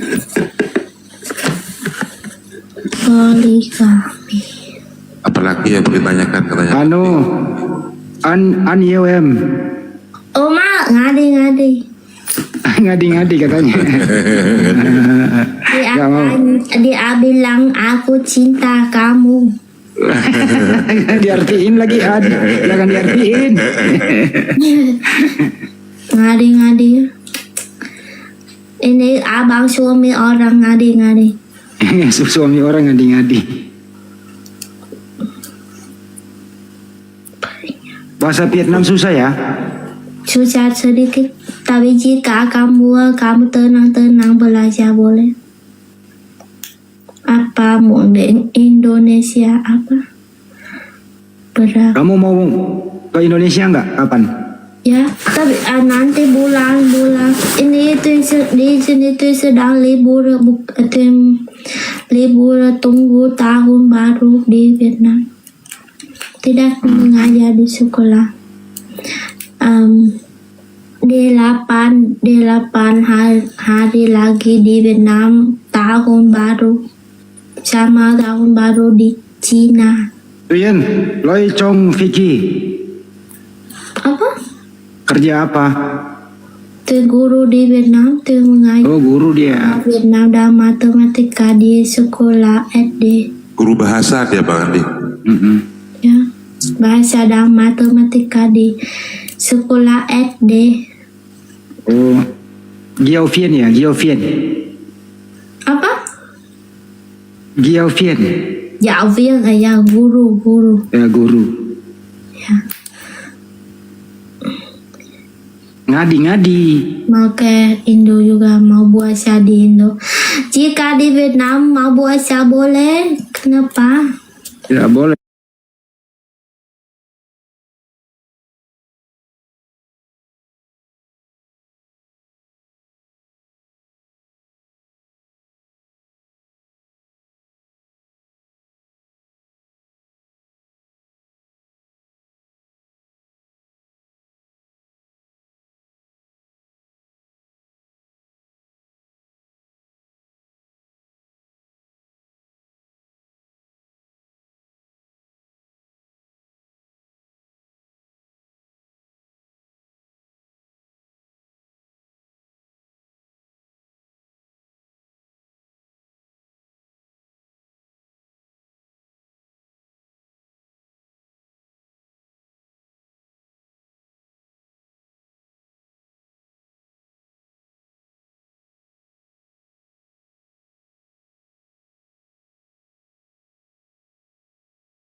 Mengerti agak lain. Dia nggak mau teman berbagi nomor telepon, dia nggak mau, dia nggak percaya orang. Tapi itu yang di WhatsApp tuh ada WhatsApp, tapi WhatsApp tuh sekarang 4 teman. Coba ada yang berani DM nggak? Dia coba aja DM lo minta nomornya, bakal nggak dikasih. Tidak DM di TikTok. Tidak DM tuh hanya langsung tuh buka room tuh nyanyi PK atau tuh main Mobile Legends tuh tidak DM. Tuh yang udah belajar sholat. Tuh tahu sholat 5 kali satu hari. Tuh tidak boleh ngomong apa jika sholat. Susah. Memang di rumah sama siapa? Apa? Di rumah sama siapa? Tuh yang tinggal sendiri di rumah tuh. Sendiri ya. Tapi rumah tuh yang dekat rumah ibu, rumah orang tua. Sebelah rumah tuh. Tolong makeup itu. Biar tôi ganggu hơn không. Tuyan itu suka nyari yang Semua orang Indo cari di Google bahasa Vietnam. Kenapa typing banyak bahasa Vietnam? Oh, kalau mau ninja. Kalau dibawa mau tanya dia, kamu Google bahasa Vietnam aja. Agak lain. Tanya dia. Bài tuyển ini. Tôi là một người Indo Bangkok biểu. Aku orang Indo kamu. Dia tuh mau nyari suami yang Gitu. anak santri yang bisa ngajarin dia ngaji. Itu. Ciko sudah Di typing bahasa Vietnam tuh yang bilang nama aku lah itu Ciko 3 kali. Bang rumah ayah apa? Abang sebelah. Ya naik, siapa yang mau? Naik, minta naik. Yang mau. Naik.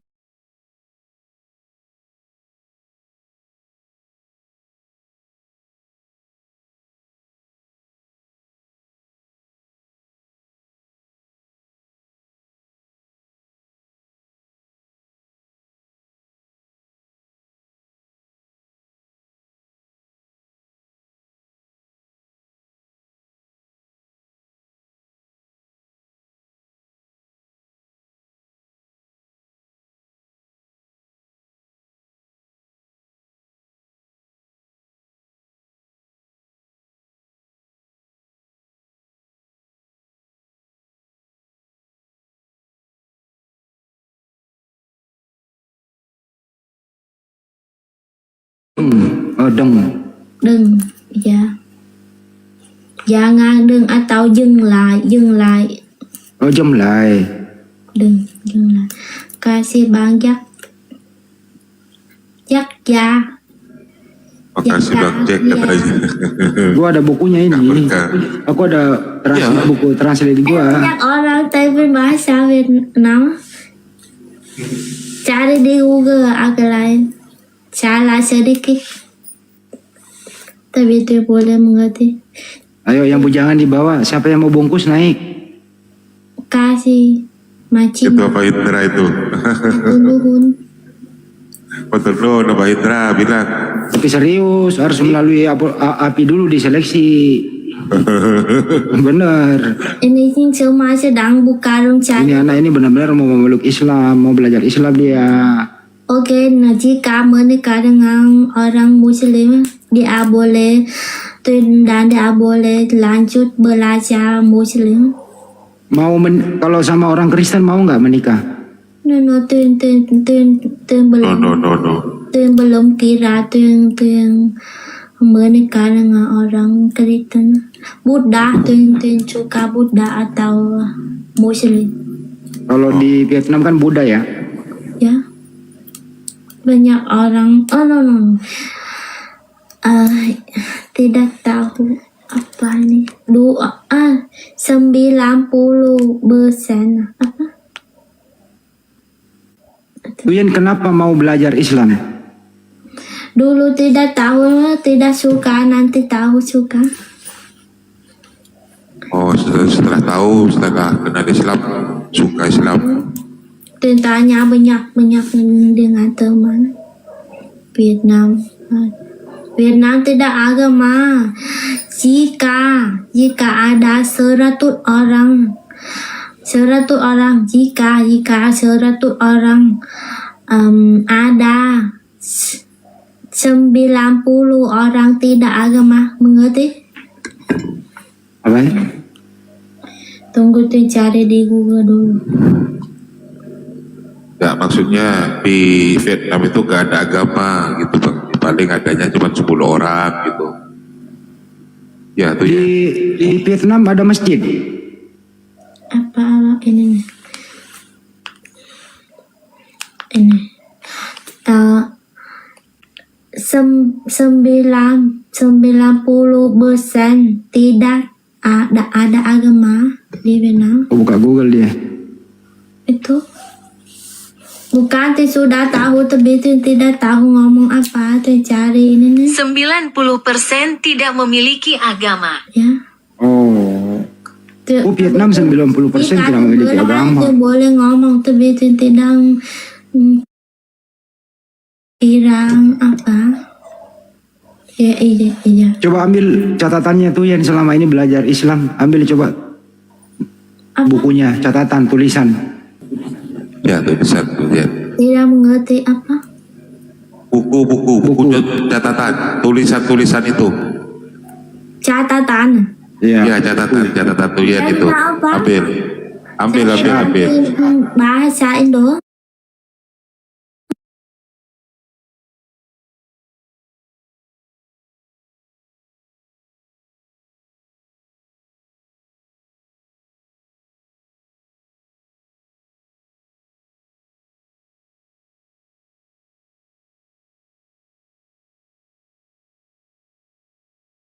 90% di Vietnam itu beragama ya. Apa? Gak ada agama. 90% tidak punya agama. Ya, tidak boleh cari di Google jika kita mau. Muslim tanya teman tapi bahasa Indo tidak tanya teman nonton Gue udah Google nanti punya bini bang, punya anak nggak bisa. Ini mah seumuran anak gue ini. Sudah lama-lama ini sudah ini Banyak catatannya itu. catatan tapi sudah tahu tidak boleh tidak melihat lagi boleh Ini ngomong. tulisan bahasa Indonesia loh itu. Iya, ini bahasa Indo. Wih pinter anaknya ya, mau belajar ya. Bagus tulisannya, bagus lagi ya. Itu Quran. Kamar mandi. Ya Allah. Tulis dia loh. Oh doa, ya Allah. Gimana doanya? Hai. Gimana doanya? Ya Allah, apa itu tadi? Apa? Doa penting doa.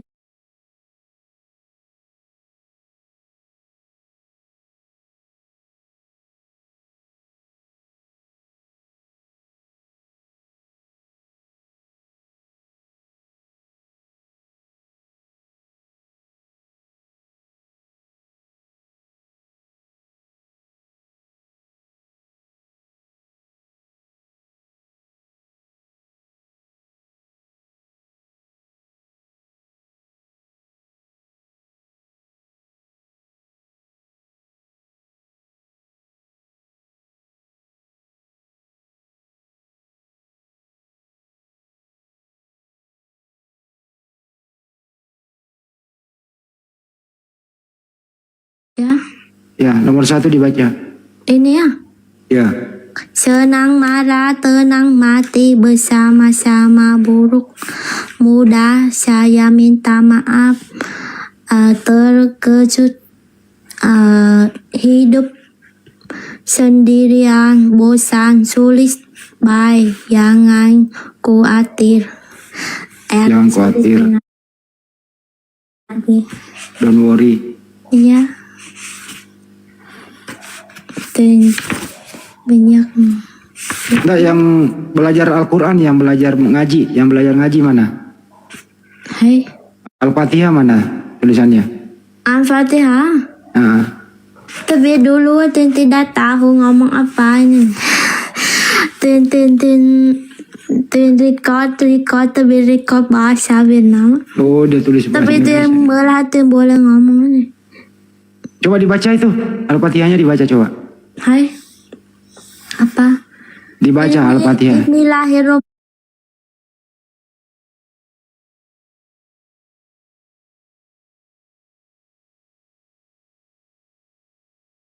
Sirotol ladina angata alahin ko irema kedobe alahin kualak dolin amin. Itu apa lo dia itu?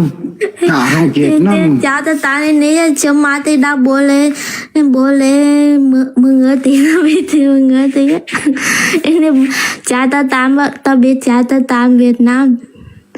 Itu ini mau tidur nih, mau makan tahu?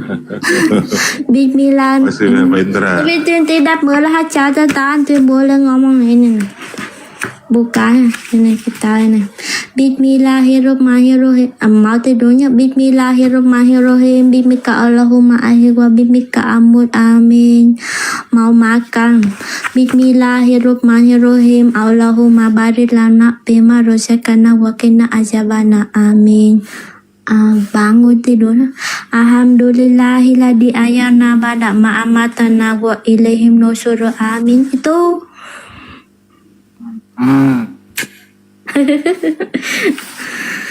Khusus buat saya Bang Andi katanya. Belajar tapi itu yang ngomong itu bilang tuh sendiri belajar bahasa Indo semua kita tuh bohong, bukan bohong. Di sini jika tuh mau belajar bahasa Indo dari Google dari guru atau sekolah bahasa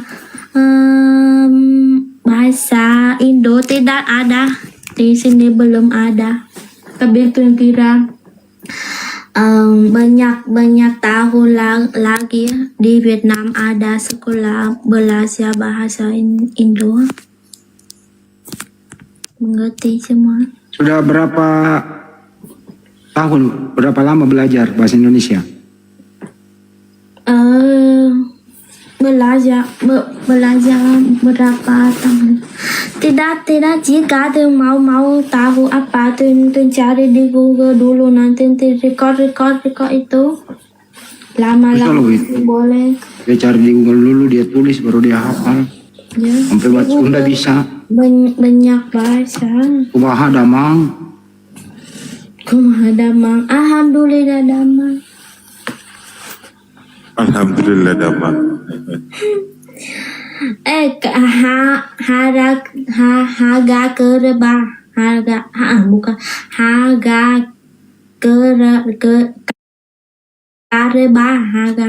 kareba itu. Bahasa Bugis itu apa kabar? Ya, baji itu. Baik-baik. Ya, baji ji. Open kamera tuh ya, open cam.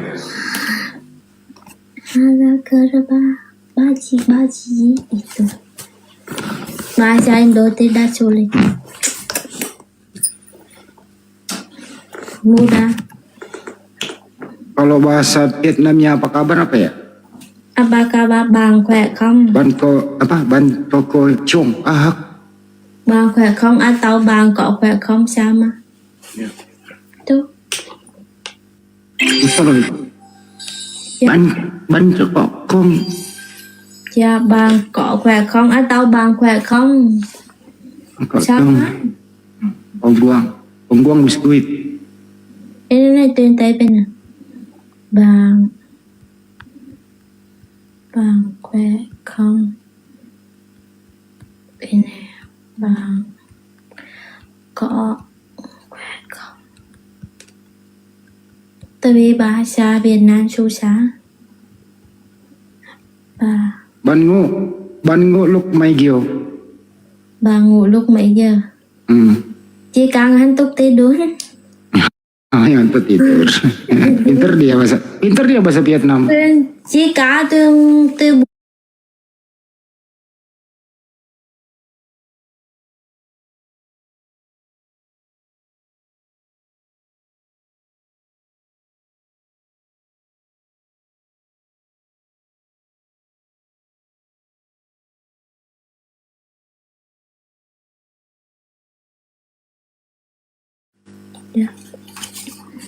Anak SD. Pindah koma. Semua di sini banyak orang pintar bahasa Vietnam, tapi banyak bahasa Vietnam. Dapila, itu yang tahu dia Dapila dan di video Dapila TikTok ke Vietnam, video TikTok ke Indonesia, sudah menikah di dunia, punya satu anak. Mengajar itu apa sih? Tiang lurong. Ya? Tiang lurong. Lagi? Tian lurong. Kadang kamu jangan dah matamu. Aku aku gadisnya, aku belum menikahnya.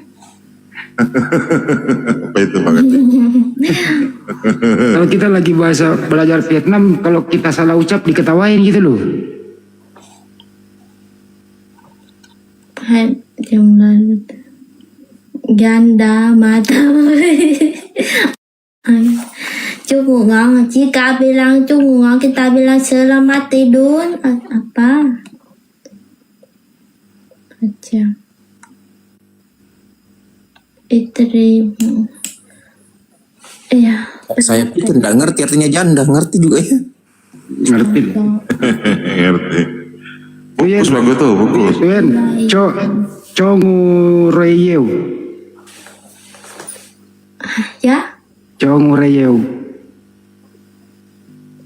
Congor, apa itu agen? Pusing dengan kamu kan? Pusing kan? Susah bahasa Vietnam udahlah.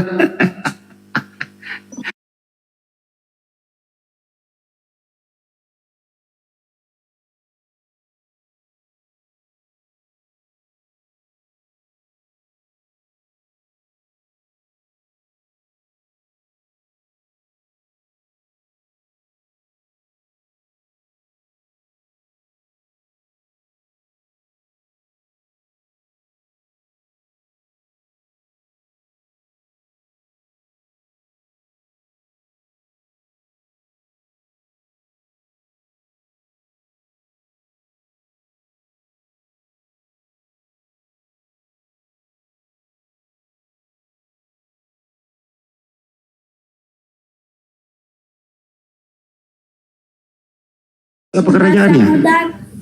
Sudah Republik kayaknya. Vietnam itu presiden ya? Presiden Vietnam siapa? Presiden? Bukan raja dia, presiden kalau Vietnam. bisa syahadat, bisa, sudah mau lagi ya. Bismillahirrahmanirrahim. Asyhadu alla ilaha illallah wa bukan tenang. Bismillahirrahmanirrahim. Asyhadu alla ilaha illallah wa asyhadu anna Muhammadar Rasulullah. Amin. Lupa.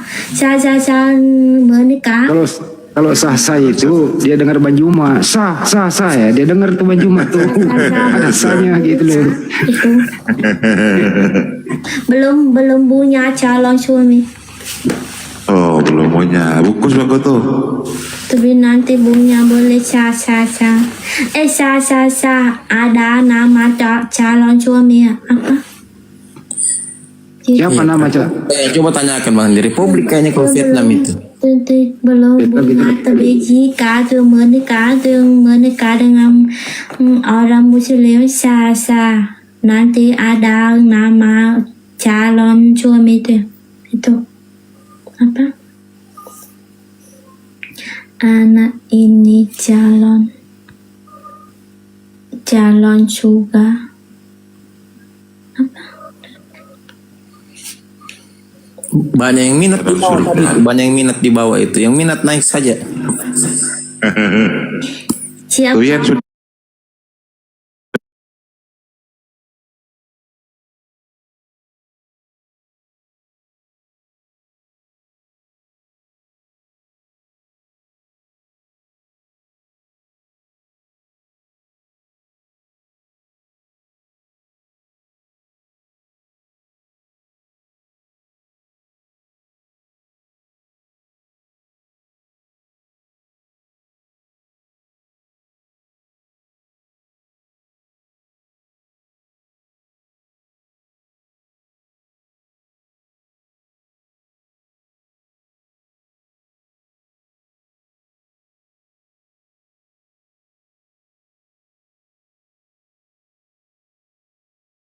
Lain duda atau jomblo yang tidak apa-apa jika diabai setia.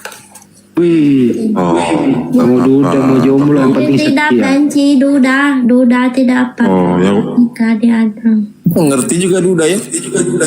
Belajar bahasa Indonesia dia. Singgedat di Singapura dia dulu dia punya kita tapi nanti tidak senang tidak bahagia putus itu nanti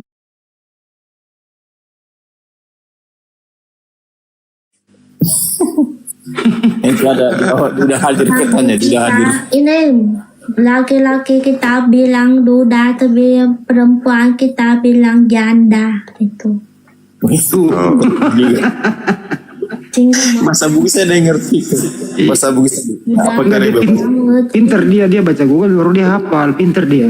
Jomblo menghafal ini anak. Jomblo laki-laki bilang bujang tapi jomblo perempuan gadis itu. Gadis saya ngerti juga. Gadis bukan perawat. Sudah tanya semua orang Indo. Tanya nanti tentang jika mau.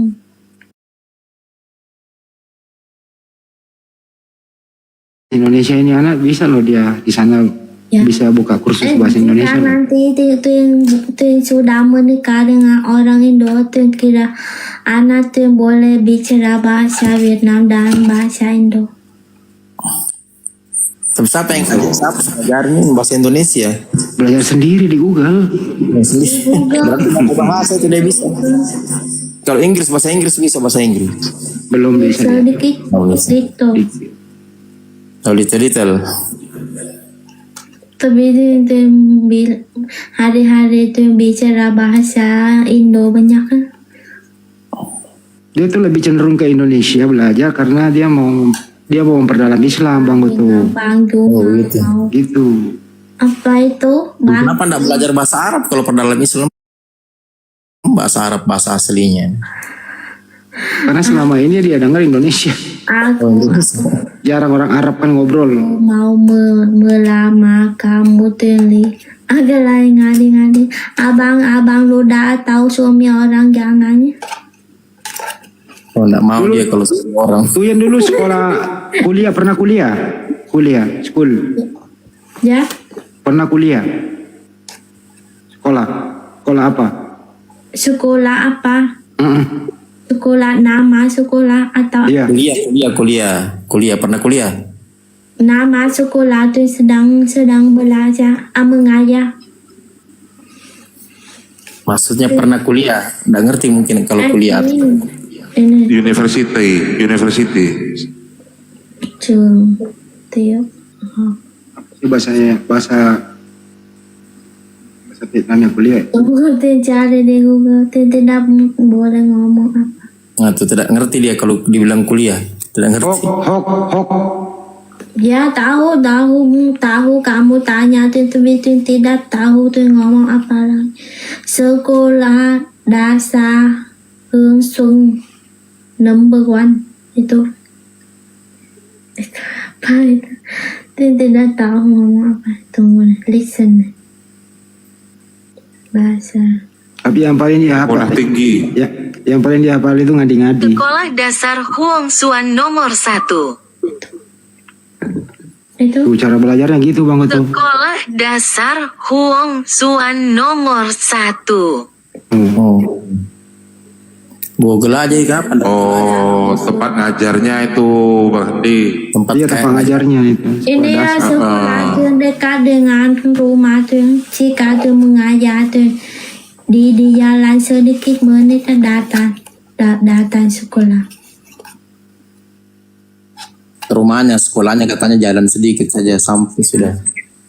Guru bahasa Vietnam dan matematika tuh mengajar anak kecil umur 6 sampai 10. Tapi orang lain guru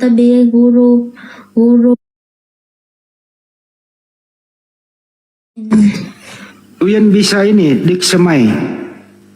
ya Bisa dik semai. bahasa apa? Naik motor. Naik motor dan naik mobil apa? Oh bisa, Bang. Dia naik motor dia dekat rumah tuh. Đại học.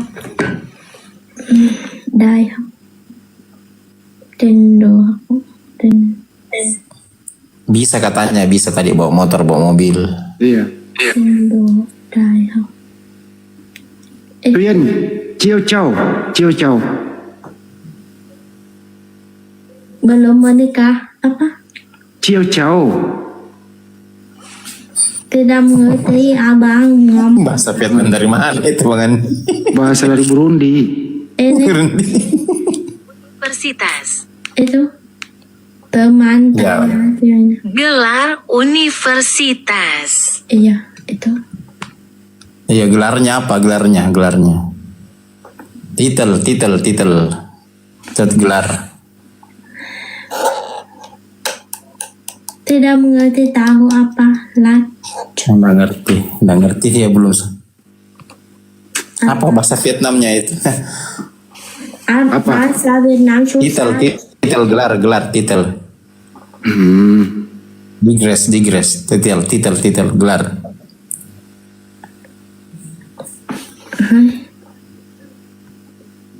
Gelar akademiknya itu ya apa? Sekolah tertentu. Kalau gelar itu ini TUD gelar. Yudi, Iya.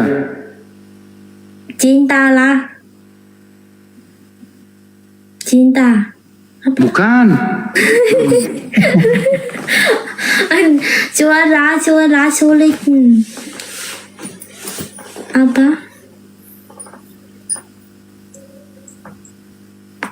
Abang ngomong bahasa Vietnam tidak. Kalau bahasa Vietnamnya makan apa? An. melihat orang Indo Ijazahnya maksudnya ijazah terakhir. Digres ijazah. tapi di Vietnam Kalau Anca, dia orang ini dia. tapi tidak ada teman dengan orang Vietnam ya. Dia di Giau dia.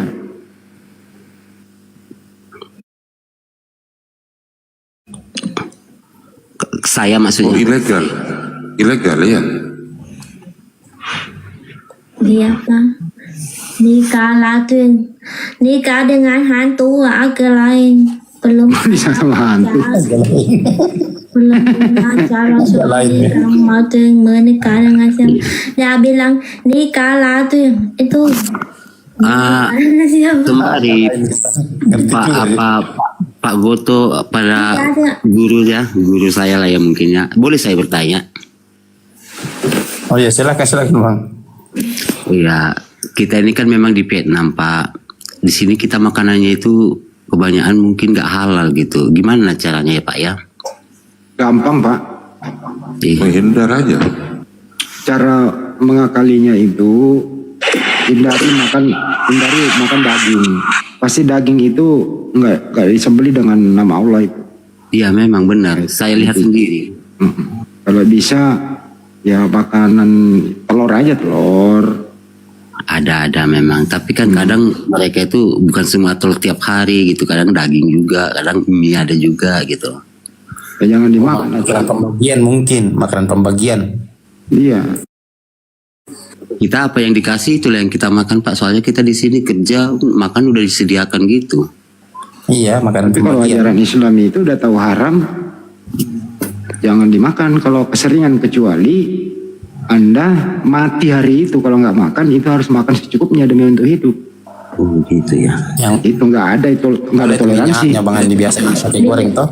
Nggak, intinya adalah nggak ada pakai gorengnya itu biasa. Bukan itu pertanyaannya. Intinya adalah kalau Islami itu ya udah tahu haram ya jangan dimakan kecuali ada kecualinya nih. Anda mati kalau nggak makan ya makan secukupnya demi hidup. Habis itu jangan dimakan lagi. Ya, alternatif. Makanya jangan lama-lama di situ Bang. Pasti. Kami memang cuma sebulan aja di sini Pak. Bawa bekal aja Bang. Mie rebus lah gitu kan. Ya. Nggak ada bisa yang diperbuat Pak. Kalau bisa masak ya masak sendiri. Cuma kami tuh kerja di sini semua banyak orang tidak agama, semua orang Vietnam makan babi minyak. Iya. Di sana itu juga di sana ayam berupa daging itu nggak disembelih atas dengan Allah enggak.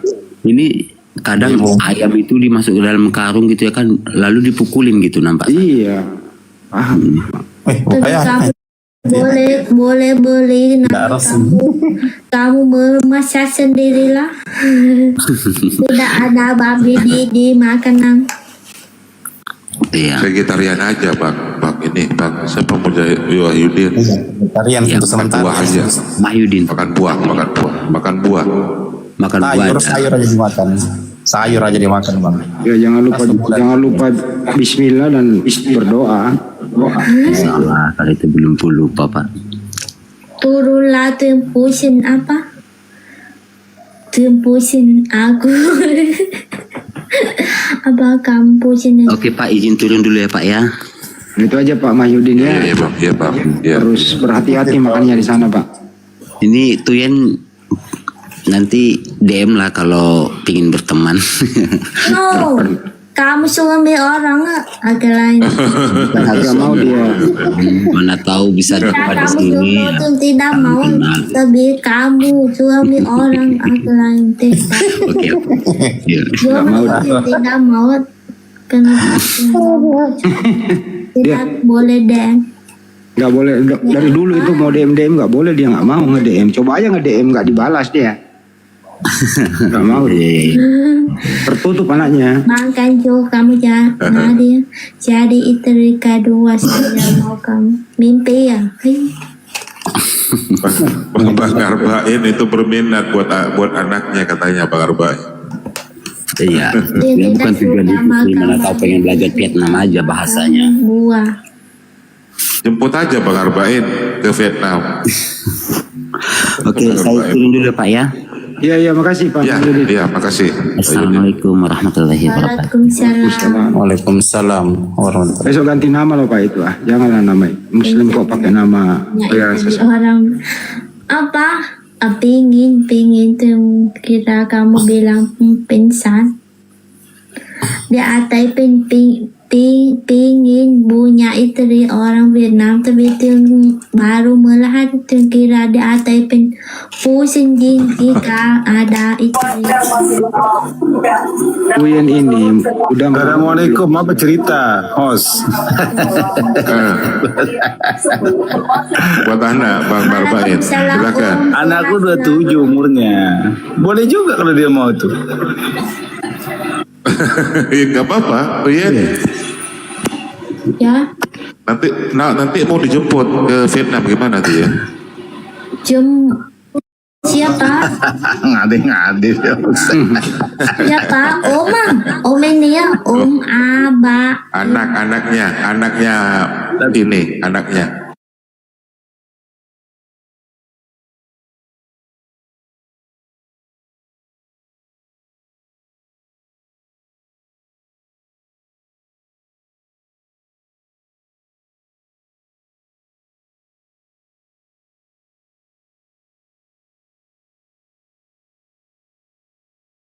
Dulu di AAD itu AA bukan di AAD ya AD Apa kata?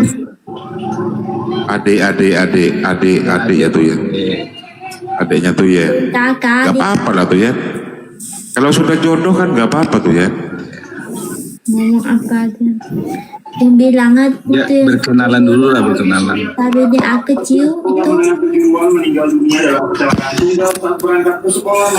Nanti di sini dia disuruh tukang cabutin rumput.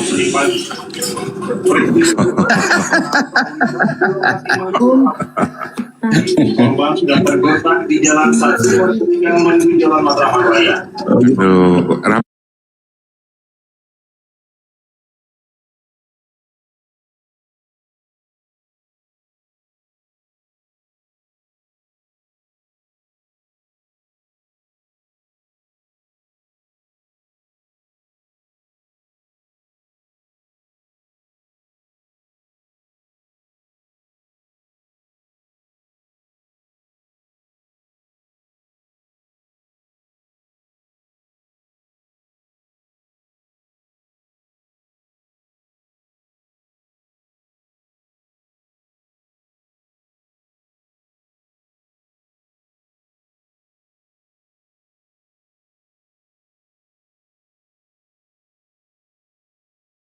Sedikit.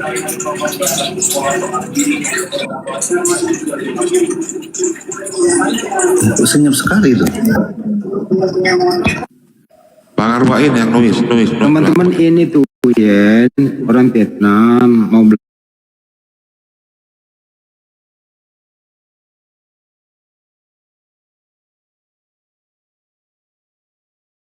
ya yang bisa ngajarin dia ngaji, ngajarin Islam dia mau, gitu loh. Kan ini juga nggak ada Kristennya di sini. nggak ada benar tuh Yang ini tadinya ateis, nggak beragama, tapi dia udah belajar Islam, udah bisa syahadat. Itu kira-kira teman-teman. Barangkali ada teman-teman di bawah yang pinter bahasa Vietnam mau komunikasi dengan Tuyen. siapa boleh ngomong Ya makanya silakan ketik satu yang mau komunikasi dengan Tuyen ya. siapa tidak ada tuh kira sedikit orang suka bahasa Vietnam karena bahasa Vietnam sulit bahasa Inggris bahasa Indo bahasa ya bukan Jepang Korea tidak sulit tapi bahasa Vietnam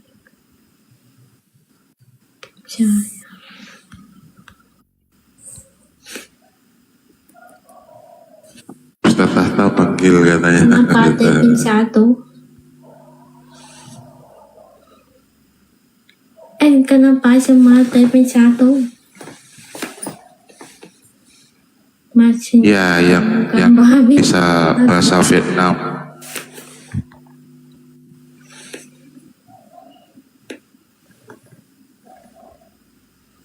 Ustaz Tata. Tôi mới là hát tôi bố xin trả cái cửa vào lá. Tại vì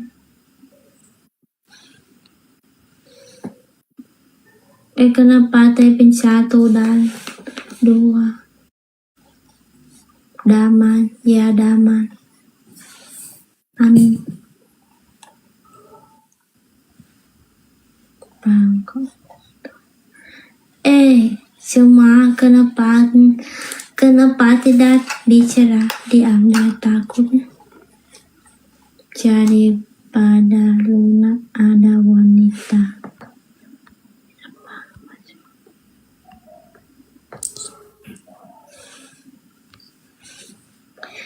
Tôi sợ lắm cái đó. Tôi sẽ ráng tôi jomblo, tôi belum punya suami.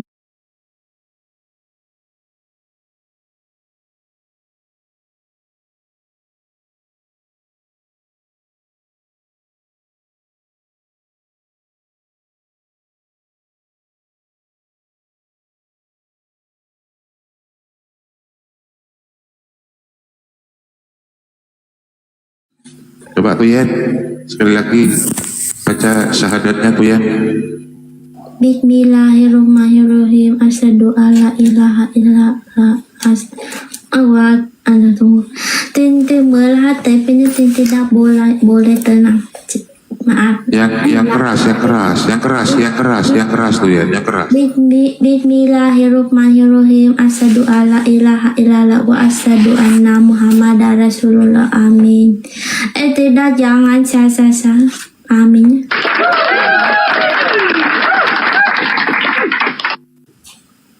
Itu tuh ya, sudah syahadat teman-teman ya. Sasa orang mau menikah.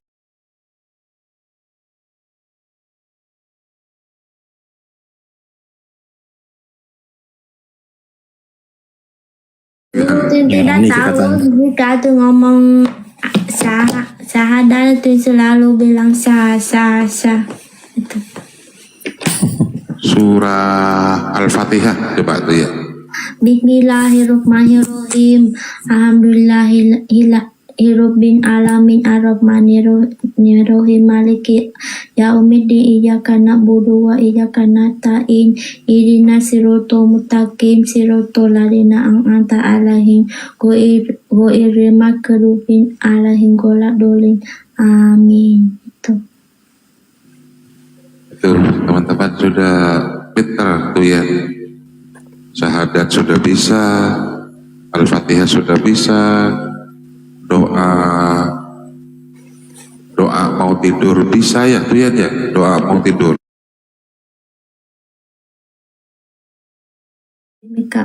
Amin. Nah, doa sesudah tidur, bangun tidur. Alhamdulillahilladzi ahyana ba'da ma amatana wa ilaihi nusur. Amin. Amin. Doa mau makan. Bismillahirrahmanirrahim. Allahumma barik lana fima rozaqana wa qina azabana. Amin. Bukan mau cari jodohnya, ngadi. Bukan mau cari jodoh. Kumaha daman? Alhamdulillah daman. Hatur nuhun. Itu.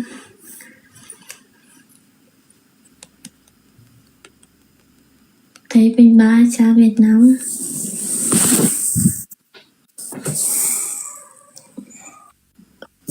Cerdas orangnya, cepat nangkap. Vietnam jam 1. Iya, belajar juga tuh ya.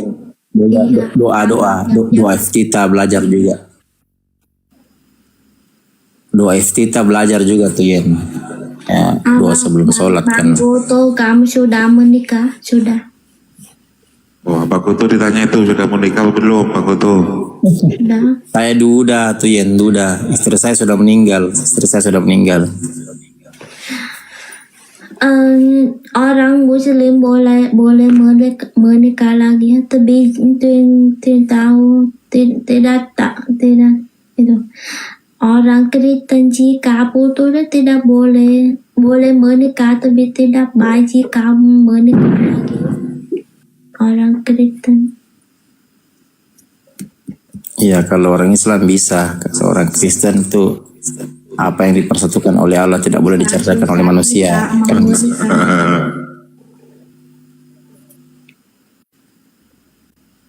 Soalnya itu. Apalagi tuh yang dihafal tuh tentang Islam. Doa apa? Apa?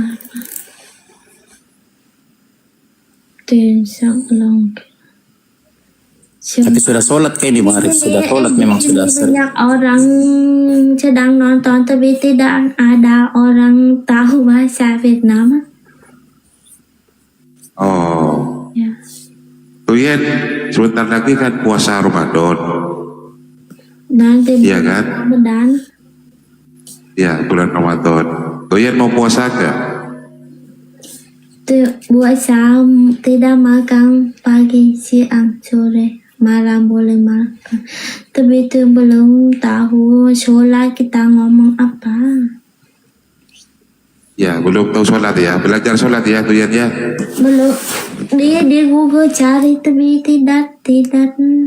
YouTube di YouTube tuh YouTube banyak. Puasa Cara sholat. Ramadan. YouTube tapi cari tapi mengerti sedikit.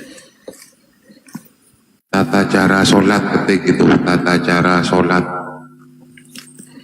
Oke, tunggu nanti tuh cari lagi tuh. Coba belajar sendiri. Di sini tidak ada orang tahu bahasa Indo. Belum melihat orang sudah bahasa Indo. Ini latar belakangnya dia masuk Islam apa ini? Tidak ada yang bimbing di sana, itu bagaimana ceritanya itu? Ini sering naik ke Komal teman-teman saya, Bang Butuh, Bang Raja gitu kan. Terus diajari gitu. Bang Don, Bang Bara, Bang Julio. Abang bahasa Vietnam. Sudah abang hatur nuhun. Dia tapi-nya dia spam, tapi-nya kamu cantik sekali itu yang itu. Spam 100 kali abang typing itu. Sudah typing lagi itu, typing hatur nuhun itu. Cari di Google Play itu ada link. Google Play. Itu pakai hijab.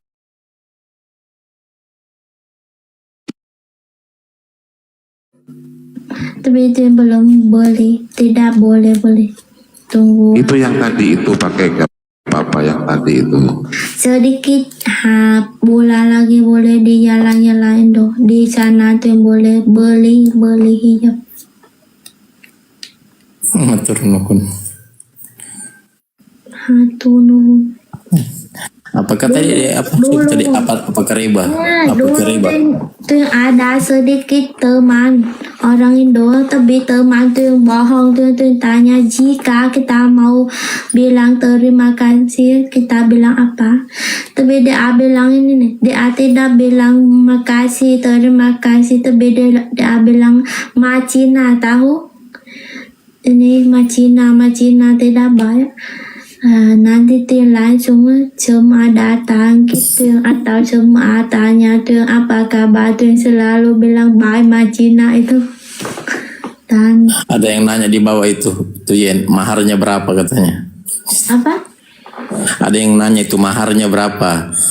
Kalau menikah dengan Tuyen itu maharnya berapa? Saya tidak mengerti apa. Oh, enggak tahu dia Bang Arif kalau mahar. Enggak tahu dia. Uang.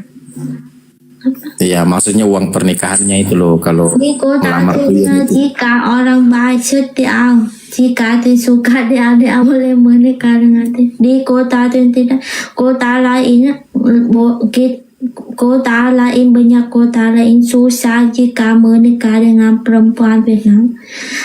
Ada banyak uang, tapi kota itu yang tidak.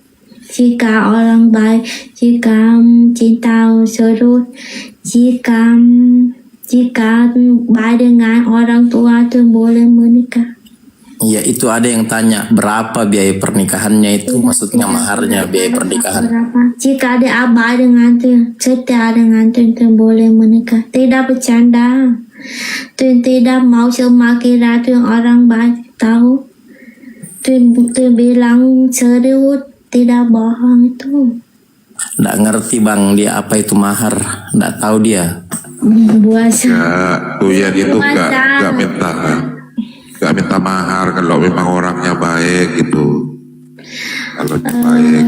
Di kota itu jika kita ada uang boleh, jika tidak ada uang boleh. Jika ada uang boleh, nggak ada uang nggak apa-apa gitu bang Nah, Ketua. kita buka pati menikah. Orang tua saudara give uang, kita give uang dan cincin. Berarti di sana biasa aja ya, biasa. Nggak kenal uang panai ya. Berarti ngomong apa tuh dia orang tua, teman, saudara give kita banyak uang tidak apa-apa. Dan tapi itu kira kita mau nanti boleh bahagia, kita ada kerja lah, ada kerja cari uang dulu. Ada yang tanya di bawah itu. Yang suami atau yang itu ya. Ada yang tanya di bawah berapa tingginya tuh Yen? Berapa tingginya katanya tuh? Berapa tingginya? Itu yang kecil tuh yang 153 cm, 44 kilogram. 44 kilogram langsing berarti itu. Kalau 153 baru 44. 44 kilogram, 153 cm itu. Oh kecil berarti orangnya nih, kecil langsing. Ya, Tuyan bukan janda teman-teman, bukan. Tuh belum menikah, jangan kira aku janda, ngadi.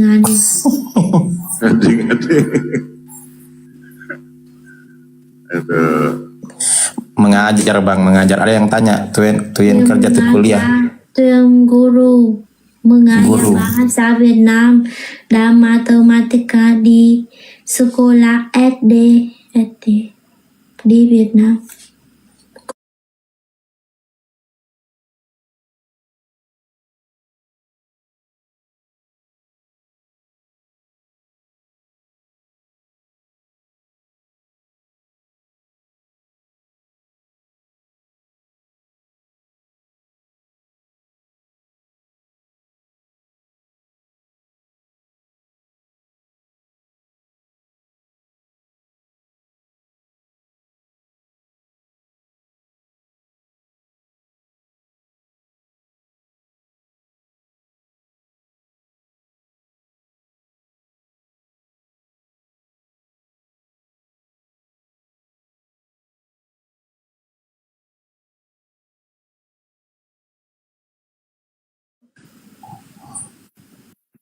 Tuyan itu ada tanya, ada berapa saudara Tuyan? 4 saudara, 2 saudara perempuan dan 2 saudara laki-laki. Semuanya sudah berkeluarga. Saudara itu 2 saudara perempuan sudah menikah, tapi yang laki-laki sama tuh jomblo belum.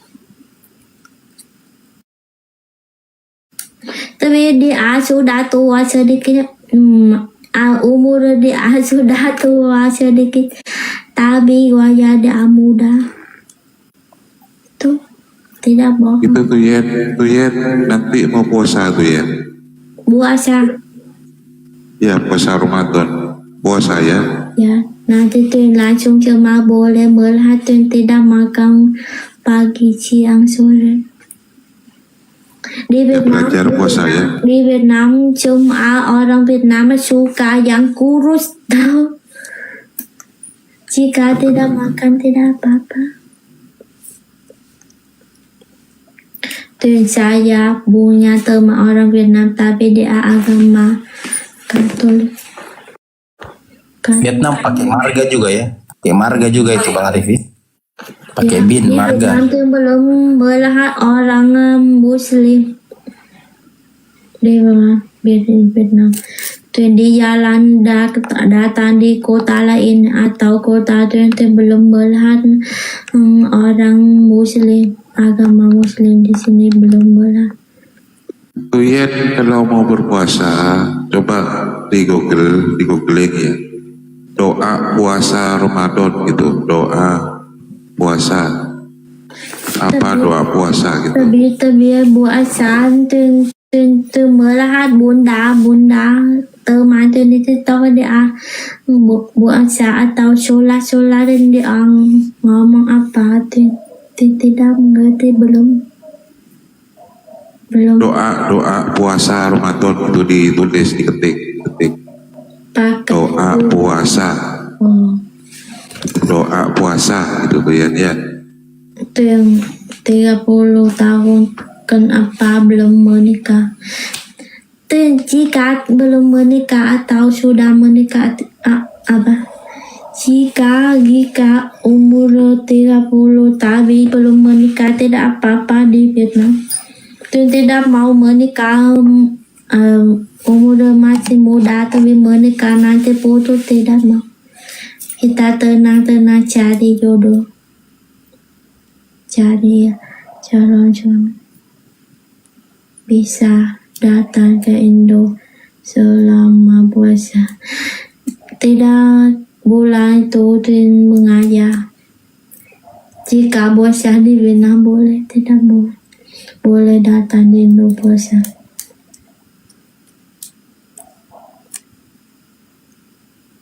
Aduh. Tapi apa tidak mengerti.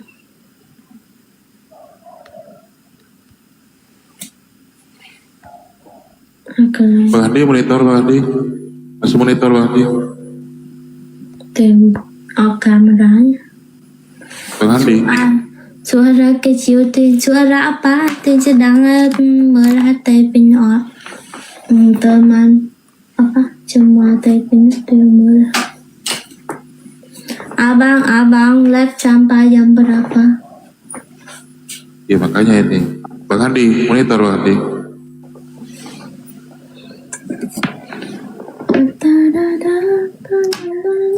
Mau istirahat dengan Jakarta ya, waktu Vietnam dan Jakarta sama ya, waktu Vietnam dan Jakarta. Ya jam sama. Jakarta dan jam Vietnam. Berarti iklim sama juga iklim. Di sini sedang Tropis juga. jam 2. Jam 2 di Vietnam. Iya, kenapa tidak ada tidak ada penyebaran ya agama Islam Kristen di sana ya, kalau 90% itu Kristen di sini ada, jadi belum melihat orang Muslim di Vietnam. Iya, mesti ada yang masuk ke situ karena 90% itu tidak beragama. Ya. Iya, kalau di Kristen, setahu saya memang Vietnam bukan negara tujuan untuk menyebarkan Injil ya. Setahu saya, ya memang bukan negara tujuan. Negara tujuan seperti Jepang, itu masuk, Thailand masuk, ya Filipina, ya. Kalau Vietnam tidak masuk ya. Saya kurang tahu kenapa program misionaris tidak menyentuh ke sana, ya. Ya. Nanti Padahal di sana 90% itu. Yang sudah melihat di Vietnam banyaklah orang bilang betul tidak kira tahu nanti di Vietnam ada guru bahasa Indo ini maksudnya tunggu typing Google listen suara. Iya, memang ideologinya komunis kalau Vietnam. Betul tuh ya, Iya. negara Vietnam itu ideologi komunis ya, Tuyen. Kau tunggu tuh, kau aku ya. Dua, tiga. Ideologinya Tuyen komunis ya, Vietnam.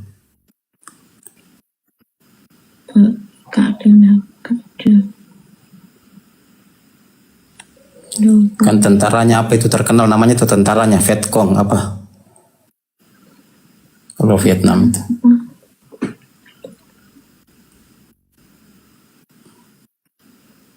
Iya, Viet Cong dulu betul Viet Cong. Iya, kalau sulit juga memang kalau negara berideologi komunis sulit. Tapi di Vietnam kan ada yang beragama Islam. Tuh kira nanti banyak orang boleh belajar bahasa Vietnam, nanti banyak orang Muslim di Vietnam. Ini nih, listen, ini betul, tidak kira betul. Vietnam berencana untuk memperkenalkan pengajaran bahasa Indonesia di sekolah-sekolah dalam beberapa tahun mendatang. Ya, itu. Tidak mengerti ya. Bagus itu. Bagus. Coba agama Islam di Vietnam berapa persen tuh ya?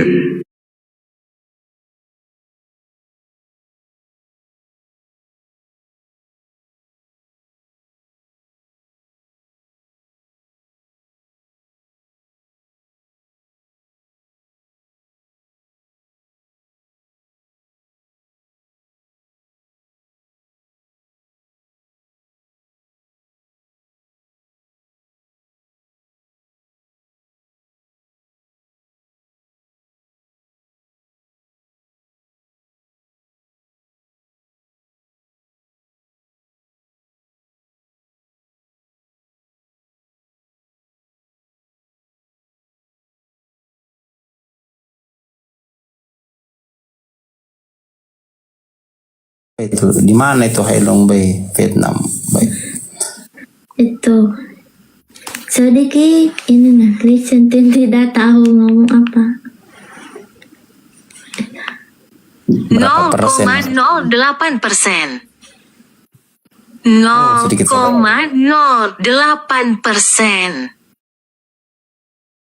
Sedikit sekali, 0,08%. Karena tidak belum melihat orang Muslim di Vietnam, di jalan-jalan banyak kota lain di Vietnam, tapi itu belum melihat orang Muslim, itu belum melihat yang pakai hijab. Buddha yang banyak di situ bagus tuh ya, Buddha. Iya, Buddha dan komunis kan. Buddhisme.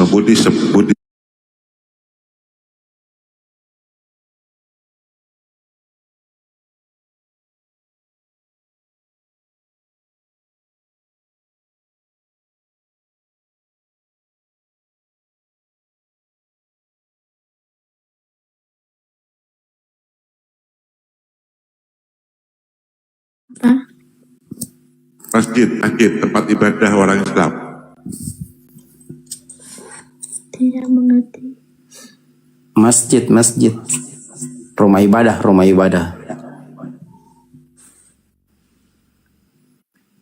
ibadah Islam. Tidak mengerti. Moski. Sebutin apa?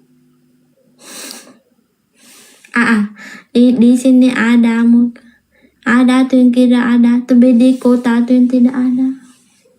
Oh, di kota tuh yang tidak ada. Tidak di kota lain boleh ada, tapi sekarang di kota tuh belum, tidak ada. Iya, ini tuh yang di kota Ho Chi Minh katanya, di kota Ho Chi Minh. Bukan. Di mana tuh Yen? City, cari di Google. City. Oh, bukan di Ho Chi Minh katanya. Jauh dengan Ho Chi Minh. Tuh. Kota tuh Main City. Kalau yang orang Vietnam kan apa bahasa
ya Baik orang. tidak apa-apa. Jika nanti tuh boleh bahagia, boleh menikah. Tapi ya ibu tuh takut lagi. Tapi tuh Gas aja Bang Goto. Gas Bang Goto. Tadi ibu tuh tanya ini. Tapi jika tuh tinggal di Indo ya rindu rumah, rindu orang tua, tidak boleh datang di Vietnam banyak kali. Jika Open kamera tuh ya. Kenapa? Open kamera, open. Di sini sendiri on kamera agak live. On cam aja tuh ya, nggak apa-apa. Sebelum istirahat.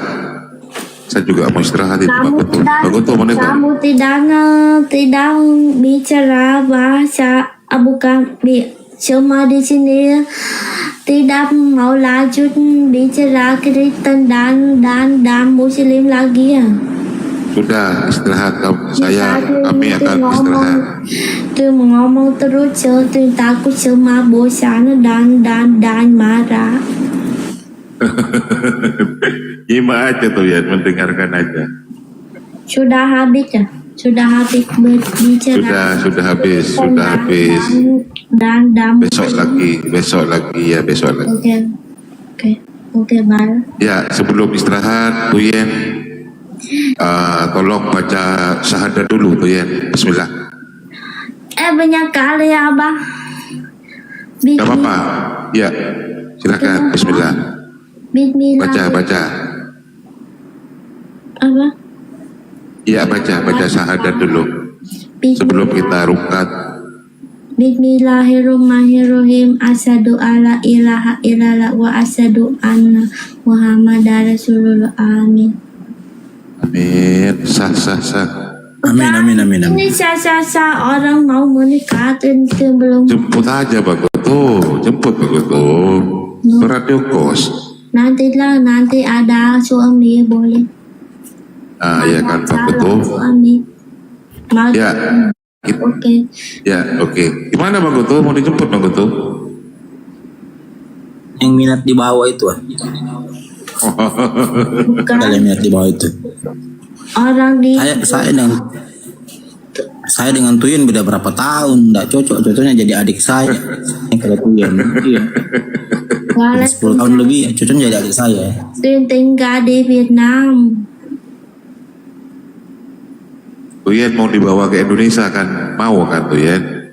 Kalau mau Mau di jalan-jalan dulu. Tapi mau. ada calon suami, ada bukan, ada apa?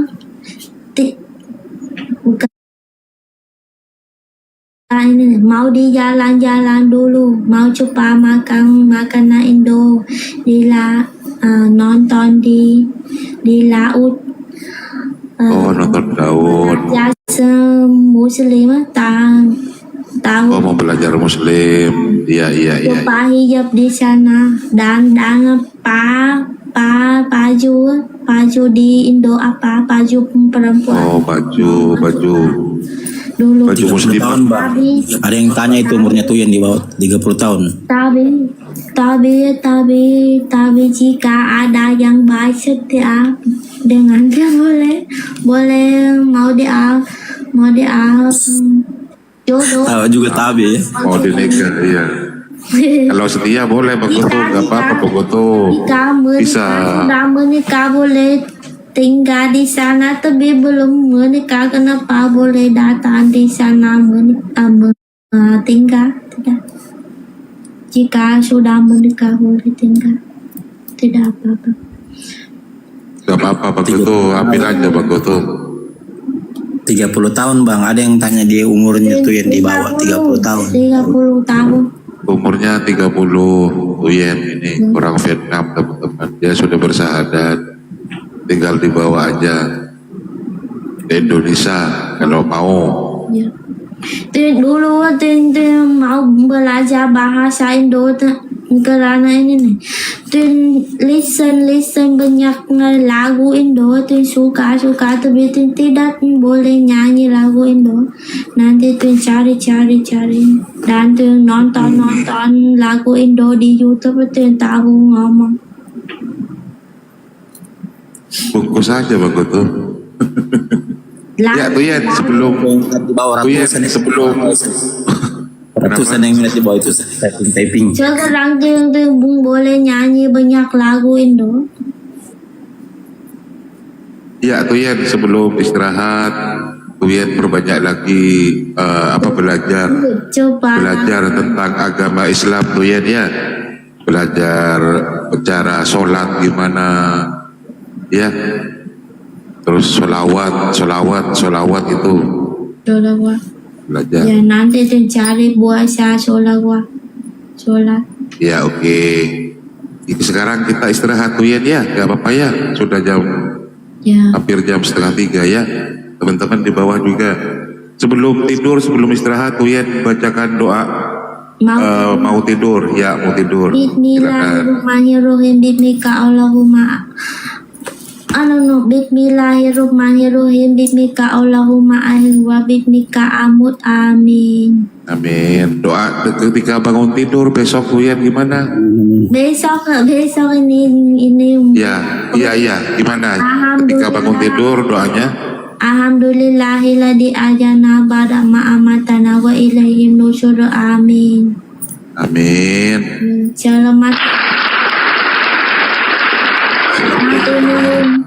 Selamat beristirahat ya Tuyen ya. Selamat beristirahat. Terima kasih semua. Thank you.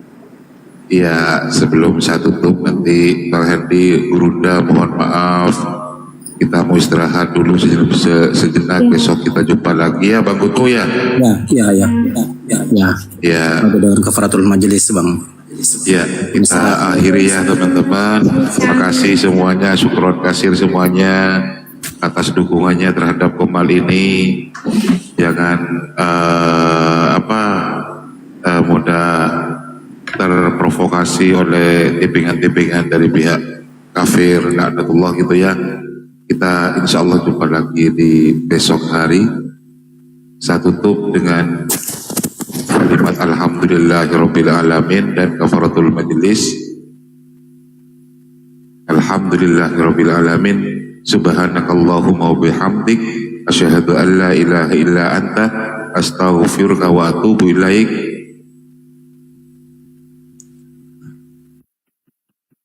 Wabillahi taufiq wal hidayah. Akhirul kalam. Sumal mufiq ila aqwamit thoriq. Assalamualaikum warahmatullahi wabarakatuh. Salam satu Tuhan.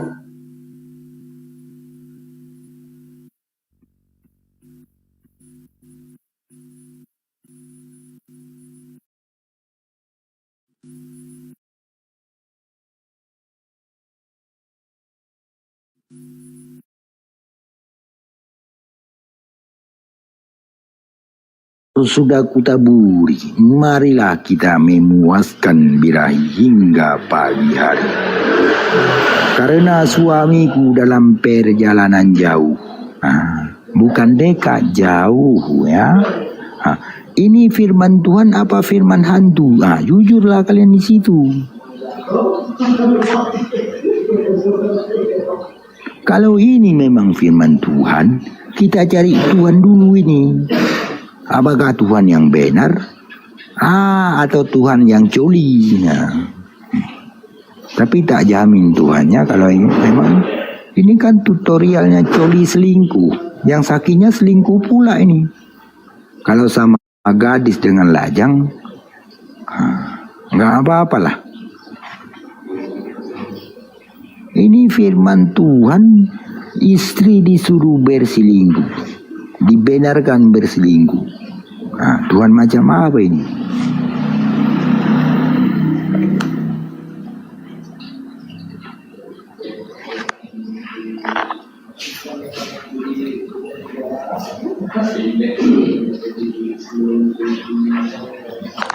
Coba cepat-cepatlah. Padahal ini kan sudah ramai nih. Alhamdulillah meningkat gitu. Ini si Thomas lagi berbaik hati mau memberi edukasi, ya. Buat permintaan naik, ramaikan Komal Bang Abi Galti, ya. Biar kalian teredukasi gitu. Sudah saatnya kita mencerdaskan anak bangsa, bukan kita membuat penggiringan opini dan pembodohan publik terhadap bangsa kita sendiri. Kalau memang apostolos ya apostolos, Apolos ya Apolos, Apolu ya Apolu. Jangan apostolos itu menjadi rasul. Jujur di situ. Kalau memang si Theos ya si Theos lah. Jangan alah-alah lah.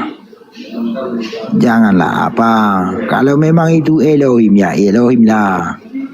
Kalau memang itu Hashim bersin gitu ya bersin aja lah. Begitu cara berpikirnya. Ya.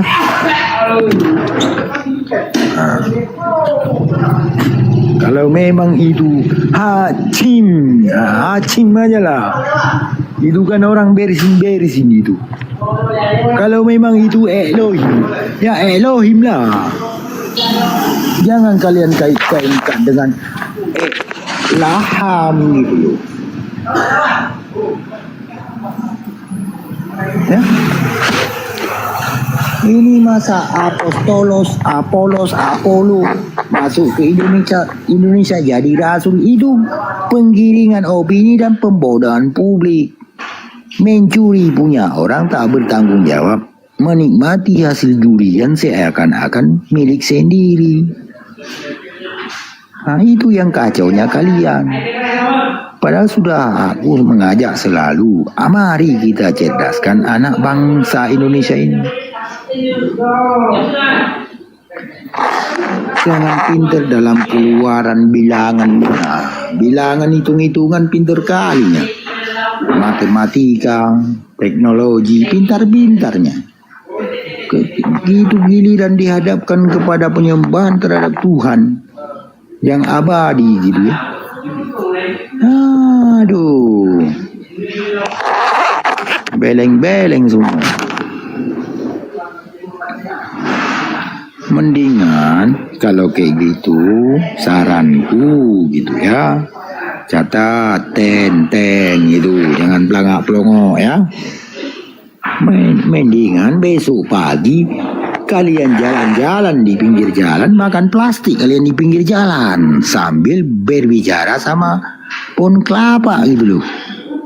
Kalau tak ada pohon kelapa, kalian berbicara dengan tiang listrik.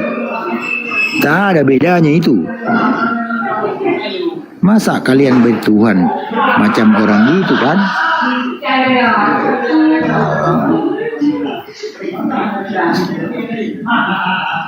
Ya, Oten.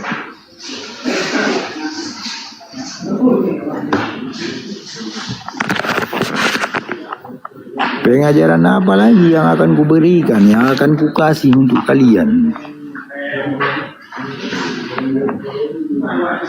Noise bang, noise biasa bang. Yang namanya pada mulanya adalah preman. Preman itu bersama-sama pasar, dan preman itu adalah pasar bang. Ini apakah beleng-beleng atau cerdas bang? Menurut abang, kalau memang beleng-beleng ketik 1 bang, tolong teman-teman yang di bawah. Kalau memang ini ya masuk akal, ya ketik 2. Kalau preman hidup di pasar, tak jamin, berarti itu memang itulah adanya, benar ya kan? Ini pada mulanya adalah preman. Preman itu bersama-sama pasar, dan firman itu, dan preman itu adalah pasar. Gimana ini?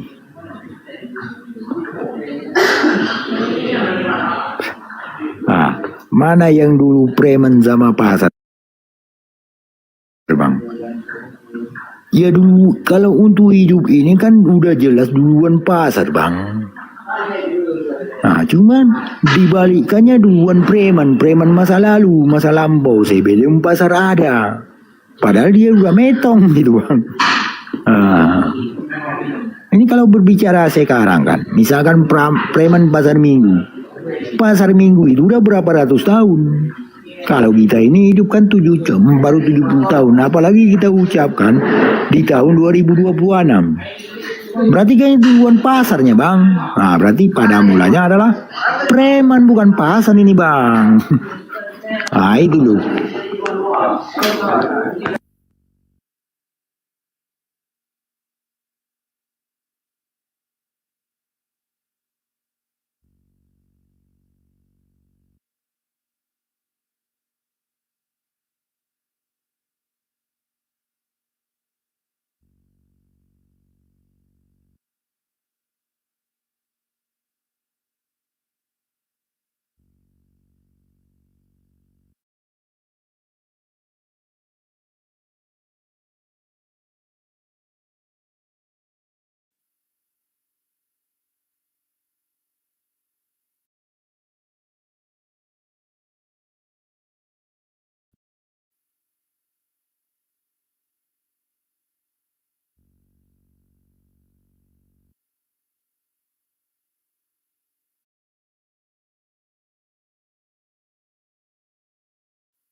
Ya sabar sejenak Bang Dedi, 5 menit lagi awak on fire lagi Bang ya. Sabar teman-teman Oten ya, yang di bawah yang menyimak. Tenang, si Thomas tetap memberi edukasi. Tenang, nggak pelit ya, nggak pelit ilmunya maksudnya. Ini benar, ini 95 nih. Sudah saatnya kita mencerdaskan anak bangsa ini Bang. Jangan kita membuat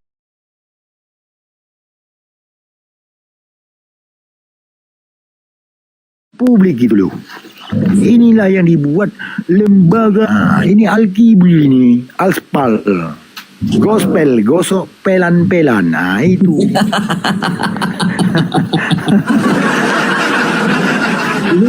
Yakin 90 lebih tuh. Nah, ini yang masih monitor, coba tapping di bawah apa yang menjadi hujahnya teman-teman Kristen, boleh di tapping. Nanti yang di atas menjawab nih.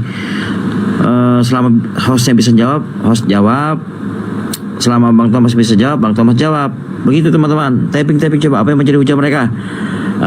Teman-teman kan pada habis dengar mungkin ya dengar Bang Zuma atau teman-teman lagi debat gitu kan ya. Apa nih yang menjadi apa sih? Hujahnya orang-orang Kristen apa gitu. Boleh.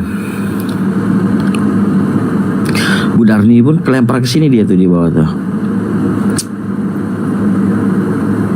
Ayo teman-teman.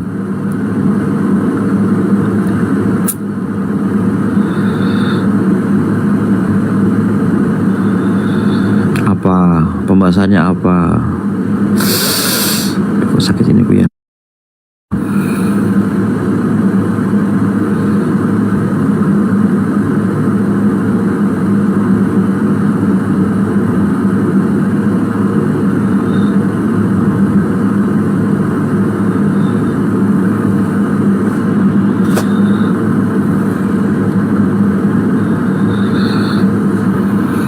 Ini 90 itu tuh orang kelempar-kelemparnya dari room lain tuh.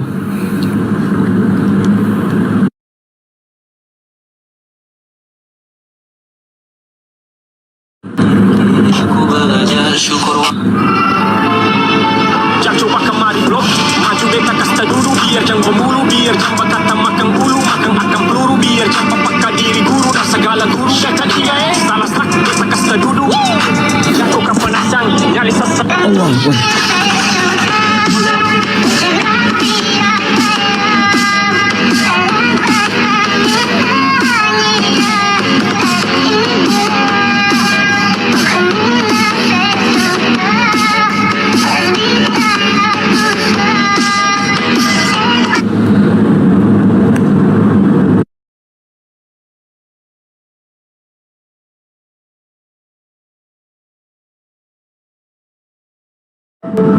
Dalam hati.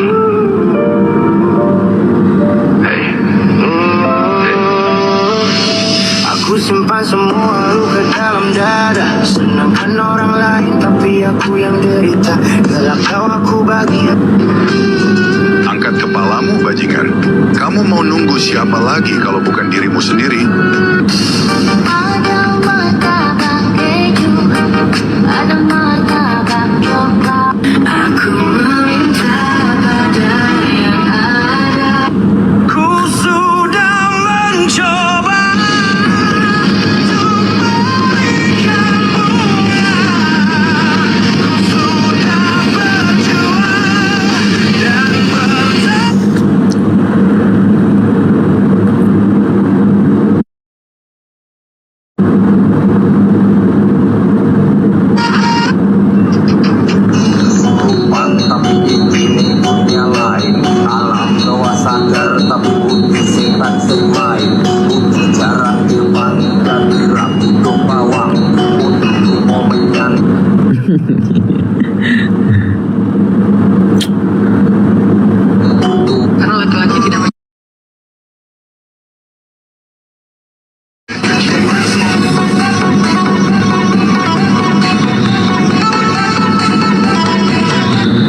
bukan serban penuh ulang, ilmu bukan milik sang jubah, tapi hati yang tak pernah megah, bukan kayu.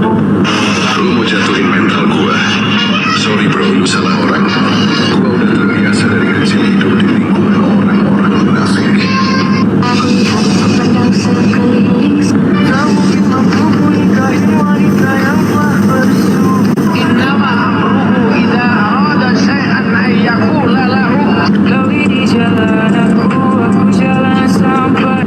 Hidup ini jalan panjang, jangan cepat goyang. Biar badai datang, jiwa tetap tenang. Kawan ramai bukan semua kawan sejati. Ada yang tarik jatuh, ada yang bawa naik tinggi. Masa muda darah panas, jangan terbakar. Fikir dulu langkah, jangan mudah tercabar. Impian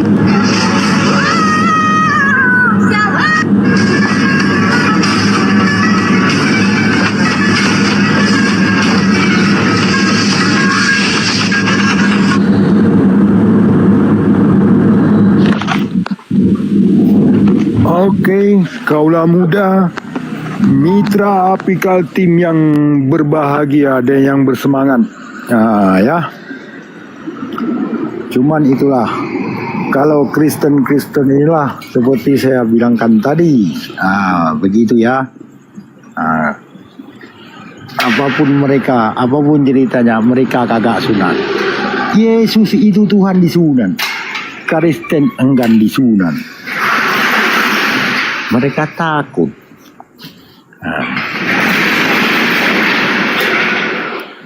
Itu sahabatnya Oten. Waktu zamannya Kristen itu si Akrom itu, langsung dia kabur lagi. Akrom Syiah.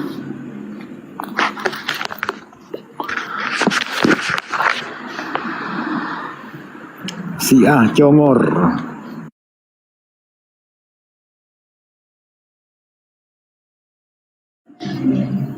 Ya Bang Ded. Iya, itu kan sudah diingatkan tuh si Akrom tuh. Siapa? Pakai logo, kan sudah diingatkan. Apa? Logo API dia pakai. Itu kan nggak sembarangan. Ya. Maksudnya gantilah logonya itu. Oh dia logo API ya? Brengsek memang orang itu memang kok. Si Akrom itu kemarin sudah digantinya kan, saya bilang ganti dipasangnya lagi tuh. Ya itu kayak OT juga Bang, yang di Indonesia tadi. Tapi udah aku bilang tuh gospel, gosok pelan-pelan, nggak percaya Bang. Yang namanya gospel itu gosok pelan-pelan. Apanya yang digosok? Ini yang perlu diketahui oleh Kristen. Gospel.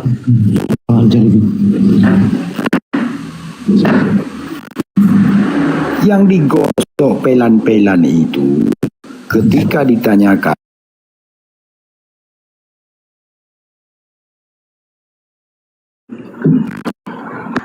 aku ini utusan Tuhan, kata. Tegas dia mengatakan dia utusan Tuhan. Nih, nongol malam-malam nih. Nih, Yo, nongol malam-malam. ya lagi apa? Nggak ngantuk lagi nonton bola aku tadi. Diskusi lah sama Bang Thomas tuh. Bukan lagi. Diskusi. Oh ya gini Bang.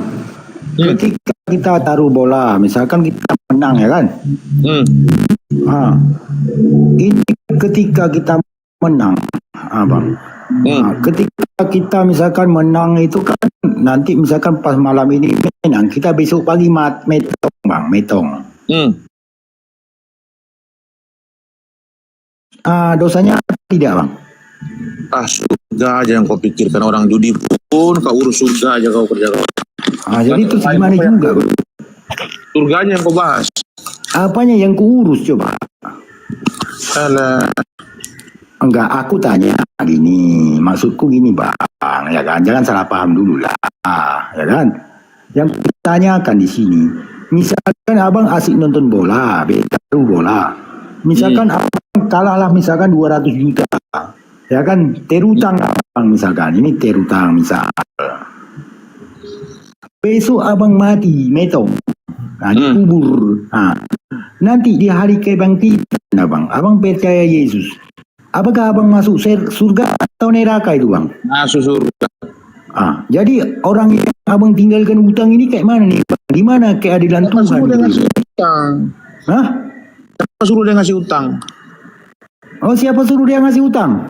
Iya. Abang masih meninggalkan hutang ini, hutang bakso, kan ya, hutang-hutang lah uang gitu ya. Abang metong. Kok masuk surga gitu loh. Tapi kan kata Yesus, ketika kau memberikan pinjaman, jangan mengharapkan untuk mendapatkan kembali.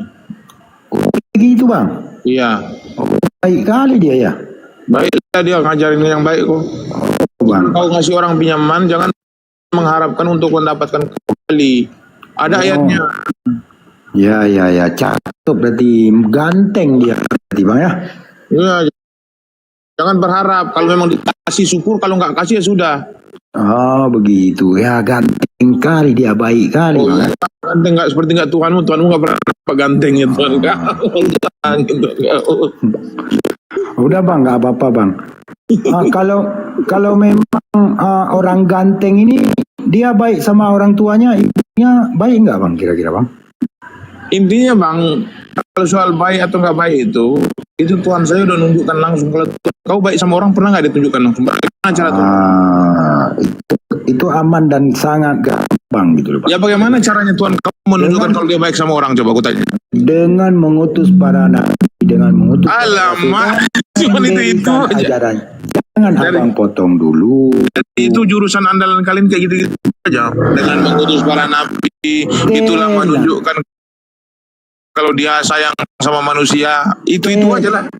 Tenanglah bangku. Jadi gini bang, pernahkah abang membaca Yohanes 10 nomor 8 bang? Apa itu? Abang belum membacanya. Pernah nggak abang membaca itu bang?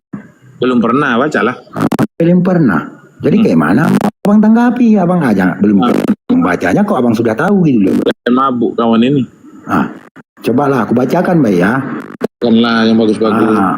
Orang yang datang sebelum aku, kata Yesus, ya kan? Semua orang yang datang sebelum aku ialah pencuri dan perampok. Yang kutanyakan, siapa yang sangat dekat dengan kedatangan Yesus bang? Itu terjemahan salah itu. Itu ada tambahan di situ, semua orang. Terjemahan yang benar di situ adalah yang datang sebelumku, bukan semua orang yang datang sebelumku. Yang datang sebelum aku. Berarti kan tanpa kecuali juga di situ. Yang datang sebelum aku itu bisa diartikan secara general, bisa diartikan secara spesifik. Itu eksegesis namanya bang.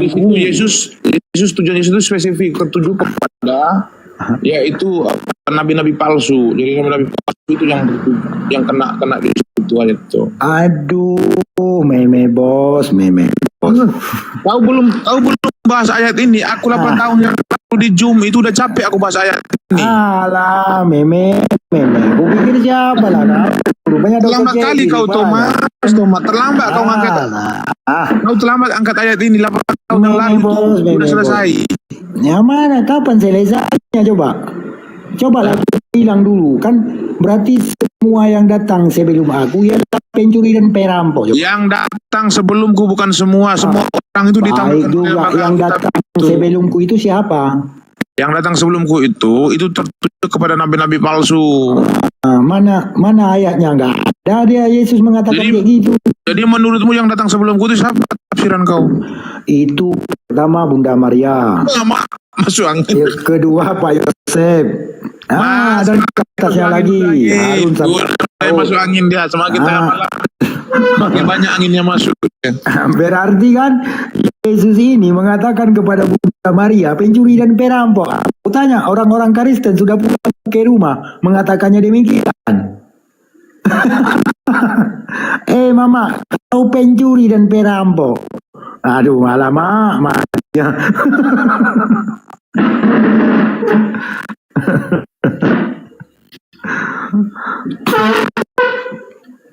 Alam,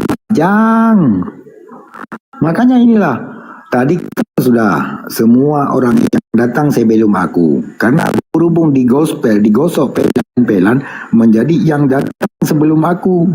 Nah, ini yang mana yang salah ini? Tahu dulu Thomas, bagaimana cara Tuhan itu menunjukkan kasih sayangnya? Menunjukkan kasih sayangnya. Yang pertama, Allah Subhanahu wa taala bersifat Rahman dan Rahim. Nah, kasih sayangnya apa? Walaupun karisteng, walaupun udah konghucu semua, yang ada di muka bumi ini kan diberikan makan, diberikan nafas, Apa pula kami nanti akan dicampakkan ke neraka itu? Cuman itulah ada konsekuensinya.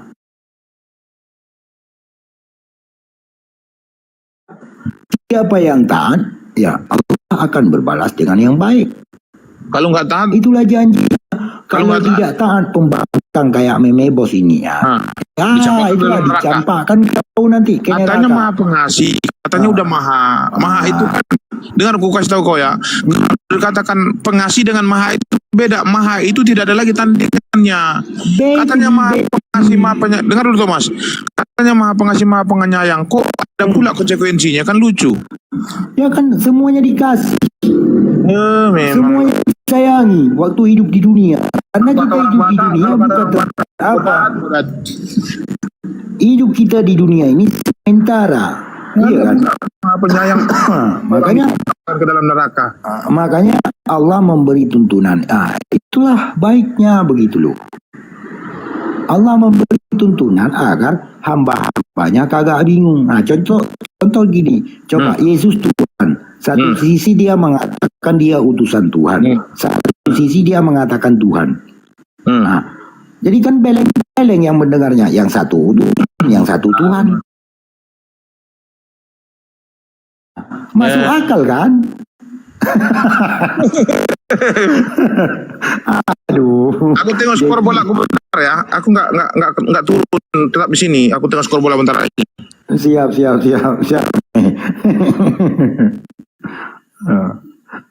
Ini Bang Dedi.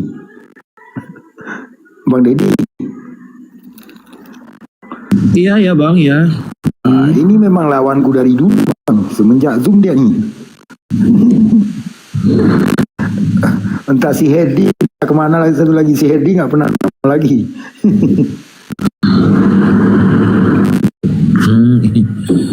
Kalau meme bos ini dalam apa itu baik dia dalam hal apa pemaparannya apa segala macam gitu. Cuma dia kata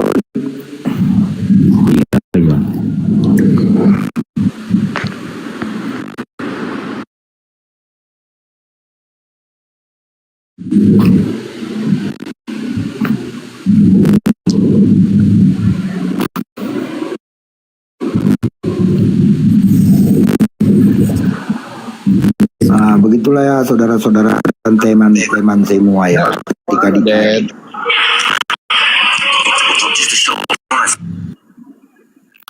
Ketika ditanyakan di mana maha adilnya, maha segalanya ya kan, maha pengasih, maha penyayang gitu loh. Makanya Allah itu nggak bisa Thomas. Bang Thomas dengar dulu ya. Kalau sudah dikatakan maha, itu berbeda dengan dia hanya penyayang dan pengasih. Orang tua kita itu, dia itu adalah penyayang dan pengasih neraka. Coba, berarti nggak maha lah dia. Begini memang, itu kan di mana bentuk mahanya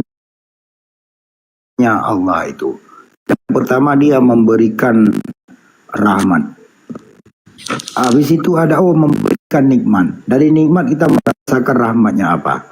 Contoh misalkan, meme diberikan mata 2 biji itu untuk melihat.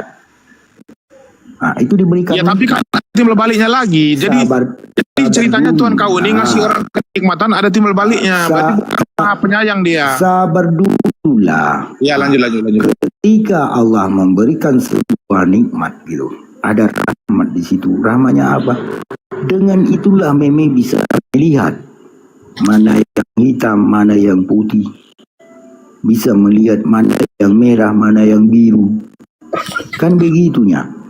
Coba dicabut kedua biji matanya, buta pakai tongkat meraba-raba. Nah, itu yang pertama yang harus kita syukuri.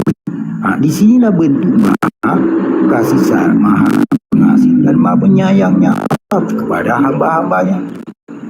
Nah, begitu men. Kalau aku nggak sepakat bang kalau dikatakan Tuhannya Bang Thomas itu maha penyayang. Sepakat ya? Nah, itu ya bang. Dia kasih kenikmatan sama orang, ujung-ujungnya dicampakkan juga orang itu ke neraka. Ya, berarti karena kenapa? Allah itu menciptakan itu berpasang-pasangan. Nah, ada laki-laki, ada perempuan. Semua punya pasangan. Ada siang, ada malam. Globalnya kan begitu. Hewan nggak ada pasangannya. Hewan nggak ada pasangan. Ada baik, ada benar. Oh ya kan, ada baik, ada jahat kan gitu. Nah, ada hak, ada yang batin. Ada surga, ada neraka. Kalau gue tanya dulu, air pasangannya apa sih? Apa itu? Air itu pasangannya apa? Diciptakannya berpasang-pasangan. Iya, maksudnya kan Tuhan menciptakan segala sesuatu itu kan berpasang-pasangan ini. Jadi air itu pasangannya apa? Bukan ke semuanya. Kau tanya besi pasangannya dengan apa, air pasangannya dengan apa gitu. Macam mana kita? Jadi yang berpasangannya itu apa aja? Manusia aja? Bukan manusia doang. Ada siang, ada malam, berpasang-pasangan. Ada malam, oke. Ada laki-laki dan ada perempuan. Perempuan. Bencong gimana coba aku tanya? Ada baik, ada jahat. Kalau bencong sama lesbi gimana coba? Itu mana ada bencong, di bencong-bencong kan. Bencong itu kan punya pasangan juga. Mana? Coba bencong itu gendernya apa bencong? Ada nggak? Kelamin bencong. Ada aja. Coba kau cari KTP seluruh Indonesia. Gendernya ataupun jenis kelamin bencong.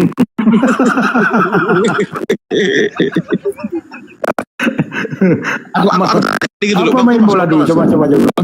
Tanya dikit dulu Bang Thomas. Enggak, gini apa? Kau nggak connect tadi? Emang apa main bola tadi? Aku lagi taruhan banyak tim. Karena aku taruhan ini kan lawan Bandar dunia. Jadi aku taruhan banyak. Ini sekarang lagi main ini ya Racing Santander sama Roma. Racing Santander lawan entah klub dari mana. Lawan Cagliari. Aku megang ini 12 tim. Hadiahnya 380 juta. Kayak mendadak memang. Ku jamin nggak kena. Tapi jamin nggak kena. Tapi 6 tim lagi. Yang main 6 tim udah menang. Aku tinggal 6 tim ini. Draw aja nggak boleh. Kalau draw kalah kita. Harus menang semua. Semua itu kan? Tinggal 6 tim aja lagi. Tim ini aku salah satu ada yang draw menang semua. Berarti dapat aku 380 juta nih. Ada rezeki nomplok lah, dapat harta karun. Kawanku kemarin dapat dia 60 juta lebih dia. Siapa? Kawan? Itu kayak gini juga itu. Itu kayak kitemu apa ya? Kita bilang harta karun. Bukan masalah harta karun sih. Kalau menurut abang itu kalau judi gini rezeki nggak itu? Nggak ada di. Itu dosa besar dalam Islam. Tapi kalau misalnya aku menang itu bisa nggak aku katakan itu keberuntunganku? Keberuntungan. Nah, kalau namanya beruntung bang untuk di dunia. Tapi keberuntungan kan semua dari Tuhan bang. Itu kan gimana ya bang bilang keberuntungan. Makanya itulah diberikan bang. Ketika diberikan nanti kan dimintai pertanggungjawabannya kan begitu. Ya maksudnya kalau aku menang di malam ini itu bisa dikatakan keberuntungan atau enggak itu? Ya keberuntungan lah. Berarti Tuhan lah yang ngasih keberuntungan itu kan? Ya diberikan keberuntungan, semua diberikan bang coba. Itulah makanya bentuk maha kasih dan maha penyayang tadi. Judi pun dikasihnya kita menang. Semuanya dikasih bang Tuhan banyak. Cuman itulah bang, setiap tingkah dan perbuatan perbuatan manusia ini dimintai pertanggungjawabannya, Bang. Nah, itu. Apa lagi, Bang? Abang ini dikit tanggung jawab terus sama Tuhan itu. Ya, memang harus bertanggung jawab. Lama-lama orang di dunia ini kesenangan sedikit pun nggak bisa lagi gara tanggung jawab enggak. Boleh, Bang, disuruh kita senang-senang, Bang. Cuma senang-senangnya di mana? Makanya kenapa harus ada pertanggungjawaban? Makanya Bang Jaki punya anak nanti, punya anak 2, 3, 4 gitu kan.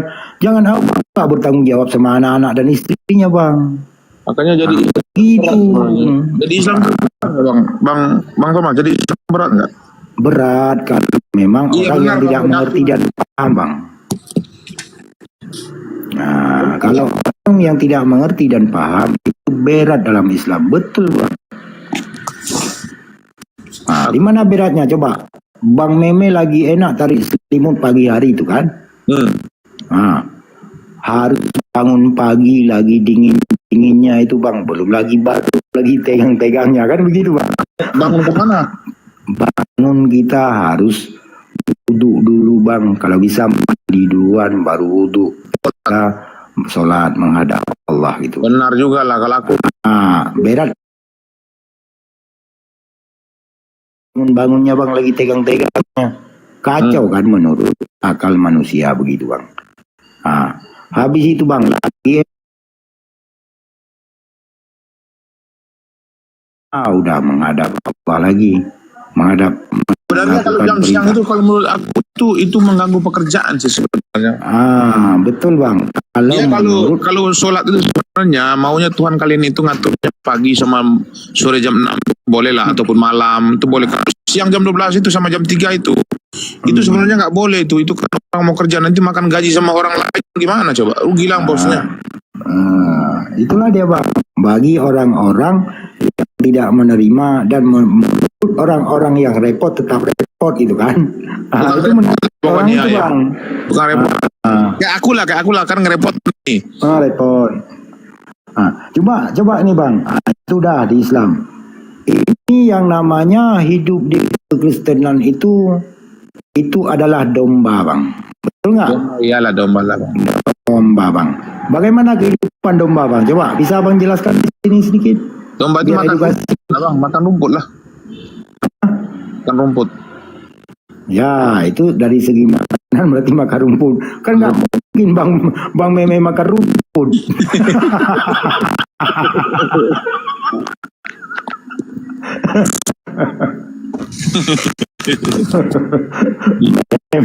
Kocakmu nggak habis dari dulu. Kenapa? Kemana?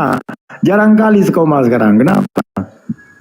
Enggak lah, sering juga aku. Cuman sekarang ada kegiatan di kebun. Jadi tapi sering juga aku agak ini sering. Kalau kemarin aku di kapal itu yang nggak pernah lagi aku diskusi jarang tuh. Tapi di kapal. Sekarang di kebun aku di kebun kerja kebun jadi. Tanam apa, durian? Enggak, di sini durian enggak hidup di tempatku. Bukan enggak hidup, maksudnya jarang orang kebun tuh tanam. Gitu ya? Dan di sini durian sama apa? Kelapa sawit itu enggak ada di sini. Jadi untuk tanaman apa yang lebih unggul di apa? Dari kultur tanahnya di situ. Ada jambu monyetnya, ada pisang. Jambu monyet sama ini. Ada coklat juga. Coklat. Ada vanili tahu? Vanili tahu vanili? Vanili kan? Tahu. Ada vanili. Kalau kelapa sawit nggak hidup dia, bukan nggak hidup, maksudnya nggak jalan di sini. Kelapa sawit sama durian tuh nggak jalan. Kurang bagus ya dari kultur. Kurang bagus. Nah gitu ya. Nggak terbiasa orang tuh apa di sini mungkin menanam di sini mungkin.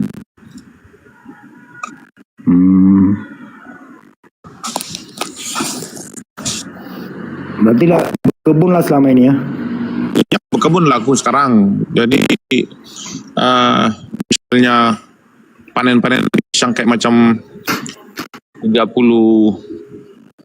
tandan atau 40 tandan, nah panen.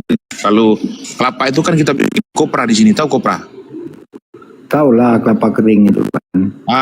Jadi kita kelapa itu untuk kopra. Kalau coklat kita menjemur, jual. Semuanya kan kita loadingnya ke Surabaya semua ngirimnya kan? Oh, ngirimnya Surabaya ya? Iya, Surabaya itu pusat pabriknya di sana kan? Pabrik hasil bumi kan di Surabaya. Iya betul. Pakai kapal lah, kapal ini kapal Roro itu, kapal yang mobil itu. Iya. Ya. Apa namanya, ferry Roro itu ya? Jadi banyak tanam pisangnya? Banyak lah bang, di sini pisang Surabaya itu banyak dari kita itu. Oh ya. Oh, jadi menarik sedikit kalau masalah tentang pisang kan. Pada mulanya adalah pisang. Pisang itu bersama-sama dengan apa? Bersama-sama dengan monyet. Pisang itu adalah monyet. Masuk enggak kira-kira Ame?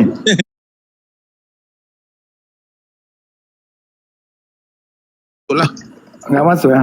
Berarti itu mati akal sehat kan? Pisang itu kalau udah ada monyetnya itu setelah pisangnya udah masak baru ada monyetnya. Ya itulah pisang makan monyet itu cocok ya kan?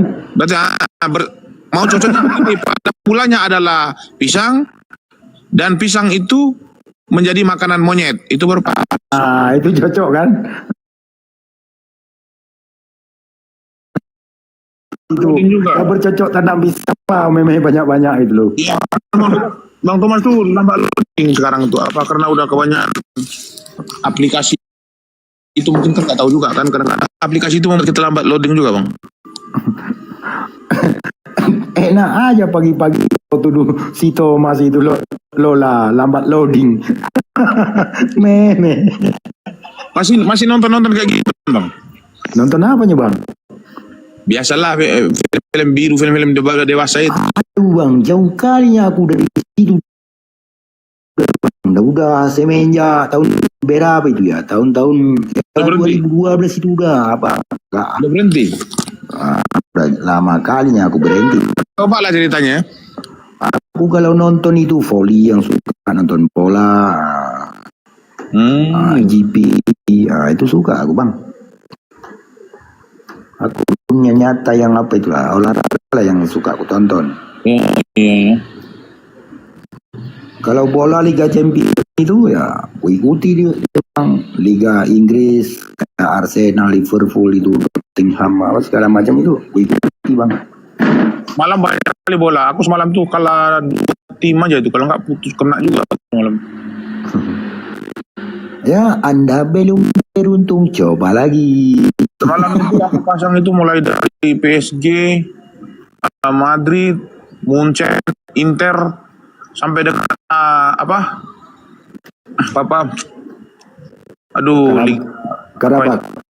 bukan Liga Spanyol ini, Real Betis, Atletico Bilbao.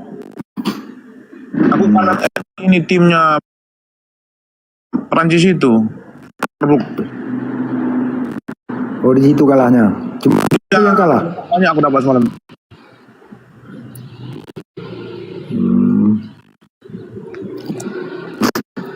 Kalau aku sering juga nonton bola itu. Kalau nonton kosong aja ngantuk lah. Untuk apa nonton kosong kayak gitu? Abang pun ada. Nggak boleh lah kita berjudi terus. Pulang nggak boleh. Nanti utang kita banyak, mati kita bang, masa masuk surga utang masih banyak di dunia. Ya, abang kalau berjudi itu misalnya berjudi saudara, abang kerja lah bang. Kalau abang nggak kerja, ajar lah ngutang buat judi. Kerja bang, keluarin keringat dapat uang. Ya kerja buat beli apa untuk menghidupkan anak-anak, istri bang, begitu kan. Kalau penghasilan orang kita yang bang, fakir bang Thomas, kalau penghasilan kita satu hari sampai 300-400, lalu kita pakai buat main game macam 100, kasih sama istri kita 300, nggak marah dia itu bang. Ya nggak marah, tapi kan ada jalan yang lebih baik lagi, kita bantu teman-teman kita lagi bang, kan begitu. Aku capek mau menghibur diri bang. Mana orang capek kerja itu mau buat menghibur diri. Karena kalau di situ bukan terhibur itu hanyalah tipuan, apa namanya, fata morgana. Morgana itu. Enggak juga abang itu tuh. Apa kali abang nih kayak cemen kali kayak zaman dulu kali. Iya, itu kan fata morgana, cuma di nafsu kita aja itu. Yang cara pikir gitu kan zaman 2000 tahun yang lalu, zaman Nabi itu. Jangan berjudi, kalau berjudi dosa. Nggak ada itu bang. Sekarang tuh gak ada zaman orang kayak gitu. Makanya di sinilah indahnya ajaran para nabi itu. Alamak. Ajaran manusia. Para nabi manusia lagi sekarang kan gitu. indah ajarannya. Ajaran para nabi itu indah-indah, aku tengok gitu. Jangan berjudi, kita ikuti. Memang benar-benar gitu kan. Karena untuk mendapatkan pikiran dan jiwa yang tenang ini jarang-jarang orang dapat, walaupun dia banyak kali harta. Ini contoh kawanku Megu bilang ya. Dia hartanya udah miliarder, udah malah ratusan miliar. Coba kalau memang kau tengok sedetik pun tak ada apa itu. Tak pernah dia hidup nyaman, itu nggak ada. Ada duitnya miliar, ratusan miliar gitu, bukan miliar lagi. HP-nya aja amper itu, terang, sampai jam 3 itu dari bangun pagi. Nggak ada ketenangan sedikit pun nggak ada. Ngutang banyak dia. Ya. Tapi kan yang ngutang buat bisnis, bukan pemain judi. Nggak ada utang dia, nggak ada utang. Jadi miliarder udah banyak kali usaha dia itu. Itulah kenapa ketika tidak termasuk dalam orang-orang yang berjiwa tenang itu ya, pikiran yang jernih dan rileks santainya, nggak ada nikmatnya kekayaan itu, malah diperbudak oleh kekayaan. Makanya disitulah indahnya ajaran para nabi.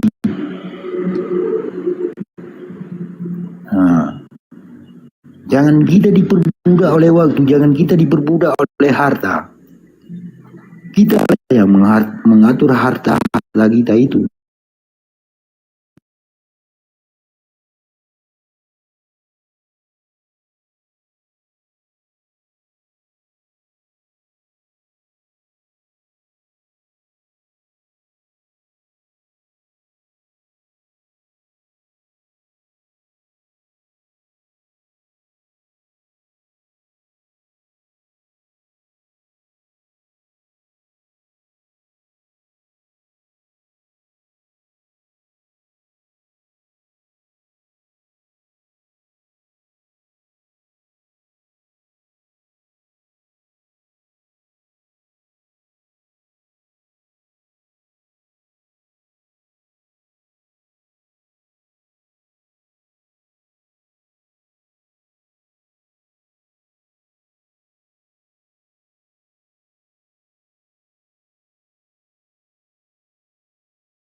Oh, kapan jalannya, Bang? Memang kayak gitu. Makanya manusia itu sama seperti monyet. Monyet itu ada pemimpinnya. Iya. Kalau dalam dunia hewan itu pemimpin koloni disebut alpha. Kalau di berarti kalau manusia itu sama dengan Tuhan gitu loh. Tuhan itu sama dengan manusia.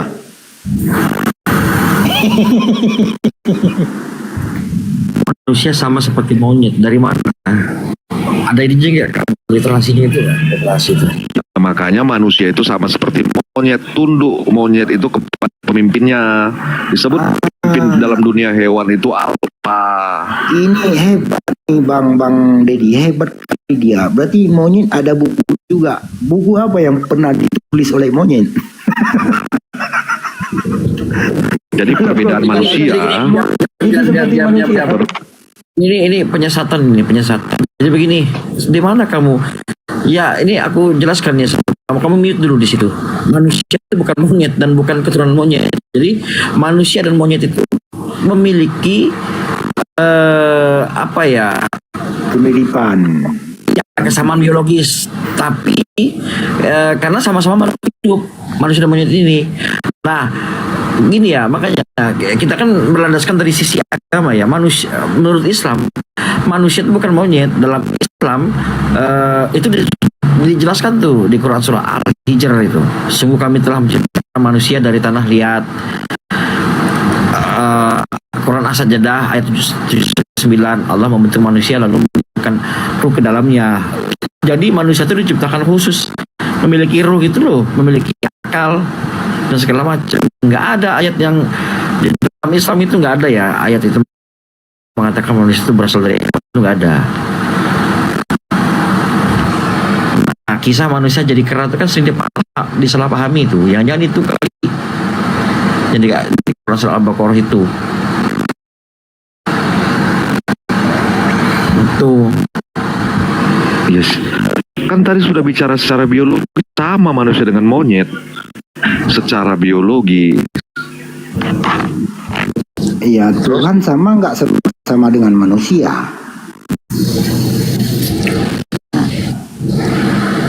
Mau dibantah tadi, ternyata memang sama kan manusia dengan monyet. Monyet, oke lah monyet. Nah, ini Tuhan sama nggak dengan manusia? Ya sama. Coba kau buktikan.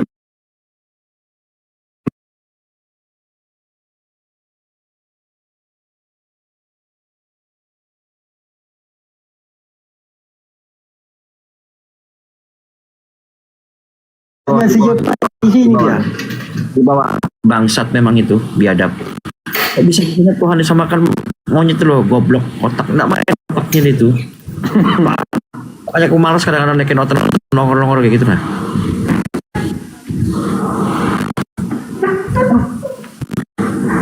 Kalau ngomong itu disaring dulu lah, difilter dulu lah kamu tuh kalau ngomong. Kalau disamakan dengan monyet. Parah. Mana kamu tuh? Dalilnya di mana? Coba literasinya di mana? Coba. Kamu berdasarkan pemikiran sendiri. Kamu sesat. Jadi aja kamu.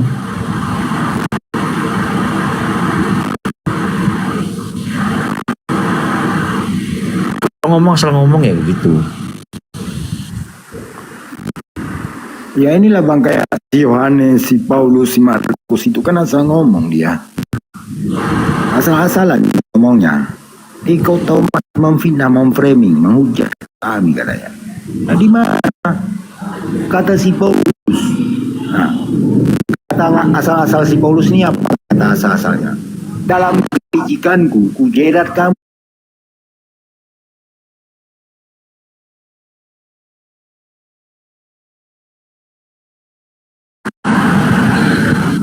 Jerat kalian itu dengan tipu dayanya Paulus. Berarti asal-asal si Paulus. Banyak belajar lah. Itu sudah ngomong.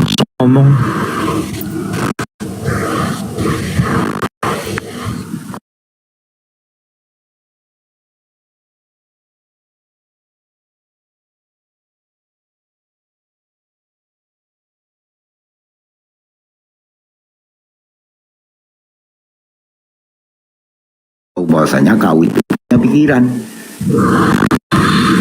Nah, coba kau tunjukkan bagaimana bentuk pikiranmu. Nah, bagaimana apa warna pikiranmu. Nah, itu pun kamu beleng-beleng di situ. Kalau kau cerdas, ya kan, itulah bentuk-bentuk tanda-tanda yang diberikan oleh Tuhan yang benar. Tuhan yang benar itu tidak terlihat. Diberikan perumpamaannya kepada kita, ya kan. Itulah dia, diberikannya apa? Contoh pikiran, contoh angin, tak terlihat dari mata kita. Karena kenapa? Mata kita manusia ini terbatas. Manusia ini punya keterbatasan. Diberikanlah hal yang baik begitu. Contoh pikiran, rasa sakit, asam lambung. Nggak pernah kita bisa melihatnya, tapi ada keberadaannya, ada begitu. Dengan Tuhan yang benar, ada keberadaannya, ada gitu loh. Apa nggak nalar-nalar, nggak nyambung-nyambung. Berani loh. Parah. Kok berani gitu, kok berani. Oten saking kelimpungannya dengan kitab sucinya yang dianggap suci sama mereka, Bang. Karena sesudah dibaca nggak seperti congor-congor Pak Pendeta gitu loh. Makanya mereka ya mau maju, mau keluar takut, bertahan susah, malu, bertahan malu mereka, Bang. Nah, makanya asal-asal lah, suka-suka mereka gitu loh. Nah, inilah Oten.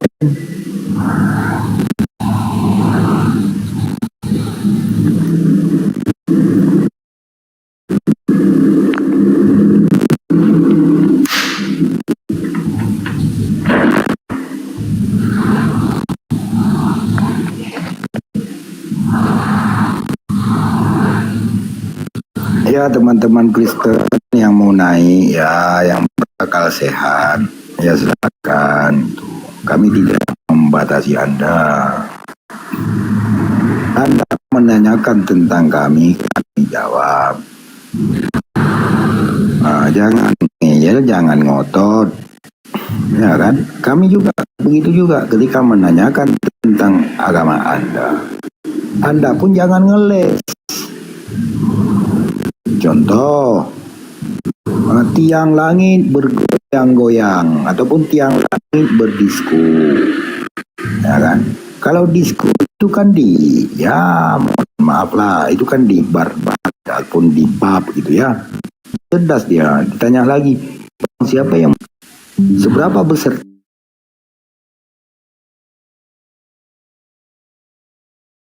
Ini si Thomas ini cerdas dia. Dia tanyakan, teliti dia.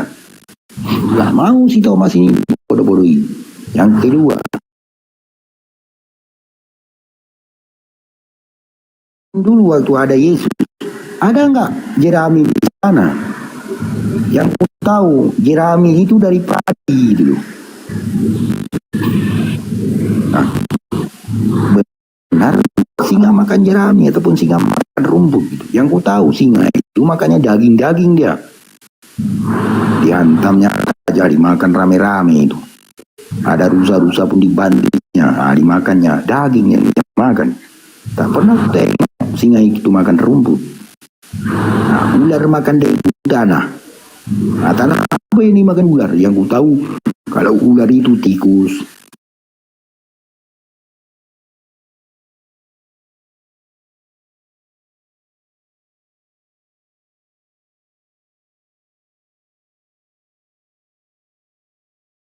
Ada ikan-ikan yang mahal itu, itu nantinya itu dimakannya gitu. Ada juga ular memakan sama ular gitu. Gitu. Ini ular makan debu tanah. Debu apa? Yang kayak mana? Tanah apa yang dimakannya gitu. Nah, inilah si Thomas. Si Thomas menanyakan tentang itu. Nggak mau dia dengar congornya pendeta. Yang tertulisnya dia tanya gitu loh. Nah, buktikan. Belum lagi Tuhan keluar dari perang. Tuhan keluar berperang. Thomas terima, kau jangan ngada-ngada, nggak ada di kitab kami. Kalian aja nggak pernah baca. Asih yang diangkat. Oh Thomas jangan comot satu ayat, comot ayat.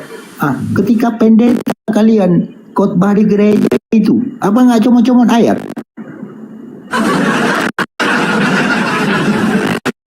Dicomot-comot, dipilih kasih. Kalau Tuhan keluar berperang nggak mungkin diangkat. Pasti kalian tanya Tuhan itu keluar dari mana? Keluar dari sorga kah? Keluar dari langit kah? Keluar dari bumi kah? Atau keluar dari tempi kah? Karena Tuhan bertempi di situ kan? Berserak kalian. Kalau kalian mengiyakan Tuhan keluar dari tempi, mulai berusaha. Tuhan keluar berperang. Tentara apa yang dilawan oleh Tuhan? Yang namanya perang itu bukan satu lawan satu kayak Evander Holyfield sama Mike Tyson. Nah, yang namanya Tuhan keluar berperang. Apa yang dilawan Tuhanmu itu?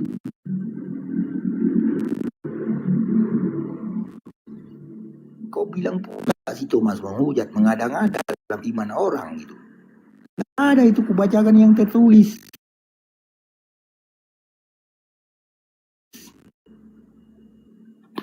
Makanya kalian dengar baik-baik gitu loh.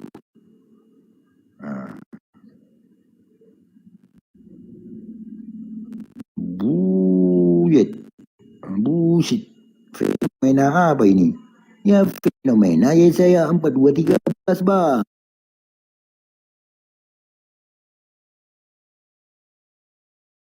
Bang, kita tengok, kita tonton ini Tuhan keluar berperang nih. Tuhan lagi berperang ini bang. Kita tengok bang, kita tonton sama-sama bang.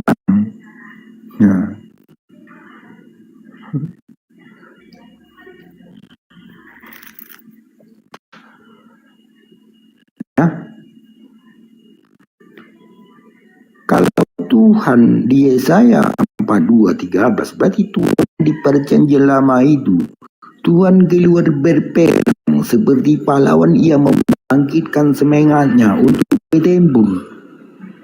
Ia bertempi. Coba kita buka BKBI, apa itu tempi? Tempi itu alat kelamin perempuan.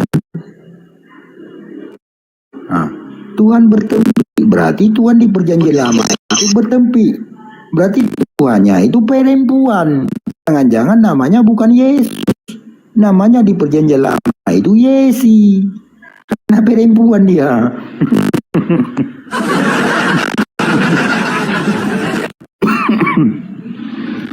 Macam mana ya?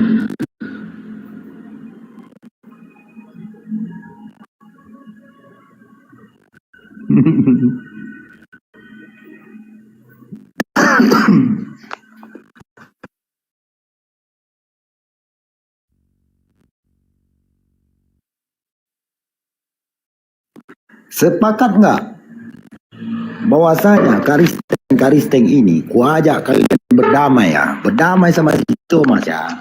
Ini aja apa perdamaian nih, MOU kita dulu ya. Sepakat nggak bahwasanya Tuhan di perjanjian lama itu perempuan karena dia bertempi. Di Yesaya 14-nya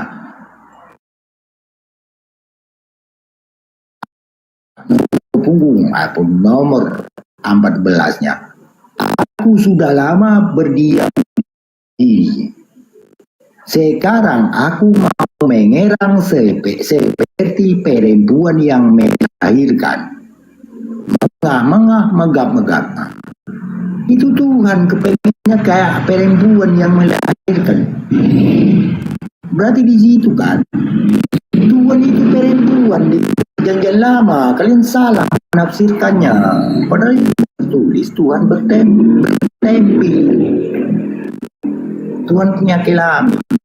Yesus di perjanjian baru itu kan berkelamin dia. Gendernya laki-laki. Sungguh tidak adil kalau nggak ada perempuan. Berarti duluan lahir itu belum berarti duluan perempuan Tuhannya di perjanjian lama. Cuman kita selidiki siapa namanya Tuhan di perjanjian lama. Salah besar kalau kalian katakan itu Elohim ataupun Hashim, salah itu. Masa nama perempuan Hashim, masa nama perempuan itu Elohim. Kalau Yesi, sepakat aku damai aku sama kalian. Oke. Ya, aku damai nih, sama kalian kalau Tuhan perjanjian lama itu Yesi. Berdamai aku. jujur terang damai ya. Baiklah, sepakat nggak?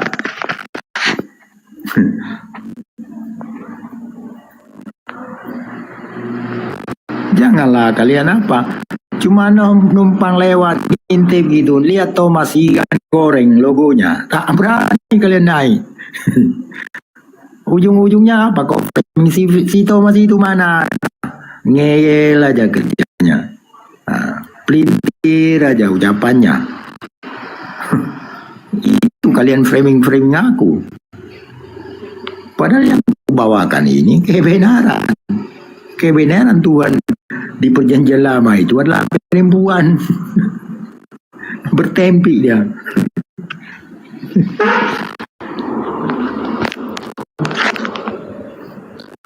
Ten.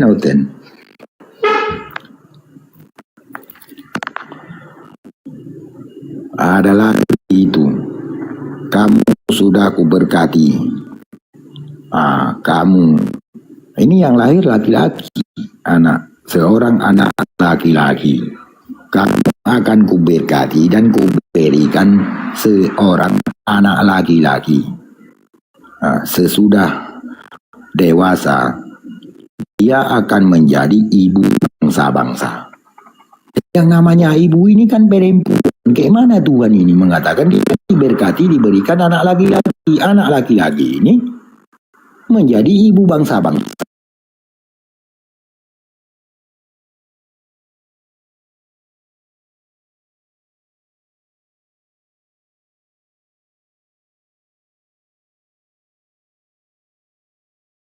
Kalau memang ajak kocak itu sama si Thomas itu lengkap data, jangan takut kalian.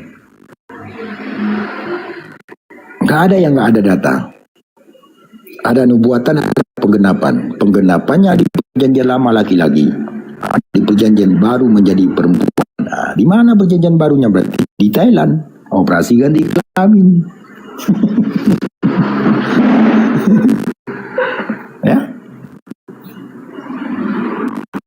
Ya, saudara-saudaraku, 99 yang menyimak di bawah, tolong ya. Ini bentar lagi kayaknya kurasa ini si Thomas Kapet ini bakal ke rumah bapak nih, ditombak sama oten-oten ini.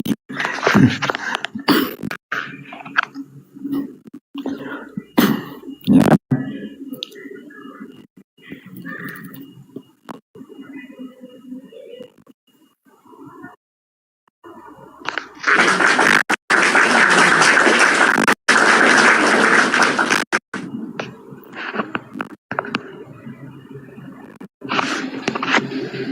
Ayo, naik.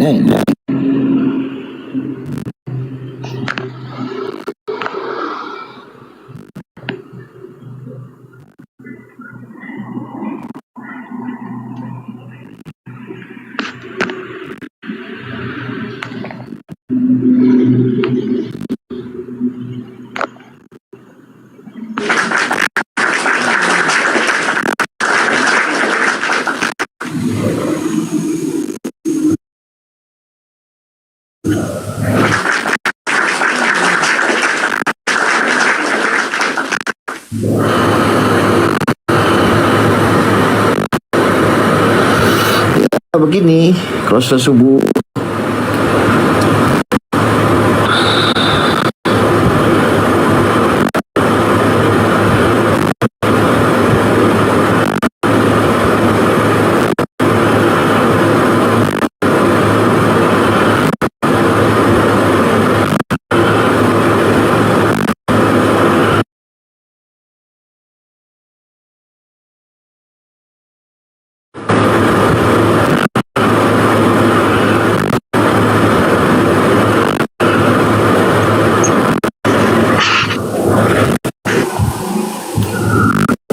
Yo, garis tank silakan buat permintaan naik gitu loh. 98 penonton. Ya, tolong tap-tapkan layar untuk sedekah jariah Anda.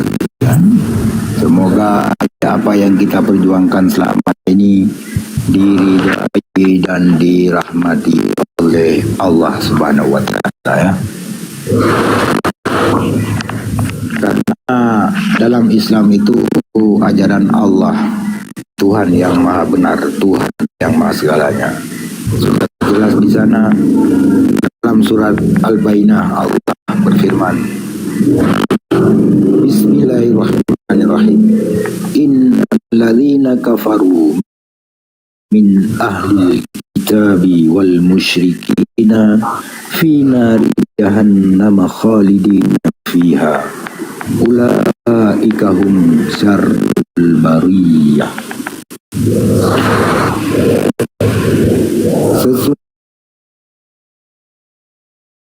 Orang-orang musyrik itu ya, orang-orang bahlul kitab itu ya, ahli kitab, mereka itu dalam neraka jahanam dan kekal di dalamnya. Itulah seburuk-buruknya tempat kembali. Karena kita hidup di dunia ini untuk mati, untuk kembali. Karena ada alam akhirat penentuannya. Itulah tempat kembali kita yang hidup ini, manusia yang hidup ini, ke alam akhirat. Di akhirat itu dua, surga, neraka.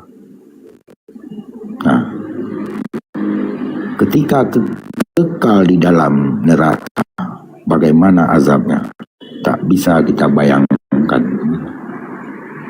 Panasnya api neraka itu tak sepanas api di bumi.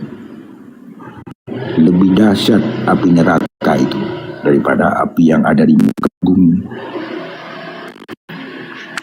Bagaimana siksaan azab yang sangat pedih di sana, neraka jahanam. Apalagi kekal di dalamnya. Untuk membeli neraka bersusah payah manusia ini.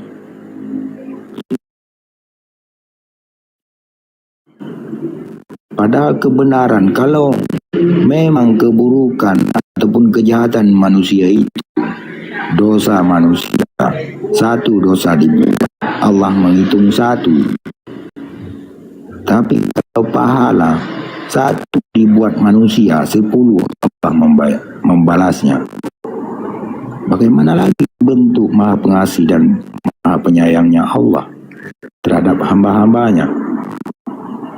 Kenapa kita enggan? Kenapa kita menolak? Kenapa kita enggak mau bersungguh-sungguh? Kita dengan rajinnya gitu loh, berbuat kebajikan, berbuat amal saleh. Pada neraka itu melanggar perintah Allah, bersusah payah. Kita contoh, uang ada 100.000 ini, beli minum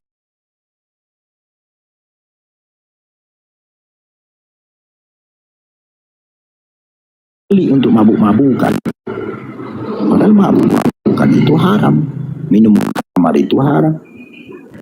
Tapi bersusah payah mencarinya. Dengan masjid cuma 100 meter. Rintik aja sedikit, enggak ke masjid. Macam mana coba?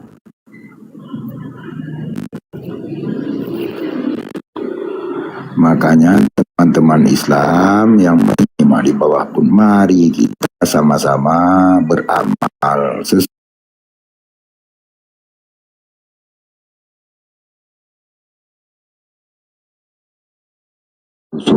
memperbaiki amalan kita ya, saudara-saudaraku ya. supaya kita insya Allah memberikan tempat yang terbaik sebagaimana janji Allah. Insya Allah teman-teman ya. Yang penting intinya kita bersungguh-sungguh.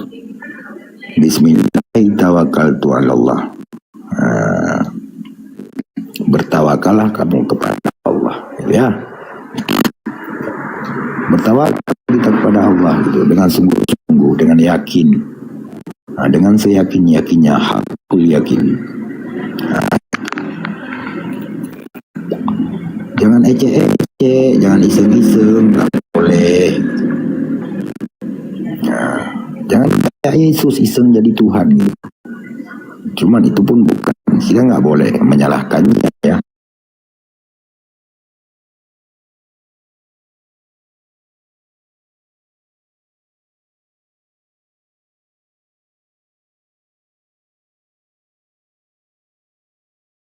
Asam lambung nggak ada yang bisa melihat, nggak ada yang bisa menerangkan, dan tidak ada yang tahu gitu.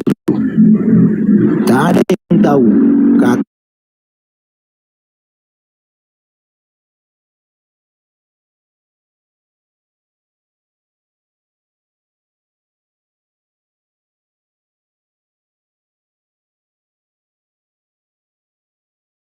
Hasil dari katanya-katanya.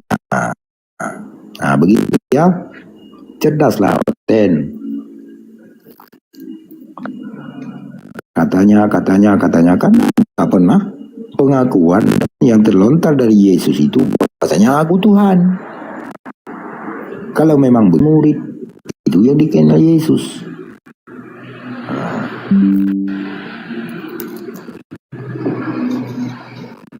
Datang Kristen itu tidak begitu, kalian tidak memahami. Kalian tidak paham. Apanya yang kami tidak paham? Begitu loh. Nah, buktikan bahwasanya kami memang betul tidak paham. Atau kalian yang memutar-mutar gitu. Benar nggak? Kalian Kristen mengimani Yesus Tuhan, hasil katanya. Cuma siapa yang berkata, wallahu a'lam, nggak tahu. Tak ada yang satu pun yang tahu. Dilibatkan si Lukas, dilibatkan si Ananias, dilibatkan si Thomas. Padahal si Thomas di Komal Bang Dedi api kalting. Dia aja dia kadang-kadang.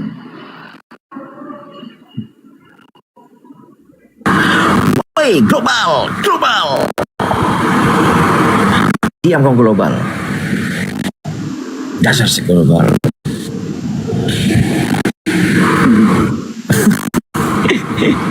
Mbak global. Apa kamu itu? Apa yang bisa kamu implementasikan global? Jadikan sholat dulu. Subuh ini. Emang kamu di mana subuh? Sini belum. Lagi. Makasih sudah diingatkan.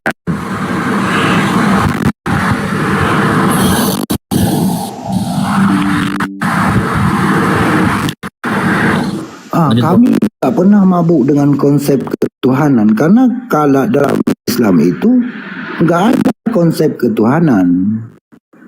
Kalau dalam Islam itu Tuhan itu prinsip. Kalianlah yang mengkonsep ketuhanan. Konsep ini dibuat oleh Roh Kudus bukan Bapa. Ada Bapa itu Yesus, Roh Kudus itu Yesus, Yesus ya Yesus. Itu namanya Yesus only. Inilah yang namanya konsep. Aduh, gimana cara berpikirmu? Global. Naiklah global. Itu kalian yang mengkonsep gitu. Masa Tuhan kalian konsep? Bukan masalah keberapaannya, kebagaimana Allah. Itu kan konsep itu. Konsep. Selamat pagi.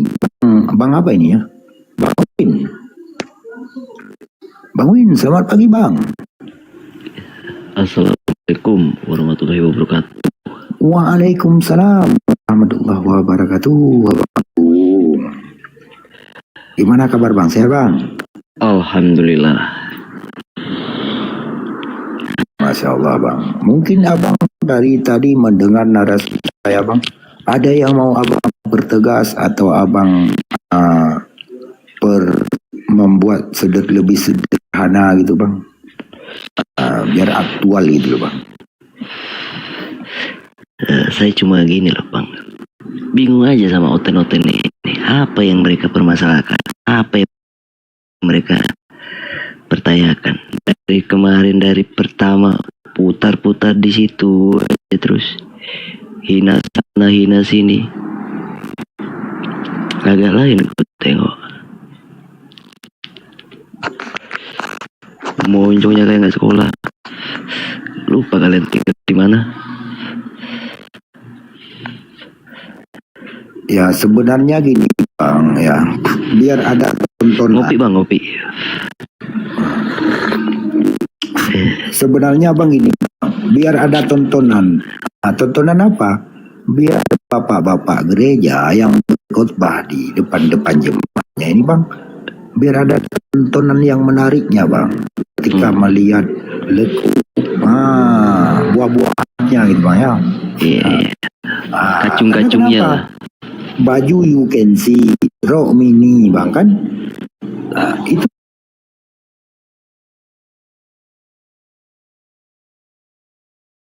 tontonan itu.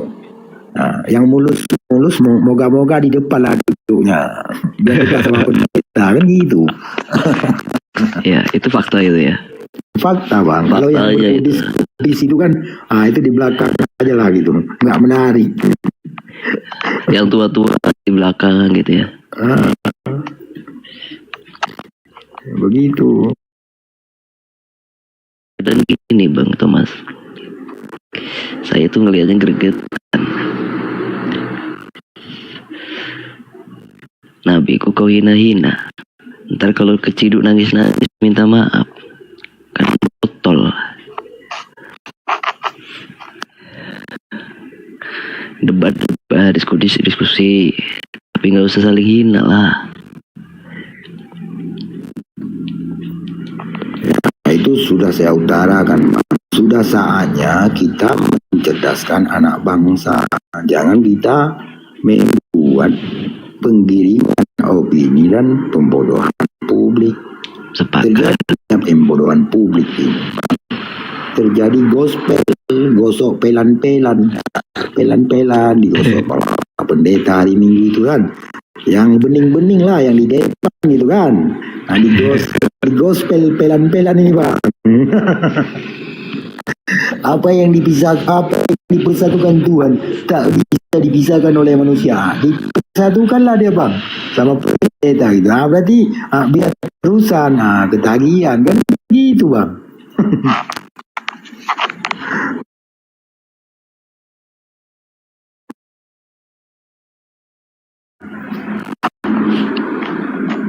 Dan gospel ya, gosok pelan-pelan gitu ya Bang ya.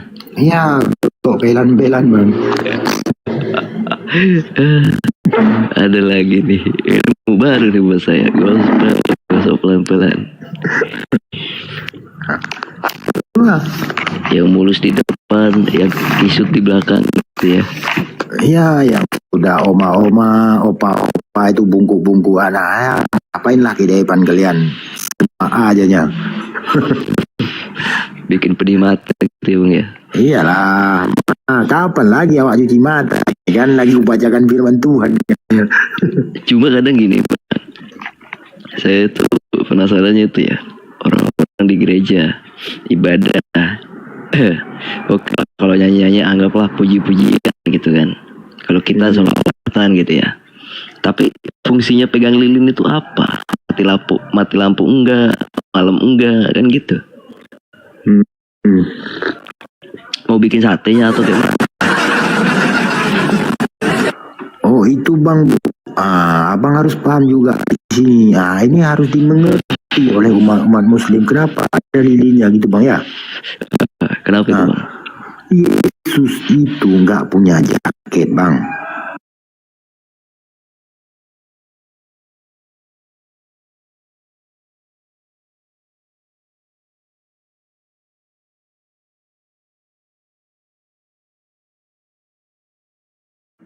Jadi kedinginan ini Tuhan bang, makanya dihidupin biar ada hangatnya, begitu bang.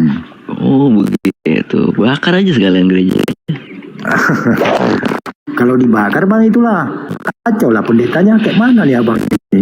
Di mana awak dapat mata lagi bang? Iya, sebenarnya aku kadang mikir kalau itu pegang lilin tuh ngapain? Coba fungsinya, faedahnya apa? Ya biar mudah apa yang dipersatukan Tuhan bang, nggak boleh dipisahkan oleh manusia kan begitu. Pencetus pertamanya siapa gitu kan? Kau ibadah pegang lilin. Itu aja mereka belum ada bisa jawabnya.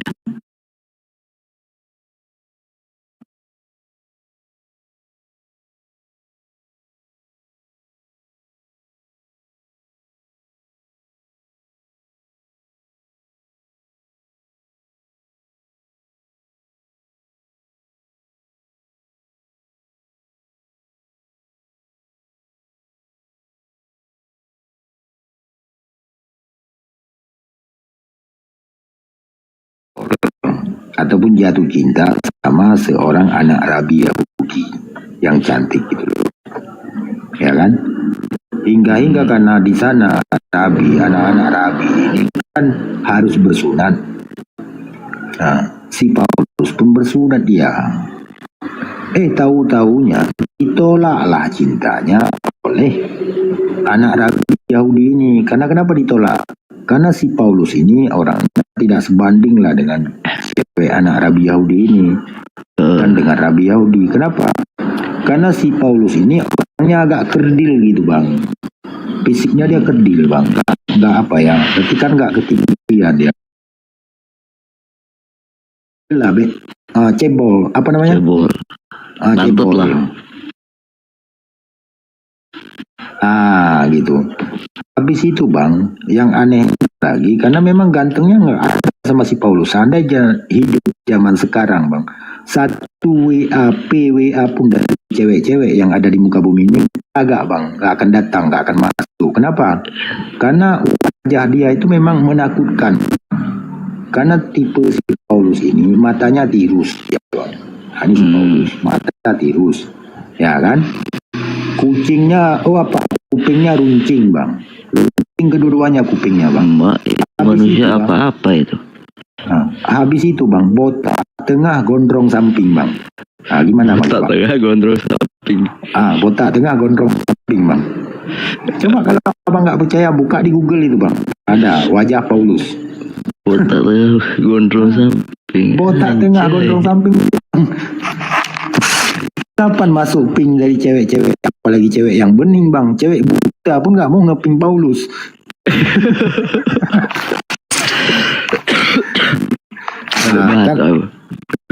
Karena dia saking tidak menikmati itu, diwarisilah ini kepada pendeta.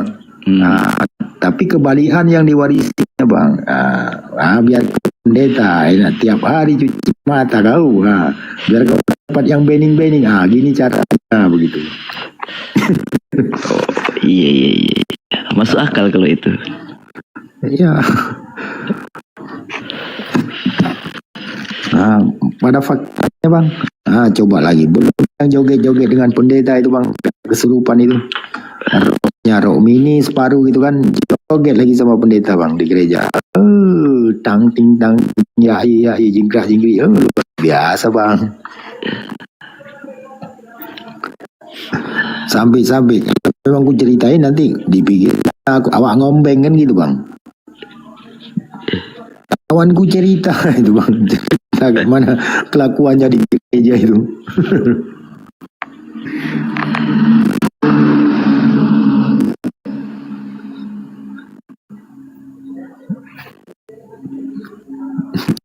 ungkapan tangan-tangan jahilnya gitu kan, diperankan, dimainkan tangan-tangan jahilnya. Itu fakta memang yang terjadi di gereja-gereja gitu. Betul. Beda dengan umat Islam, coba di masjid aja. Perempuan, jamaah perempuan di belakang dikasih tirai lagi bang. Jangankan untuk nampak lekuk buah dadanya, coba. Ya kan, lehernya aja nggak boleh tampak gitu loh. Nggak kelihatan ya. Nah, itulah cara menghadap Tuhan yang benar. Kalau cara menghadap Tuhan-Tuhanan, ya sepakatlah. Kami ini kan domba, seperti domba. Untung aja Tuhan ada kain lenan sedikit bang. Kalau nggak sama persis apa bedanya dengan domba gitu kan? Iya. Kadang kalau kita pikir secara logika ya, ada mau-maunya gitu, samain sama domba. Domba itu udah jelas binatang. Dengan bangga pedenya gitu. Harusnya di situ kalian berpikir lah.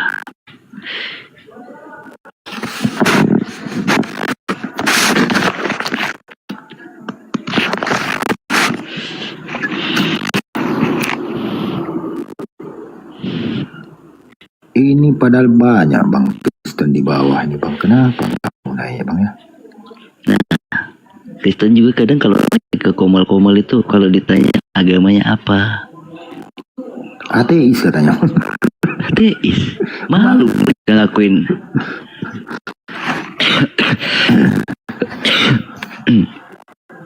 Habis itu dengan sebutnya pengikut Yesus katanya. Begitu kita bawa ada rupanya pembangkang dan pembantah Yesus semua. Aneh dia. Apa yang dikatakan Yesus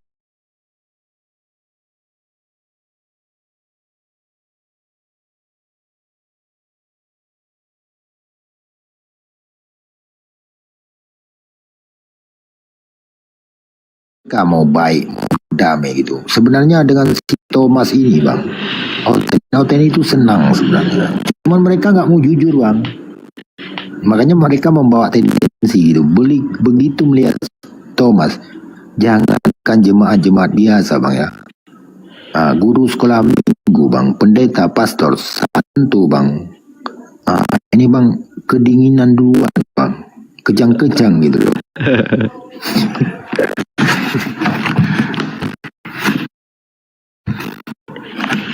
Iya, udah lah tinggal naik loh. Kalau mau diskusi lah.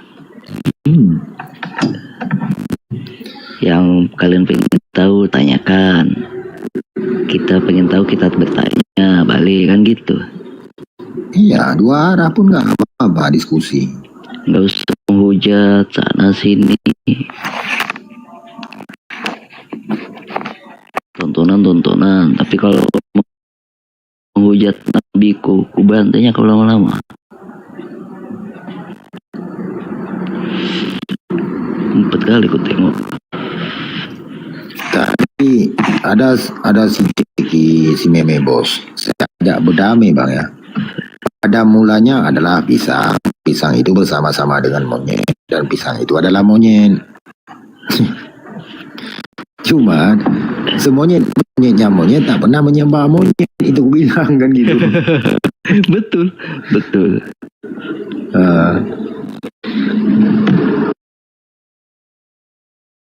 Pada mulanya adalah preman itu bersama-sama dengan pasar, dan preman itu adalah pasar.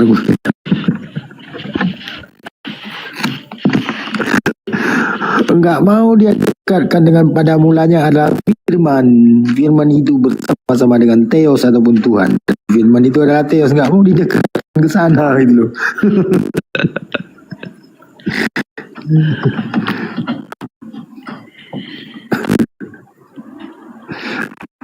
Si meme bos lucu dia.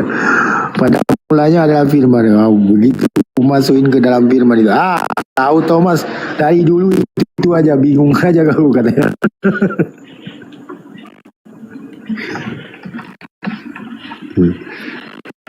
Lagi nonton bola katanya lah.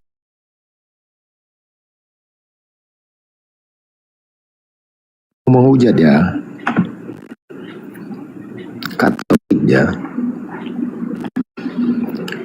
Ini yang dibawa ajaran oleh si Luther ini yang apa ya, yang suka menghujat defensif orangnya. Itu kan pengikutnya si Luther Jerman itu dianggap nabi ataupun rasul sama mereka, Bang.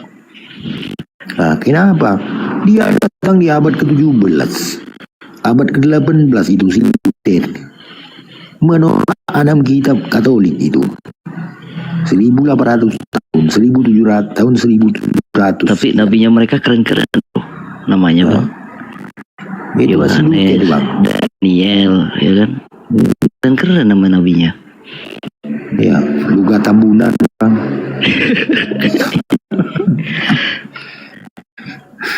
Luga Tambunan kan nabi. Nabinya Karisteng gitu kan. Daniel. Itu masih lumayan, Bang, Daniel. Ini coba Entitus, ya kan? Paulus, Matius, Markus. Ada lagi, Bang, Sipritus. Ada lagi, Bang, Letikus, Bang. Akhirnya apa, Bang? Nabi mampus. Kenapa akhirnya semua? Biar cepat mampus. Maksudnya mampuslah ajaran Yesus. Mereka nggak paham di situ.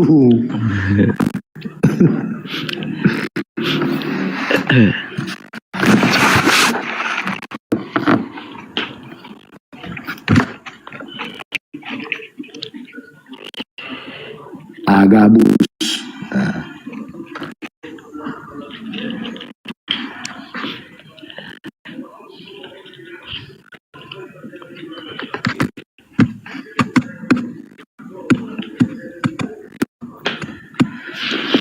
Cuman saranku kepada Kristen-Kristen semua denom yang ada di muka bumi.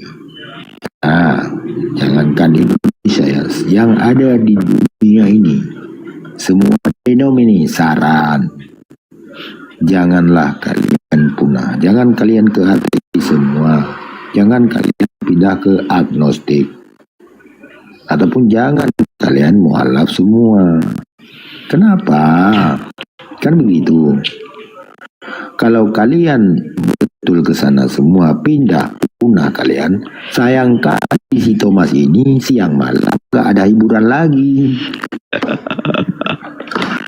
Astaga, itu yang dicari. Coba ngapain sih Thomas malam-malam di Tropical Team kayak gini? Nggak ada kalian, nggak ada hiburan.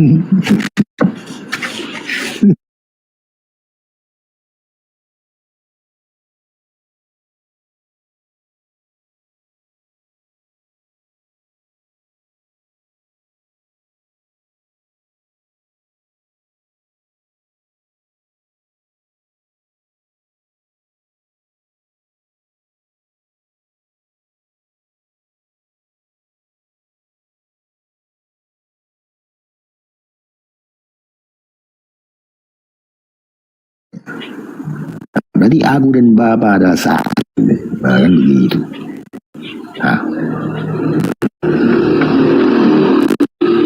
Dialah yang mengutus aku, dialah yang bersaksi tentang aku, dan dialah yang telah mengutus aku. Pengutus tidaklah lebih besar daripada yang diutus. Artinya apa? Yang diutus ini lebih kecil daripada yang mengutus. Yang mengutus itu Bapa, yang diutus itu Yesus. Dibilang lagi, aku di dalam Bapa, Bapa di dalam aku. Ketika Yesus di dalam Bapa, ya wajar, logis lah. Karena Bapa lebih besar, Yesus bisa masuk ke dalam Bapa.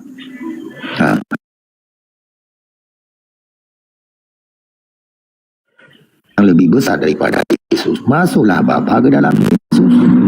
Meledaklah Yesus. Bagaimana ya?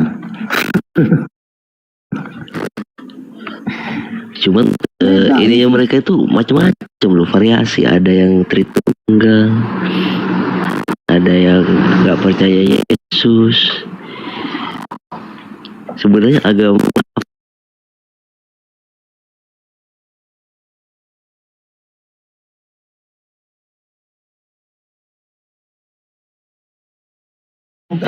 Tadi ada yang taping kalian sibuk sama konsep ketuhanan. Makanya itulah konsep.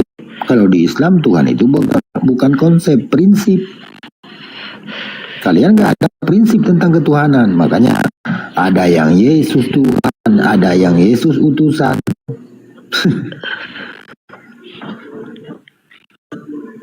Di konsep sama si Luther, di konsep sama si entah apa-apalah, Mesias, SG, saksi Yehova, entah apa yang disaksikan. saking banyaknya variasi ya Bang ya. Nah, saking banyaknya variasi, belum Advent lagi. Nah, dulu ada Advent bangun bintang Indonesia gitu kan. Kita di Muslim mau ujung barat sampai ujung timur, orang gila yang musyrik sekalipun kau tanya Tuhanmu siapa? Allahnya. Kalian kalau ditanya banyak kali variasinya.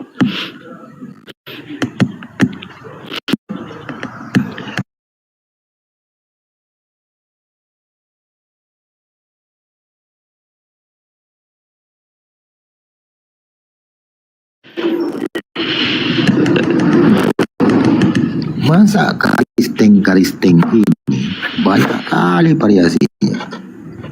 Makanya itulah kalian itu sesungguhnya mengikuti ajaran manusia yang kerasukan iblis. Makanya kalian pintar-pintar, karena sahabat dekatnya adalah iblis. Betul. Pintar. Kalau mereka otaknya berpikir itu nggak mungkin lah mereka menyembah manusia kan gitu. Ya itu kan iblis tadi Bang, dibenar-benarkan dihasut-hasutnya oleh si iblis. Andaikan aku punya mesin waktu zaman itu, kuputar lagi, kuubahnya kitab kalian, sembahlah Fin ya kan. Paten kalian langsung. Tapi ada juga loh Bang, yang Kristen yang otaknya udah mulai jalan kan. Gak mungkin lah aku sembah manusia, orang dia namanya sama aku kan gitu dia. Iya. Ada yang laki sama-sama punya bulu dada. Ada yang gitu kemarin nampak aku.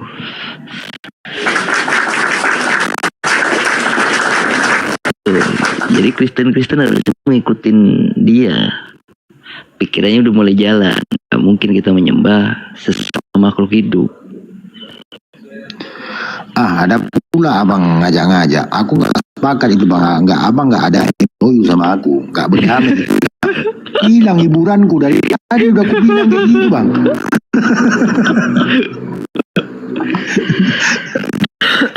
Di mana aku cari hiburan lagi Bang?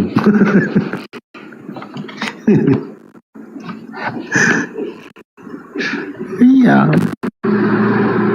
Nggak ada hiburan Bang. Ngapain kita di koma coba?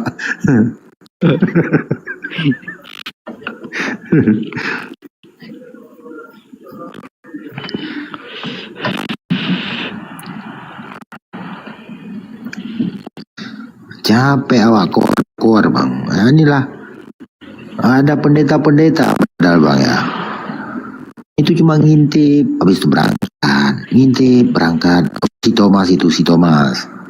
Jangan kita hilang jemaat kalau berdiskusi dengan si Thomas. Dengan hilang jemaat berkurang berpuluhan. Nah, lebih kacau lagi.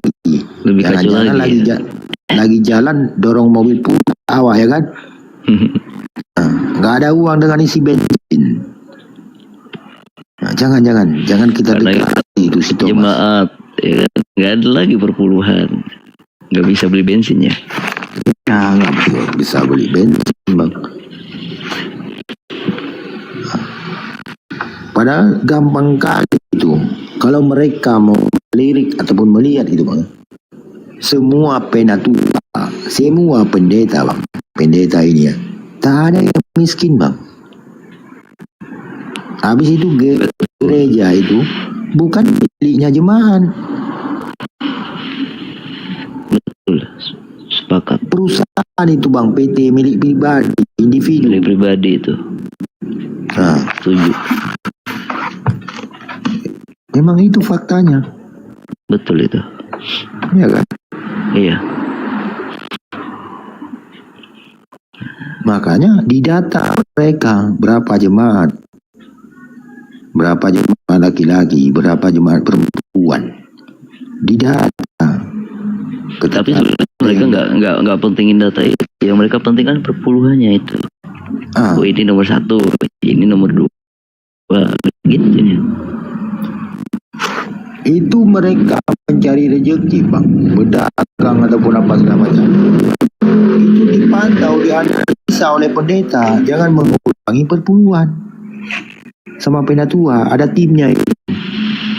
Setorannya pun ada debt kolektornya. Ditagih. Masa itu? Baru tahu saya. Ya betul bang. Didatangi oleh pihak gereja untuk apa? Mendatangi rumah-rumah itu. Kok belum iuran ini gitu? Belum derma gereja ini, derma lah begini. Tuhan kasih Tuhan. Begitu bang. Ada kawanku yang mangkir, loh, kenapa kau sembunyi? Aku bilang gitu kan, aku gitu kan. Kenapa kau sembunyi? Ini, Mas, jangan ribut lah. Kenapa rupanya? Enggak, itu tagihan perpuluhan gerejaku belum kubayar katanya. Kok main tagih-tagih? Aku bilang, iya memang ditagih katanya. Orang namanya sedekah ya, sebenarnya itu kan tergantung kita, bukan malah ditagih begitu.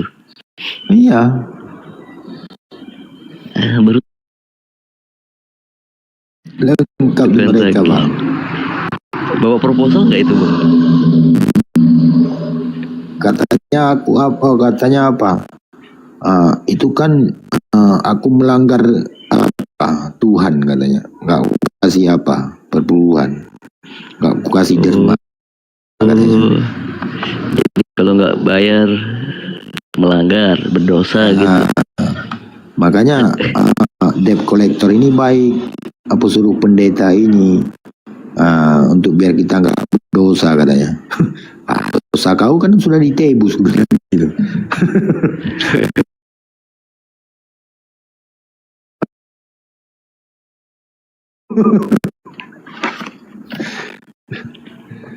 Nah, ini penyakit. Wah, betanya kalian jadi Kristen begitu. Itulah ajaran yang sesungguhnya di Karisteng.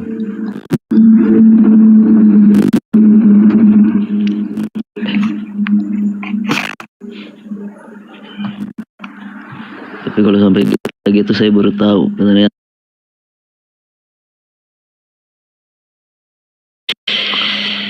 Ya benar bang, sebenarnya gini juga, kalau memang mau jujur, mau fair play ya, dalam istilah main bola olahraga itu ada fair play, berarti kebijaksanaan dan kemana ya, kerendahan hati pribadi ataupun individu kan begitu. Sebenarnya ada di pendeta dan penatua gitu ya. Jangan hanya dalam hal pemungutan perpuluhan diterapkan demikian. Jadi ada balancingnya juga bang. Sebenarnya Pak Pendeta itu bukan hanya membaca-baca firman Tuhan ataupun yang mengaku-ngaku firman Tuhan. Sebenarnya itu kan firman Tuhan itu kan begitu bang. Ini dari si Thomas ini kan. Ini edukasi buat Kristen-Kristen yang menyimak di bawah gitu loh bang. Jadi dalam hal ini tugas pendeta ini bukan membaca berat-berat perintah Tuhan mereka tidak mau mereka lakukan. Di mana itu? Oh Thomas, kamu gitu ya. Ulangan 23:18. Ulangan, kau catat baik-baik. Catat ulangan 23:18. Apa bunyinya? Orang yang hancur buah pelirnya dan terpotong kemaluannya tidak diperbolehkan masuk jemaat Tuhan. Nah, ini ulangan 23:18. Nah, artinya apa? Kalau yang betina ini perempuan, apalagi yang sudah oma yang udah bungkuan, itu begitu jam 8 ke 8 kan begitu. Nah, jam setengah 8 ini kalian pendeta harus mempercepat lagi. Jam 7 kalian sudah ada, harus di pintu gereja. Jangan debt collector aja untuk menagih derma gereja yang kau bentuk gitu. Ini kau bentuk juga tim khusus kalian pendeta, ya kan, untuk berdiri di pintu gereja di jam 7 kalau kebaktiannya jam 8. Kenapa saranku demikian? Begitu datang oma datang di giliran opa yang datang sudah bawa tongkat, dia kan bungkuan gitu.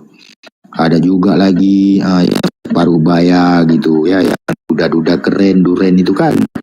Habis itu ada lagi yang remaja gitu, yang muda-muda gitu.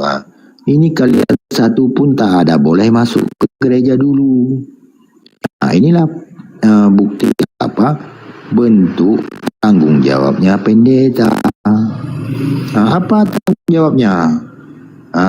Ini yang menarik. Ketika anak-anak muda, bapak-bapak, habis itu opa-opa ya kan, pendeta ini harus membuat sesuai ulangan 23:18. Orang yang hancur buah pelirnya dan terpotong kemaluannya tidak diperbolehkan masuk jemaat Tuhan.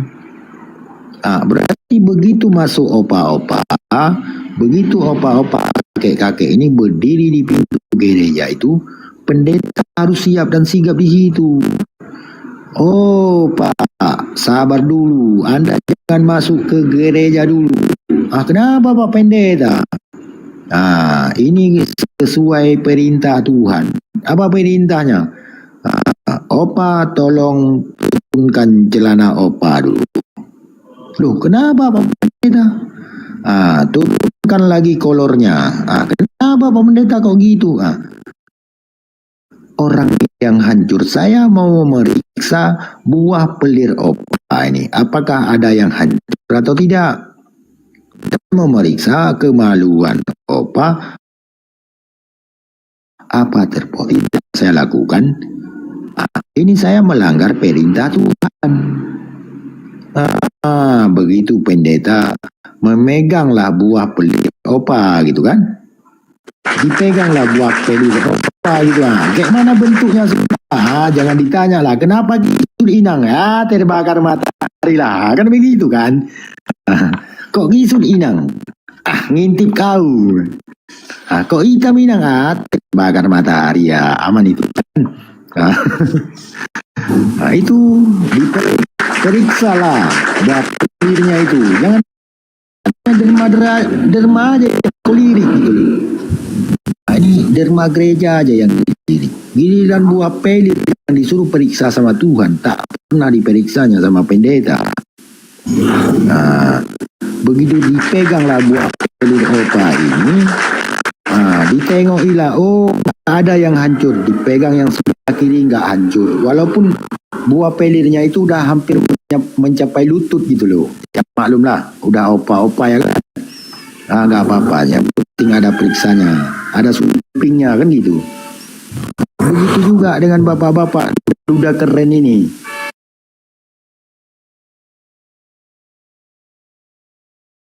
Kan celana kalian, celana dalam bun.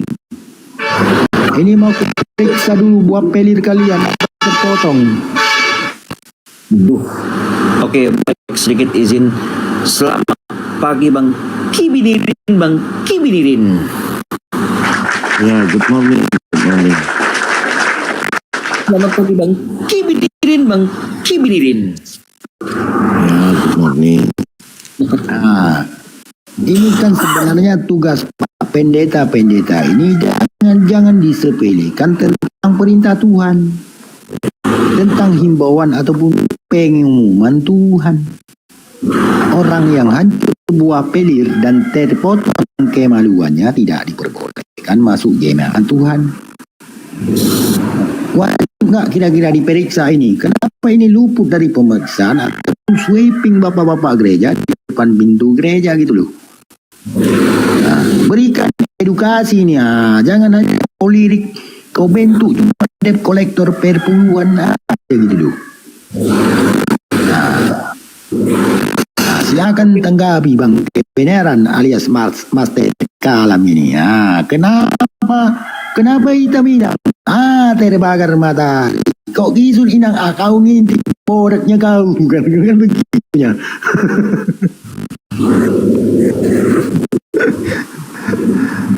Apa itu inang? Jengkol.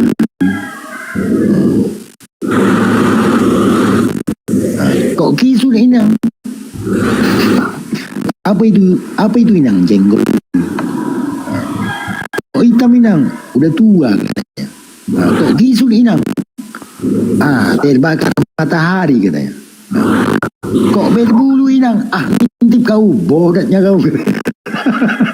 Ayo kita diskusi pagi ini ya, diskusi edukasi ya teman-teman. Oke Bang Kibinirin.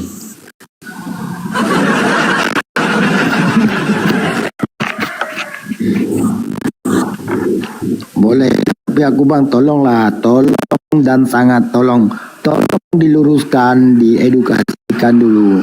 Ulangan 318 kenapa tidak dilakukan oleh penatua dan bapak-bapak gereja gitu, baik pastor ataupun pendeta gitu. Nah itu Bang, tolong tanyakan ke Bang kebenaran gitu Bang. Bang Kibinirin. Kayaknya begini teman-temannya. Kalau yang namanya berbicara perjanjian lama, itu Israel. Kalau di perjanjian lama itu kan ada tuh. Apa itu? Hukum kasih, hukum apa? Hukum apa? Rimba, hukum adat. Itu bagaimana? Di situ ada hukum moral. Jadi dalam Kristen itu tidak mengenal hukum. Jadi asal berantas, pokoknya yang penting asik. Itu dia. Saya malu karena teman-teman ini kan nggak ngerti apa-apa. Bukan tidak mengerti apa-apa dalam isi Bibelnya sendiri ya teman-teman ya. Karena ya tahu lah. Membolak-balikkan fakta Bang. Saya tidak membolak-balikkan fakta. Memang adanya seperti itu dan kenyataannya seperti itu. Makanya saya berani mengatakan seperti itu.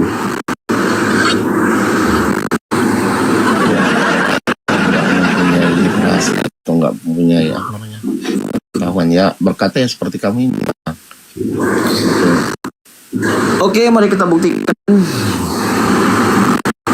Apa yang dibuktikan?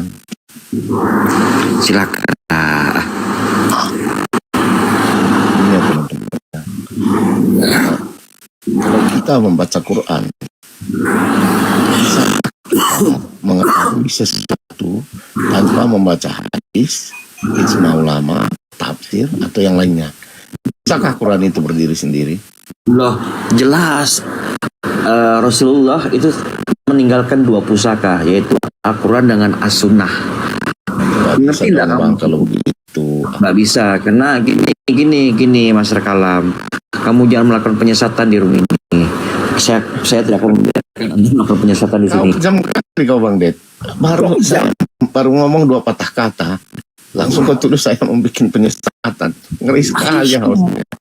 Iya, karena ya jelas dalam Al-Quran bahwasanya Kristen-Kristen ini teori orang kafir ini kan mendustakan, menolak kebenaran, ya kan gitu. Oke.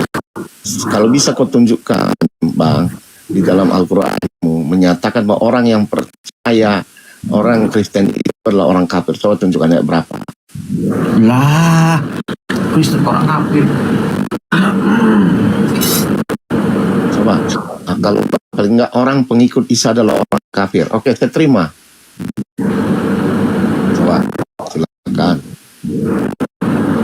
Oke, gini lah Mas. Yang disebut orang kafir ini yang menolak kebenaran Al-Quran, ya kan? Kan seperti itu.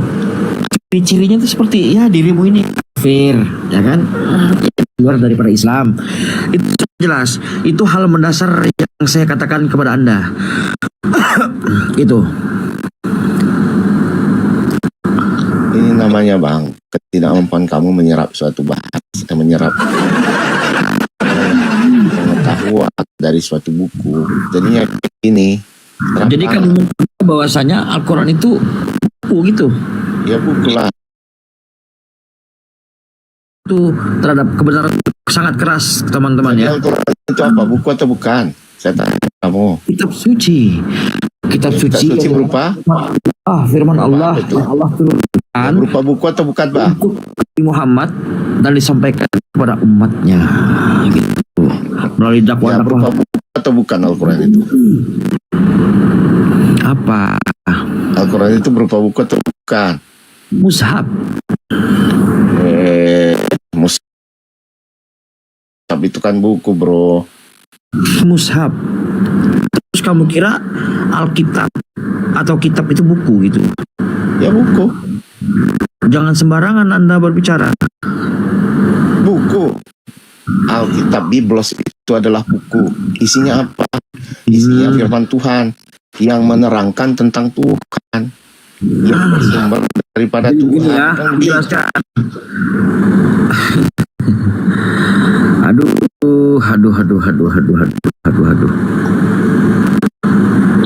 Udah gua tarik kalian. Lama sekali. Dari apa? Ya, dalam Islam itu berasal dari kitabah. Katabah, dari katabah. Katabah itu yang menulis, menetapkan, mewajibkan, tulisan. Tulisan. Aduh, Bang. Itu bahasa muter-muter untuk sebentar ini saya jelaskan karena saya mengerti di situ. Makanya di Quran Al-Baqarah 183 juga disebutkan kutiba alaikumus siam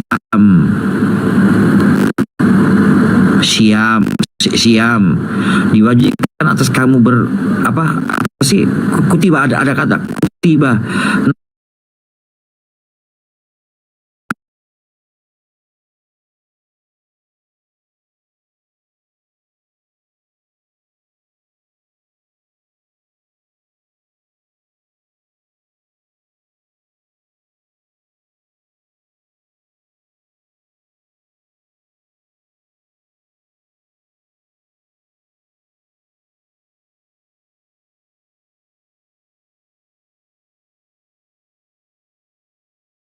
Wahyu Allah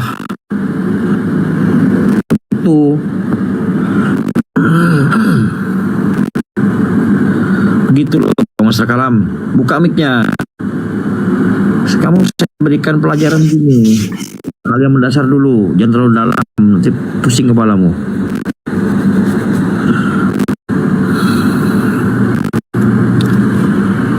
Apalagi mau kamu bantah? Sesuai dalil loh. Saya katakan hal-hal seperti itu aja kamu tuh bingung kan?